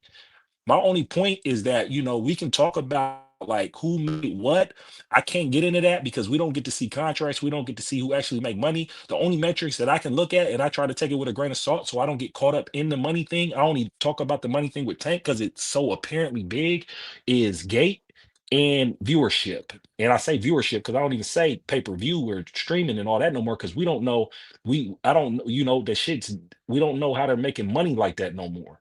But it's the viewership. It's the viewership, and then it's that gate at that arena. Now, how the money gets splits up and how it ultimately ends into the boxer's pocket, that's a whole different discussion, because you got to realize too, it's not as simple as two boxers saying, I want to fight each other. It's their managers and promoters that ultimately got to see if the money makes sense for it to get put together. So that's why I don't get caught up in who made what and how bro. much and that and all of that, because I don't know. It's like, and I'm gonna land it right here. It's like, for instance, when it comes to what Bud made against Canelo, it was on Netflix, so we don't get to see no pay-per-views, right? I was at the arena, 70,000 people filled up that arena. I seen that, right? And then you got reports saying that he made 50 million to Canelo's 150 million, but somebody who's maybe a critic or maybe not even a critic, just reporting what they heard him say, he said on that show he made 10 million. So it's like we don't really know how much these fighters are actually making. What we do know, what we can surmise though, is that hey, that fight was so big, he probably made more money than he ever made in his career, whatever the number I agree was. with that. You know I what I'm agree saying? with that. Bro, And I Can, land right can I there. can I my get question something is off? this. My question is this. Okay, so look. One, promoters, managers have been taking out of the sport as the middleman. This man with the money, who's paying all the money, is going to the fighter directly. The promoters have their own events. When he wants two fighters to fight, he puts their fight on his own card. Ain't no damn promoters involved. When Oscar De La Hoya wants to have a fucking card, he has his Golden Boy promotion card under Turkey Al-Sheikh. When Eddie Hearn wants to have his goddamn Matchroom card, he has a Matchroom card with the Zone, or he has it with Turkey Al-Sheikh. That has nothing to do with the offers that presented themselves to Gervonta Tank Davis on multiple occasions when these people went to him with a direct money amount and he said no, or he said, I'm not You doing this, or he said, call Al. And then when Al gets called, they said, if we want to fight you, we will reach out to you. Or they say, you're not in the position to dictate anything to us. Well, and then they get asked, well, you make the offer, and then you hear nothing. Dog, that's a problem. You can't That be sounds like Bill Haney right there. For some reason to Yeah. me. No. But he's telling the truth though. That's for you real. That's can't real no, be shit. he telling false. That's false what he's saying. it's false They what I'm never. saying. That's false. That's How's that absolutely false? false. Because that's actually you had to Because jump through hoops just to get a fight with that dude. let me tell you why it's false. Bro, for Bill one, Haney I'm threw not out. finna hear what you said because you ain't even let me land my plane, for one. Well, For go ahead and two, land it. Go ahead and for land it. two, for two, everything that I just said, I can show you direct proof of. Since it's so You damn can't. false, put You some money can't. where your damn mouth at then. You If can't. You it's so can't. damn You false. can't let you. Since it's so false, put some paper where your mouth at then You so I can can't. pull it You up and play can't for you. land it. Let him You finish. can't Let him say it's finish. true. Go Let him ahead. finish. So this has become a repeated thing with more than one fighter. He has done this habitually. So when has we going to stop pointing the finger to everybody else and say, oh, it's a problem with this little nigga? This little nigga don't want to be the best in boxing. He don't want to be this. He don't want to be that. He don't think of himself how his fans think of him. And that's fucking okay. But let's stop acting like this nigga is the biggest, baddest, most goddamn chauffeurless nigga that has ever graced the goddamn sport when he don't even want to fucking fight. He don't even want to do this shit. It's niggas that's doing everything but slapping this nigga. And he ain't trying to fight. Like, goddamn, what do these niggas need to do? All I know is, like I said, I box. And a nigga didn't have to do 1/32 of half the shit that these niggas done did to Tank Davis to get me in no motherfucking ring, bro. I'm just being honest with you. And all the people I know who fight too say the same damn thing. Yeah, I mean, you're right. You're right, Stay. He ain't stayed. Now, Stay being 100. He being 100. Now let me tell you why he false. Let me tell you why he false. One, Tank never got a $20 million offer. Bill Haney made up some $20 million number. When Eddie Hearn, he text Tank, he DM Tank, said, "Can we talk?" Tank said, "No." That's all he said. So there was no offer made there. Then Al Heyman, they never called Al Heyman. Bill Haney said, I don't got his number. That's a lie. Bill Haney, I heard him. He said, "I don't have his number." But see, Bill that's the Haney whole said that Bill. But see, that's the whole. I'm sorry, but see, that's the whole thing with Bill Haney. Bill Haney lies so much and plays so Bro, much. I'm not talking about all that. I'm talking No, about what I'm what just Tank. I'm saying. talking about Tank Davis. I'm not talking No, I'm about not Bill right. Haney. But what I'm Tank saying Davis. is this. Tank But what Davis I'm said saying it is out of his this. goddamn mouth. But what I'm saying is this. We can't like when How Bill is Haney that a says butt? something. I don't understand. How is it a Because butt when this you're nigga not said it out of understanding his what I'm mouth? saying. You're not understanding what I'm And saying. then, Yes. Go ahead. go ahead. And then Turkey never gave Tank an offer because Tank said, "I need 2 Ferraris before we Nigga, even that's talk." the So point. That's the fucking That's the point. point. That's Nigga, the point he's you they saying, never proved the though. gave Tank point. That's what he's so that saying. means That type of shit Tank that never Tank turned says. down an offer. That means It's just, because why you trying to talk to Tank? You gotta talk hold to on. Al. Can I say Tank something? don't make fights. Can I You gotta say talk something? to And Al. then Teach, you go. Teach needs to go because we haven't went yet. So Teach, go. Go, Teach. Now, I just want to go back to some points that was made earlier about Tank, right? Tank in his career. So again, 2 points before that is I don't care if Tank takes the Jake Paul fight, like he deserves to get his money. I thought he was gonna run it back with the guys, afterwards, like the Roach and the Shakur and stuff. But the dude really wants to retire, and I think he's gonna retire. And the other point that I wanted to make was, I forgot that point. But Tank to me deserves credit for what he's accomplished, right, so far. To me, he's a legitimate 2-time world champion. And you could also give him credit for the fact that, several of his opponents, went on to win titles afterwards, which says something about, the level of competition he faced. And, quite frankly, I think Shakur does have a better resume than, I do think Tank has a better resume than Shakur right now. As for Shakur, again, he's my favorite fighter. I think everybody knows. Oh, Teach, you went out. He muted himself. Oh, did he? I guess. No, I'm here. Can you hear me? Yeah, we hear you now. Damn, wait, let me switch the audio to let me switch the audio. What about now? Yeah, it's better.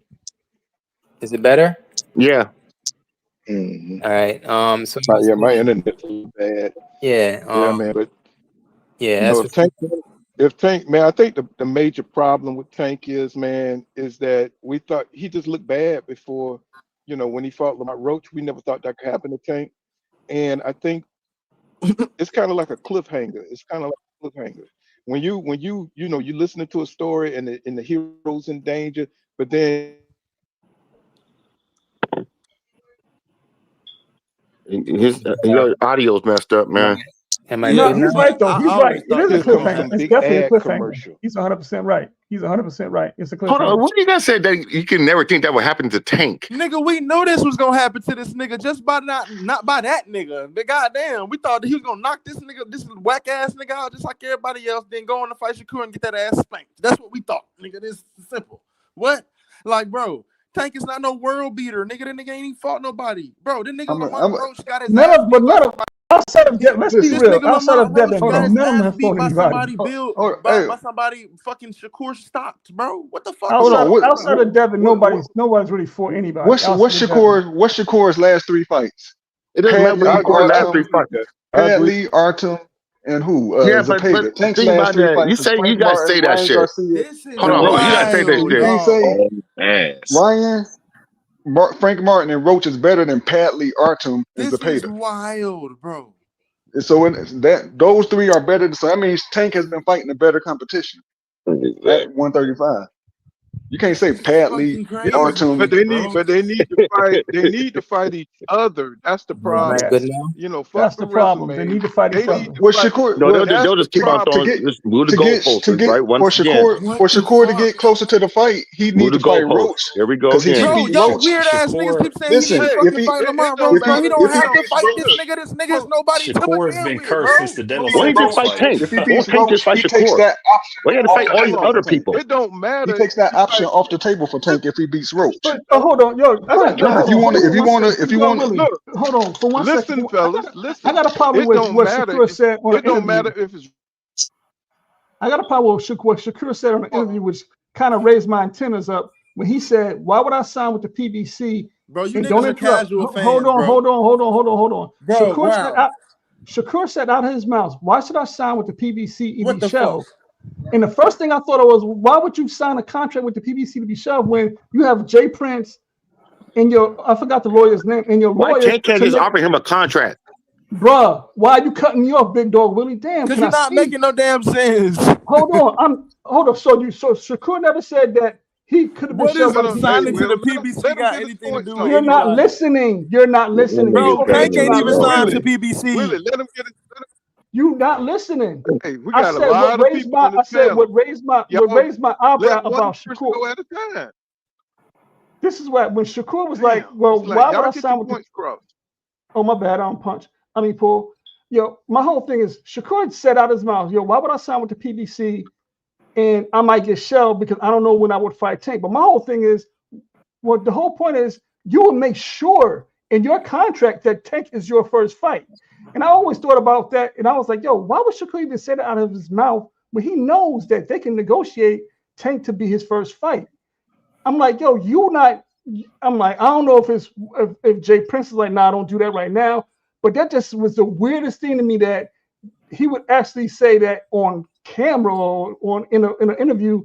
And I'm like, yo, that's so stupid. People know you have Jay Prince. People know you have a lawyer. Why would you say of all things out your mouth that, oh, well, I would be shelved, knowing damn well Jay Prince was like, yo, nah, if he ain't first, we ain't signing. Now, if he would have said that, I'd have been like, yo, Tank is ducking this man to the end of time because Tank didn't want to fight him first. And Shakur should have put that pressure on Tank like that.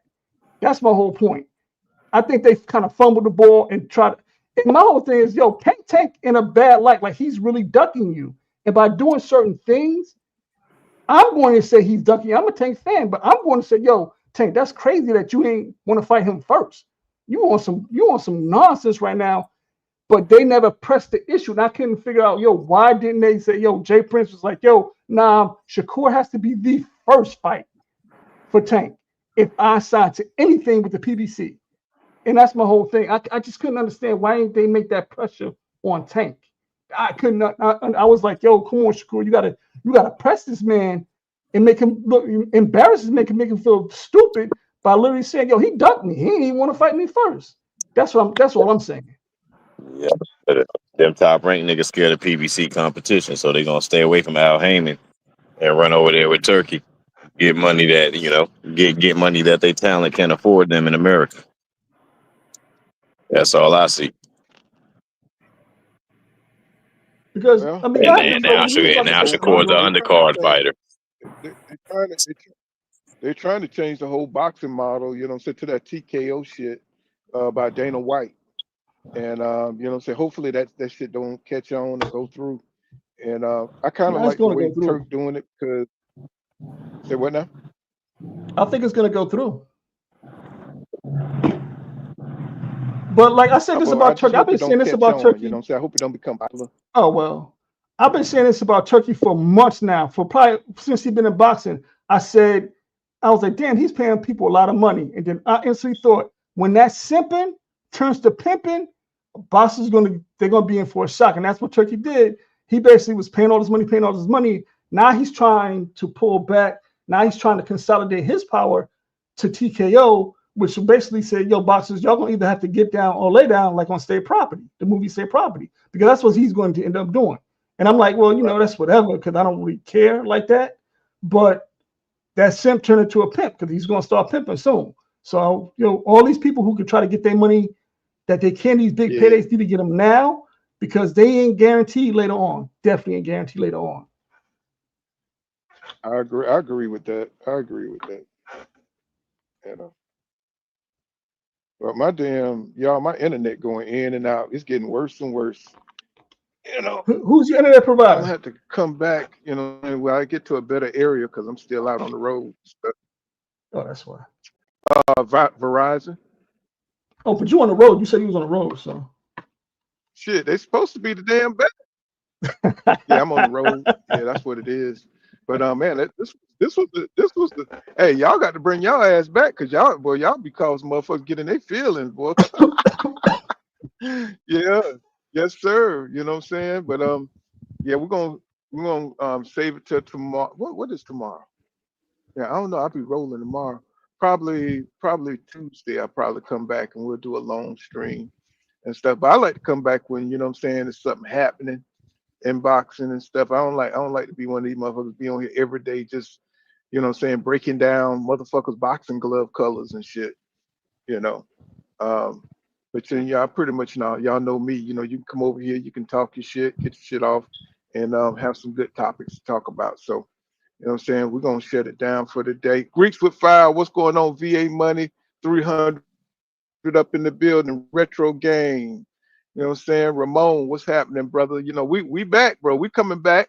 You know what I'm saying? Hey, your brother just be working. I got 4 days off coming off, so we're gonna be really streaming our ass off. So, my wife probably gonna be pissed off with me, but you know what I'm saying? It is what it is. So I Be appreciate careful with that. everybody coming through. I love your points of view. Hunter. Hey, P Hunter, I don't remember you coming through here. I know Ironheart and you know what I'm saying, Rico, McBride, I know him. You know what I'm saying? So, yeah, you knew, bro. You need to come on back through here. I like the way you think. You know what I'm saying? Even though a lot of it's cap, but you know what I'm saying? I love the way Come you on, man. argue I and don't be stuff. capping. So I'm just seeing it from how I would look at things. I just see it from like right. if I I love was it. I'm I just seeing how I look at things. That's all. And I look at things kind of no, weird. I love the way you think, man. You're a very logical thinker. You know what I'm saying? So, you gotta make this your home. Come on back through here, you know what I'm saying? Because this how I usually get down most of the time. So, you know what I'm saying? But until next time, you know what I'm saying, your brother Pool, you know what I'm saying, I'll be back probably Tuesday and we'll really be up in there. I got 4 days coming off, we're gonna be streaming hard, okay? All right. See you guys in the next Yeah, one. You know what I'm appreciate saying? you This having damn me, internet. Paul. Appreciate you. Oh, no doubt. This damn internet killing me, bro. All right, y'all. See you guys in the next Hey, one. Peace out, peace y'all. out, y'all.